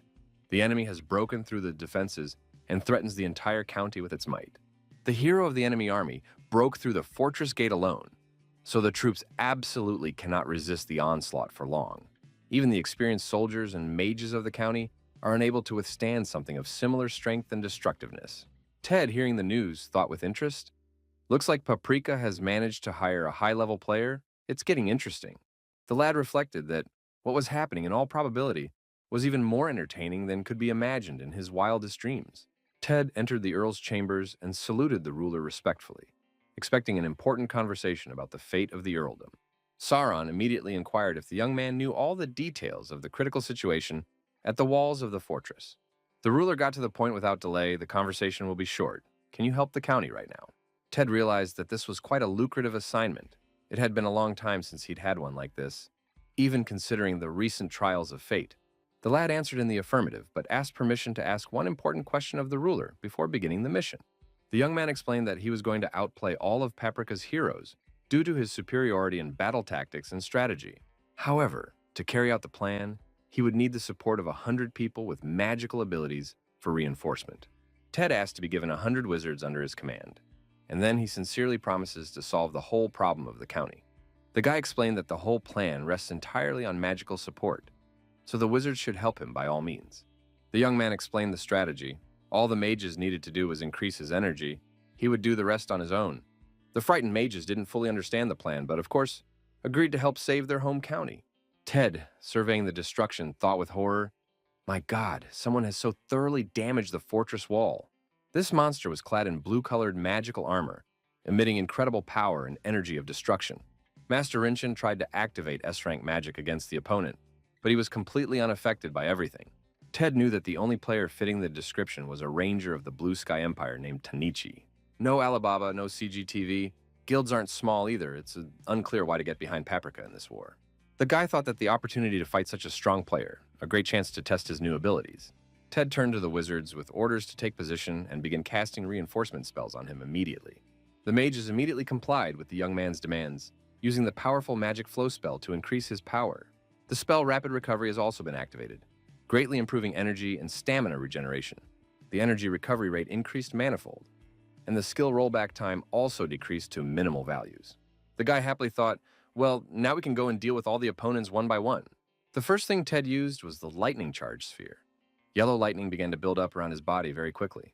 The powerful lightning bolt acts directly on the entire target area and completely destroys the enemy's military camp in a matter of seconds.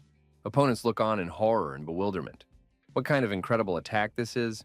How such destruction is even possible? Guild leader Paprika thinks with shock that he couldn't believe that ordinary players could possess such monstrous destructive power. Ted immediately leveled up and gained a significant skill improvement due to his successful attack on the enemy camp. The guy finally realized the real reason why he was lucky enough to get a weapon with an incredible gain of plus 19 to the characteristics. Even when he got the worst summoning skill sphere with the goblins, he swore he would never use it for battles, but was able to develop synergy with these creatures and overpowered the opponent with the increased damage from teamwork with summoned allies. It explained absolutely all the misfortunes he had tried so desperately to avoid, including even that damned county siege. Luck finally smiled on the guy. He realized that all this time, he had been saving up his luck for one decisive moment of truth. A weapon that you put all your accumulated luck into can be the key to overcoming any setbacks and obstacles along the way. However, having a powerful weapon is not enough. The way the fate of the young man will depend only on his own actions. Ted turned to the personification of luck with a promise that he would keep this warning in mind, Mrs. Luck. Luck replied with relief that that was fine, then stopped smothering her and treating her so poorly for help. Panic reigned in the enemy camp, with fighters screaming that some horror and utter mayhem was going on with their plans. Opponent Tanichi laughs and tells his comrades not to worry in vain. The fun is just beginning for all involved. The warrior laughs even more and explains that the only lightning available to the ranged classes is a simple lightning charge, nothing special.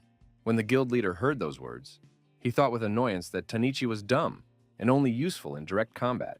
Ruri admitted to being amazed at this unexpected turn of events, which no one could have predicted in advance when planning the operation. The girl noticed that there seemed to be some powerful ally on the county's side that they had in no way expected to meet. So now all the guild needs to do is to act immediately and decisively before the situation finally spiraled out of control. The mage explained that based on the original plan, Tanichi was to destroy the gate and a large-scale army invasion would begin tomorrow. But since the situation has changed drastically, then everything will have to be replayed. There's no telling what kind of lightning player showed up on the outer wall. However, Ruri was sure that her deadly parasite would greatly please this mysterious foe and bring him many problems. Ted had obtained the 6th slot of the 6-pointed star at this moment, so his skill sphere proficiency had increased to the maximum 100%. The lad rejoiced at this accomplishment and realized that the skill sphere now increased the action time by 2 seconds and dealt significantly more damage. The young man realized that this skill area would probably progress somewhere further, opening up new opportunities for ability development.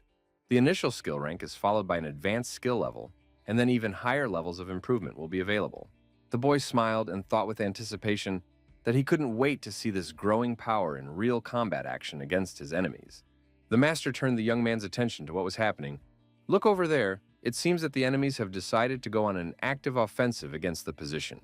Tad clearly hadn't expected the opponents to act as quickly as they had already dared to attack after the losses they had suffered. The mage commander gave the order, "Warlocks, prepare your fire projectiles, and archers also prepare to strike precise blows at the enemies." One of the spellcasters remarked that since the enemies had gone on the offensive, there must be some very good reason. Ted realized that there was indeed logic in this. If the players had no defensive skills, it was better to lure the enemy in when attacking. One of the soldiers saw something disturbing and shouted to his comrades for everyone to pay attention and look carefully at the battlefield. The monster in blue armor once again decided to charge at the county defenders' positions, displaying incredible self-confidence and contempt for its opponents. The soldier began to get even more worried, wondering what the commanders were even thinking in this critical situation. The main question was, what to do for all the defenders in this current, extremely dangerous and unpredictable situation with the enemy. Tanichi only laughed even louder and smugly declared that he was about to swat all of his opponents with one powerful swing of his weapon. The warrior used the Blue Dragon protective scale ability, and the true Blue Dragon energy began to envelop his body in a protective cocoon. Ted, watching what was going on, realized it was a unique item. Blue armor with a powerful enchantment for +7 to stats. The Ram Man fully lived up to his formidable nickname, especially when combined with the Dragon Defense scale skill of high skill level. This skill was categorized as a high-ranked ability that was only available to the most experienced players in this complex game. The unique feature of the skill was that it converted all the damage it received into its own attack power for counterattack. The soldiers shouted in despair that no poison magic worked on him, and ordinary spells didn't do any harm either. Rinchin turned to the guy with a suggestion that it would be better to back off and come up with a better strategy to defeat this opponent. Ted wasn't about to back down, realizing that this was the best moment to try out his destructive power against a strong opponent. The guy took aim and thought about the fact that once the enemy's defense skill was over, a decisive blow could be struck. The young man prepared to shoot at this blue dragon with a confident smile on his face, anticipating the result of his attack against an invulnerable enemy. Ted turned to his opponent with a challenge. He was very curious as to how many of my shots this brave warrior could withstand. Tanichi, that crazy warrior, at this moment shouts at the full power of his lungs that he knows where the cowardly player is hiding. Come out and fight. The master anxiously warned that the outer gate was about to finally break under the onslaught of the enemy. It was urgent to retreat to the inner defenses. Ted hadn't listened to the warnings all this time and realized that now was the best time for a decisive shot, and fired. The guy strikes his opponent with a huge red lightning bolt that was supposed to tear him apart right now in front of everyone. Tanichi didn't understand what it even was. He was protected by a skill. How did the enemy manage to break through the impenetrable defense? It turns out that this smart guy accurately calculated the duration of the defense skill and the timing of the attack, firing right at the moment the ability ended. Suddenly, a mysterious amulet around the warrior's neck began to glow green, activated for emergency communication with allies. Tanichi reached out to his friend through a communication amulet that helps communicate with long-distance players during battle. The guy gave the girl the coordinates of his location. The enemy is on the right side. Reinforcements and magical support should be sent there. Some strange cracks suddenly appeared in the sky, from which dark energy began to ooze out, portending trouble for everyone.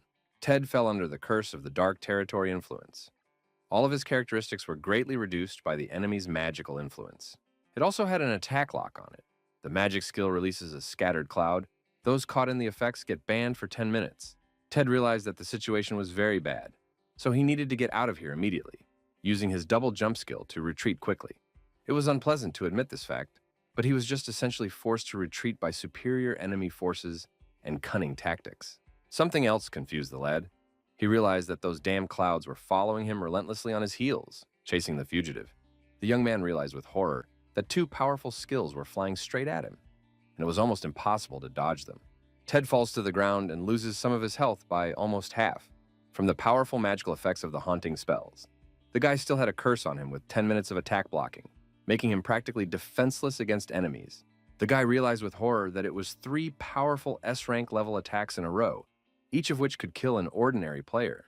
The spellcaster is clearly of a very high level. She's even one of the best players in this whole complex and dangerous game. The last skill completely took the guy out of active combat, depriving him of the ability to attack opponents for 10 minutes straight. I'll have to retreat to the county army for now with the stealth thief skill to wait out the effects of the curses and recover. A soldier shouted in panic that the outer gate was about to be finally destroyed by the superior enemy forces. The worst part was that after these words, just a second later the gate collapsed and the enemy army rushed in. Tad realized at this critical moment that he needed to gain some of his precious experience now to level up. The guy decided to see if he could unleash his goblin battalion and activate the mosquito swarm to attack on enemies. At this point, the fan club guys were walking across the battlefield thinking that death, just payment for a chance to meet the legend. Lo noticed with admiration that that powerful lightning attack was clearly the work of their true idol and hero Tad. The strongest hunter explained to his comrades that the lightning was not of the magical type, but was a completely different nature of power. Though the kill radius and damage dealt was indeed colossal in terms of destruction for a single-player attack. One of the company soldiers asked if this wasn't an S-rank skill realm that was only available to elite players. Lone explained, "I realize it sounds like nonsense, but their deity had defeated a level 50 boss single-handedly, not long ago. Which means that the hero has some trump cards up his sleeves that no one even suspects yet." Lone stated confidently that in any case, Tad must definitely be around here somewhere, and they would find him today for sure. Suddenly, the guy noticed something that interested him. The strange condition of one of the corpses on the battlefield was suspicious. Lone thought with surprise. Here it felt as if a powerful vampirism skill had been used on this person. Getting closer to the corpse, the hunter realized that indeed it was. Judging by the condition of the body, death had come from this. The fan club girl with glasses asked in surprise, wondering if there was such a strong vampirism skill that could kill instantly. The dying stranger began shouting something unintelligible about goblins, trying to warn of some danger before he died. The tank inquired, puzzled as to whether creatures such as goblins even existed in this location for summoning. Lone immediately realized the truth and thought with admiration that goblins could be a skill of their adored divine hero after all. As suddenly a powerful blow from an unseen opponent flies into his back, taking the entire group of fans by surprise. All the comrades shouted in shock, "What the hell? Look, our friend was attacked." Who it was must show up immediately. They use the Star Step mass action skill, which allows you to teleport long distances in a short amount of time. Yuli, who possesses this rare skill, begins to move her team closer to the battlefield using magical teleportation. The tank was horrified to see that the attack had demolished their comrade with a single blow, pondering who could have been so powerful. Yuli suggested admiringly that it was probably their favorite hero, and what an honor to be attacked by Tad himself in person. The group walked closer to the gates of the Shire, where they were met by the head of the Musketeer Academy with a wary expression on his face. Raiden shouted with menace in his voice that the strangers should stop where they stood and announce their intentions immediately.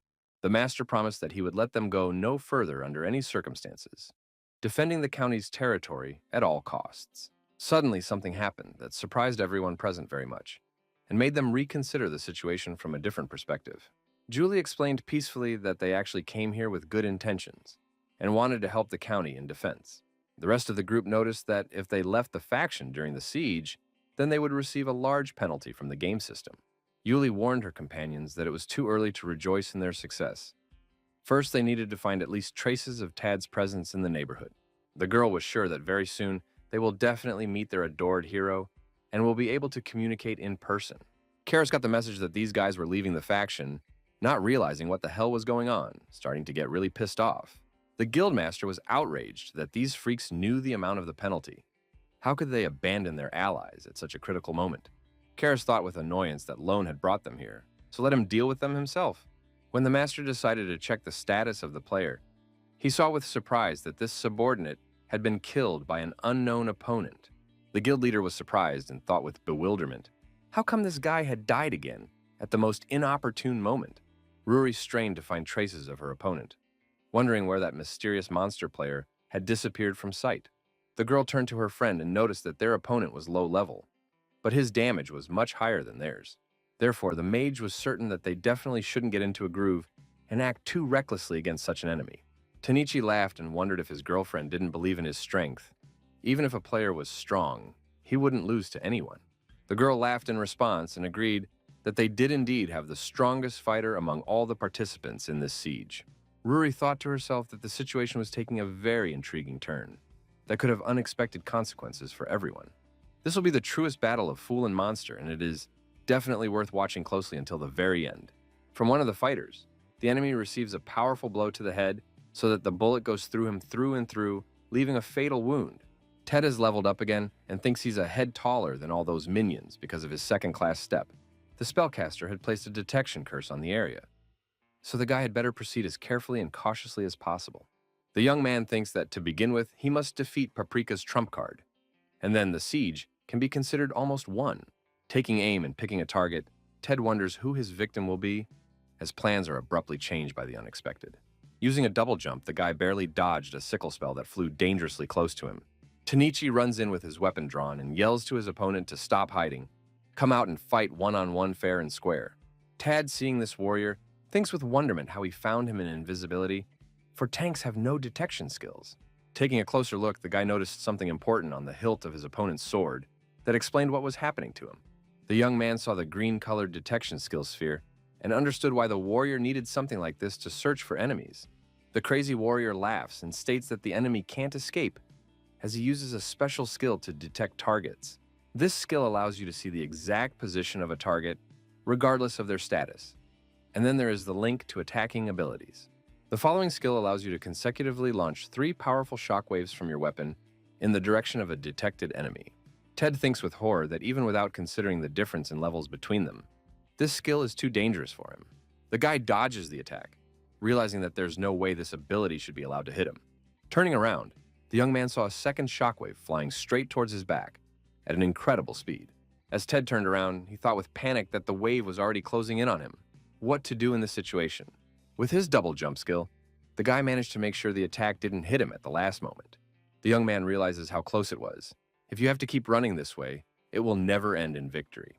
Tanichi tells his opponent that he has revealed his whereabouts. So let's settle this man-to-man in a fair fight. Ted thinks he needs a few accurate shots to put the enemy down, given the level difference in passive skills. The guy needs about 6 accurate shots in total, but all of them must hit strictly on the head for maximum damage. The problem is how to make them, as Ted is fighting against one of the strongest players in the location. The enemy caustically offers to repeat the attack and again uses his powerful chain link skill against the fleeing enemy. Tanichi releases circular blue-colored energies that target the guy and chase him all over the battlefield. Ted, analyzing his opponent's behavior, realizes that when the skill is activated, the warrior stands still for about a second straight. The guy doesn't think it's a feature of the tank class, but rather a flaw in a particular skill or its mechanics of action. The young man also realizes that after attacking, the enemy uses a basic skill to shorten the distance between them for melee combat. Therefore, Ted must use this tactic of his opponent to his advantage and find a moment to counterattack at all costs. Tanichi laughs and wondered if the opponent had really decided to take the fight like a real brave man finally. After saying that, the warrior once again used his chain strike skill bundle to deal massive area damage. Ted dodged the skills and used 1,000 steps, quickly stepping back to create a safe distance from the enemy. To fly through the air a bit and gain an advantage, the guy used his double jump skill to maneuver. The opponent only laughs and says with derision that this is ridiculous. The opponent continues to cowardly run away from a fair fight. Turning towards the enemy, the guy realizes that now would be the best moment to deliver a decisive blow to the target. Activating his skill, Ted begins to glow with red lightning bolts that look so intimidating that it's scary to even look at. The young man uses the lightning charge and realizes with satisfaction that he has everything going clearly according to plan so far. The guy fires a powerful shot from his musket, and red lightning bolts burst from the barrel of the weapon with incredible force. The enormous lightning bolt aims as fast and brightly as possible towards the enemy, cleaving the air with destructive energy along the way. When the energy approaches the target, it sweeps the enemy off his feet and literally burns everything around him with its effect. When the lightning comes closer to the enemy's face, he can't believe his eyes from the horror that is happening. When the lightning reaches its target, everything turns red. The entire forest begins to literally burn with this destructive energy. Ted jumped into a tree beforehand to get a better view of the battlefield and assess the results of his attack. The opponent starts to get angry and admits that the guy got him at this point, in which he's really good at. It was the first time in a long time that a warrior was taking so much damage from an opponent that it seriously hurt his pride. Tanichi said with a smile that it was time to end these childish games and move on to a serious battle between real warriors. Therefore, the warrior uses Dragon Area Territory Expansion, which releases a large number of energy dragons throughout the area. The expansion forms an enclosed area under a translucent blue dome, and there's no way for players to escape this magical prison. Tanichi also decided to use the Blade Dance, unleashing multiple sickle-shaped energy volleys from his weapon at his opponent. These volleys were so enormous in number that they destroyed even the oldest and sturdiest trees in the neighborhood. Tad realized with horror, did the enemy really want to clear the entire area so the guy would have nowhere to hide from attacks? Next, the enemy uses his signature skill, Power of the Blue Dragon, to deliver a decisive blow to the lurking foe. Swinging his powerful weapon, the warrior triumphantly declared that here was the enemy trapped Bear Hugger. However, it is not the bear that gets hit, but one of the silver goblins summoned by the guy for a distraction. Tanichi was shocked when he saw the result of the attack, thinking with bewilderment why there was a goblin instead of a target in that spot. This puzzled the warrior greatly indeed, for he had expected to see the owner and strike him a fatal blow. Ted appears behind the enemy's back at this point, using the moment of confusion to make a surprise attack on the enemy. The guy takes aim directly at the enemy's head, preparing to inflict maximum damage from his powerful musket with a precise shot. The young man fires, and it's a true critical shot with an additional 94% of base damage. The enemy recognized that the musketeer had summoned the goblin as a distraction. It had left him shocked, but such a trick would not be pulled off again. The warrior promised that this time the boy would not be able to repeat such a thing during a battle with such an experienced fighter. Tanichi abruptly grabs his weapon and uses a powerful attack, swinging his sword to deliver a deadly blow to his opponent. Ted realizes that he has no choice, needing at least 3 or 4 accurate shots to win. So the guy uses his unwavering skill and realizes that the opponent will have to break through this defense with a frontal attack. The young man absolutely mustn't slow down, as he didn't have much health left after the enemy's previous attacks. Tanichi, thinking he had already won, mockingly wondered if his opponent would go cuddle with him, a teddy bear. The warrior added with disdain that the guy was thinking of withstanding his blows with his unshakable skill. That's just ridiculous. Ted realizes that he must gain a percentage to defense for every point of health he loses, through the class's passive skill. The enemy kept hitting the guy with his bare fists and laughing at him, showing complete contempt for his enemy's ability in combat. It's as if the unshakable skill doesn't work at all and doesn't want to activate at the most critical moment of the battle. Ted pulls out his weapon and fires a precise shot directly into the enemy's face, hoping to do critical damage to the enemy. The opponent stated with a sneer that his defense stance was solid, so the guy's musket did not intimidate the experienced warrior at all. The warrior offered to surrender, son, but the guy released the mosquitoes from his weapon for a square attack against the tank. Ted wondered with a smile on his face which one of them should surrender here while regenerating his health from vampirism. The enemy realized in shock that the enemy also had parasitism and realized that this was a serious problem for him. Ted has gained the upper hand in the melee and is now pinning his opponent to the ground, preparing to deliver the final blow. Tanichi thinks bitterly, how did he really lose? Ruri will just be beyond furious and disappointed. The warrior turned to her friend through the link, admitting that she had lost, their opponent being a bareheaded musketeer. The girl replied that she would help him, but no more should be hoped for. It was the last help from an ally. Tanichi once again used his Blue Dragon Onslaught skill for one last desperate attack against his defeated foe.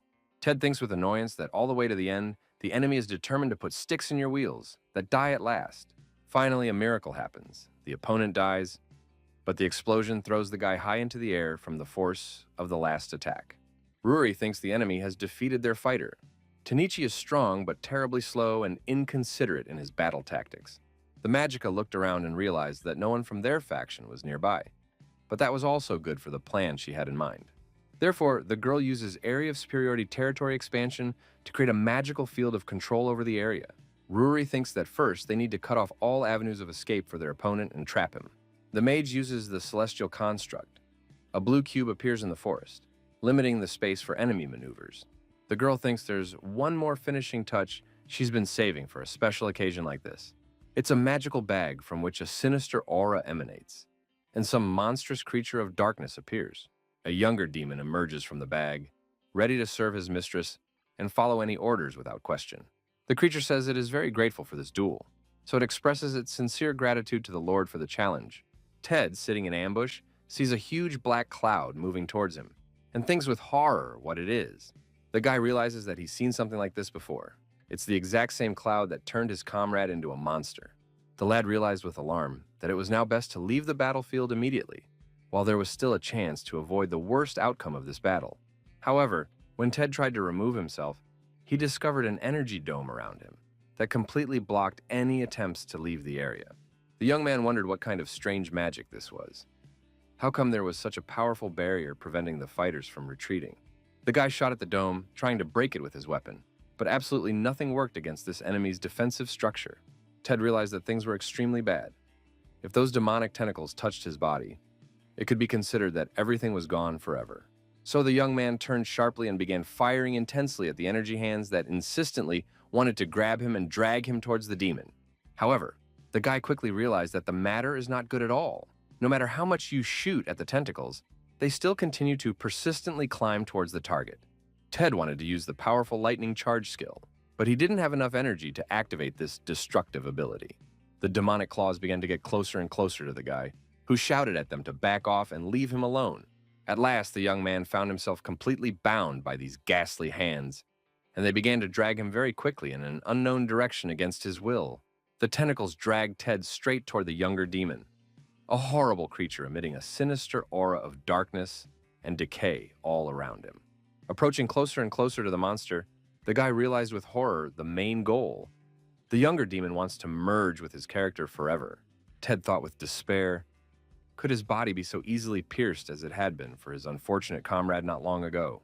Various anti-enhancements were being applied to the young man, and the lad thought bitterly about how much had been accomplished up to this point in the ordeal. Suddenly, the spirit of the liberator of the sun, Shamshan, slumbering in the traveler's soul, began to violently resist the effects of the demon's great parasitism. Ruri watched with bewilderment. This level 5 demon. Then why is he only getting 1 damage right now?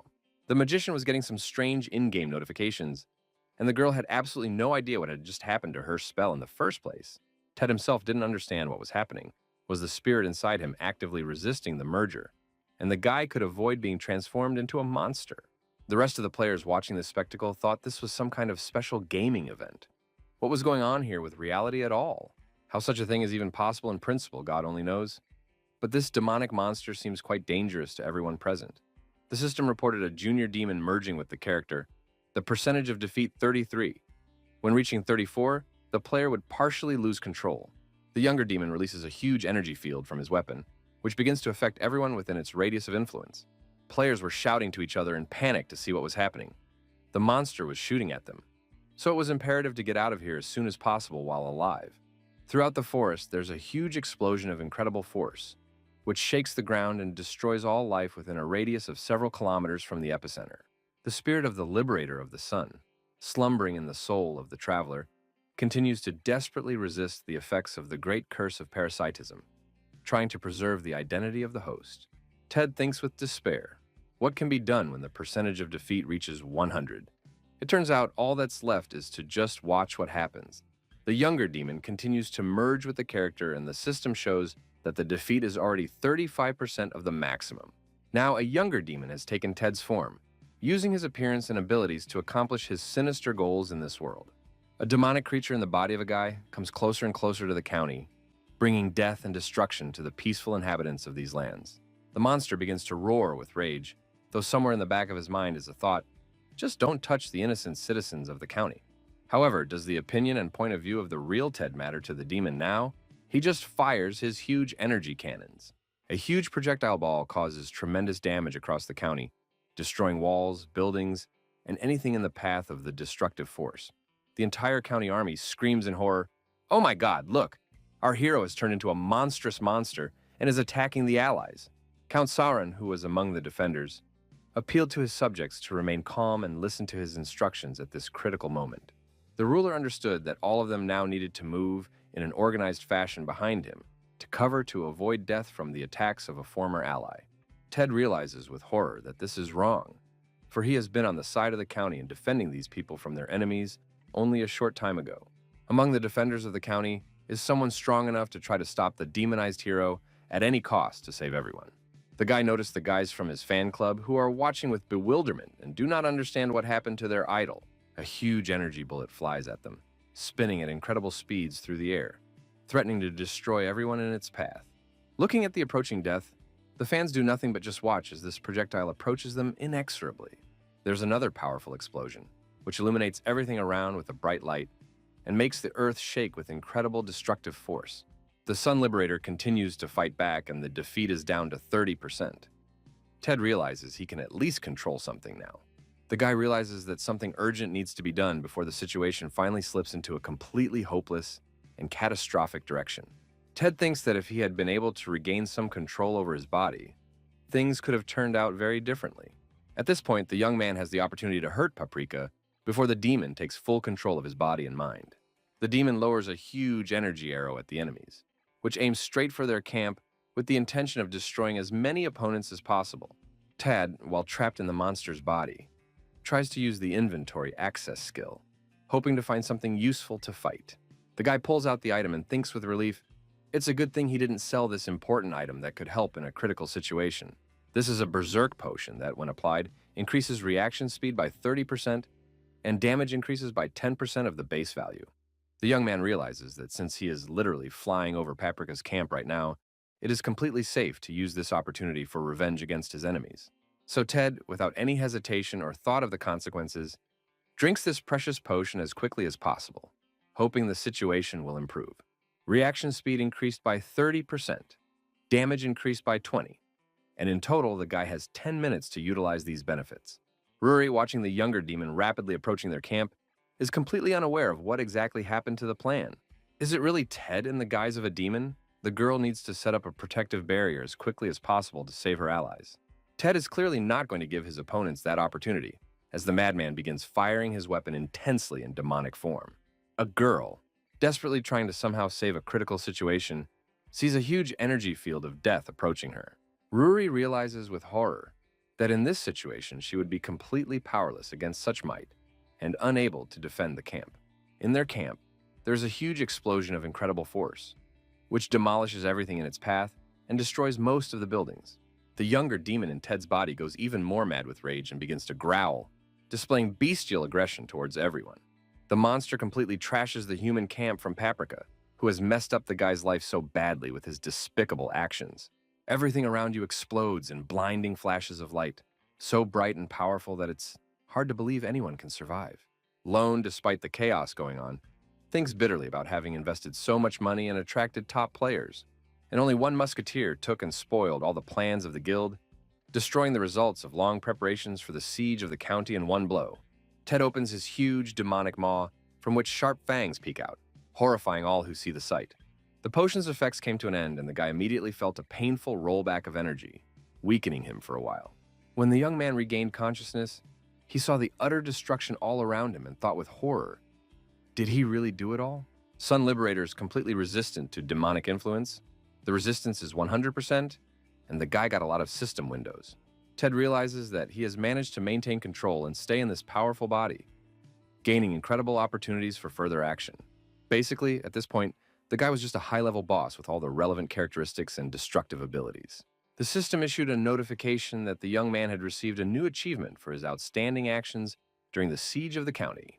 The achievement Siege Paralysis, one of the most coveted and rare achievements you can get when participating in a fortress siege, also obtained the achievement One Against All, which gives a character's performance boost of almost 100% of the character's base values.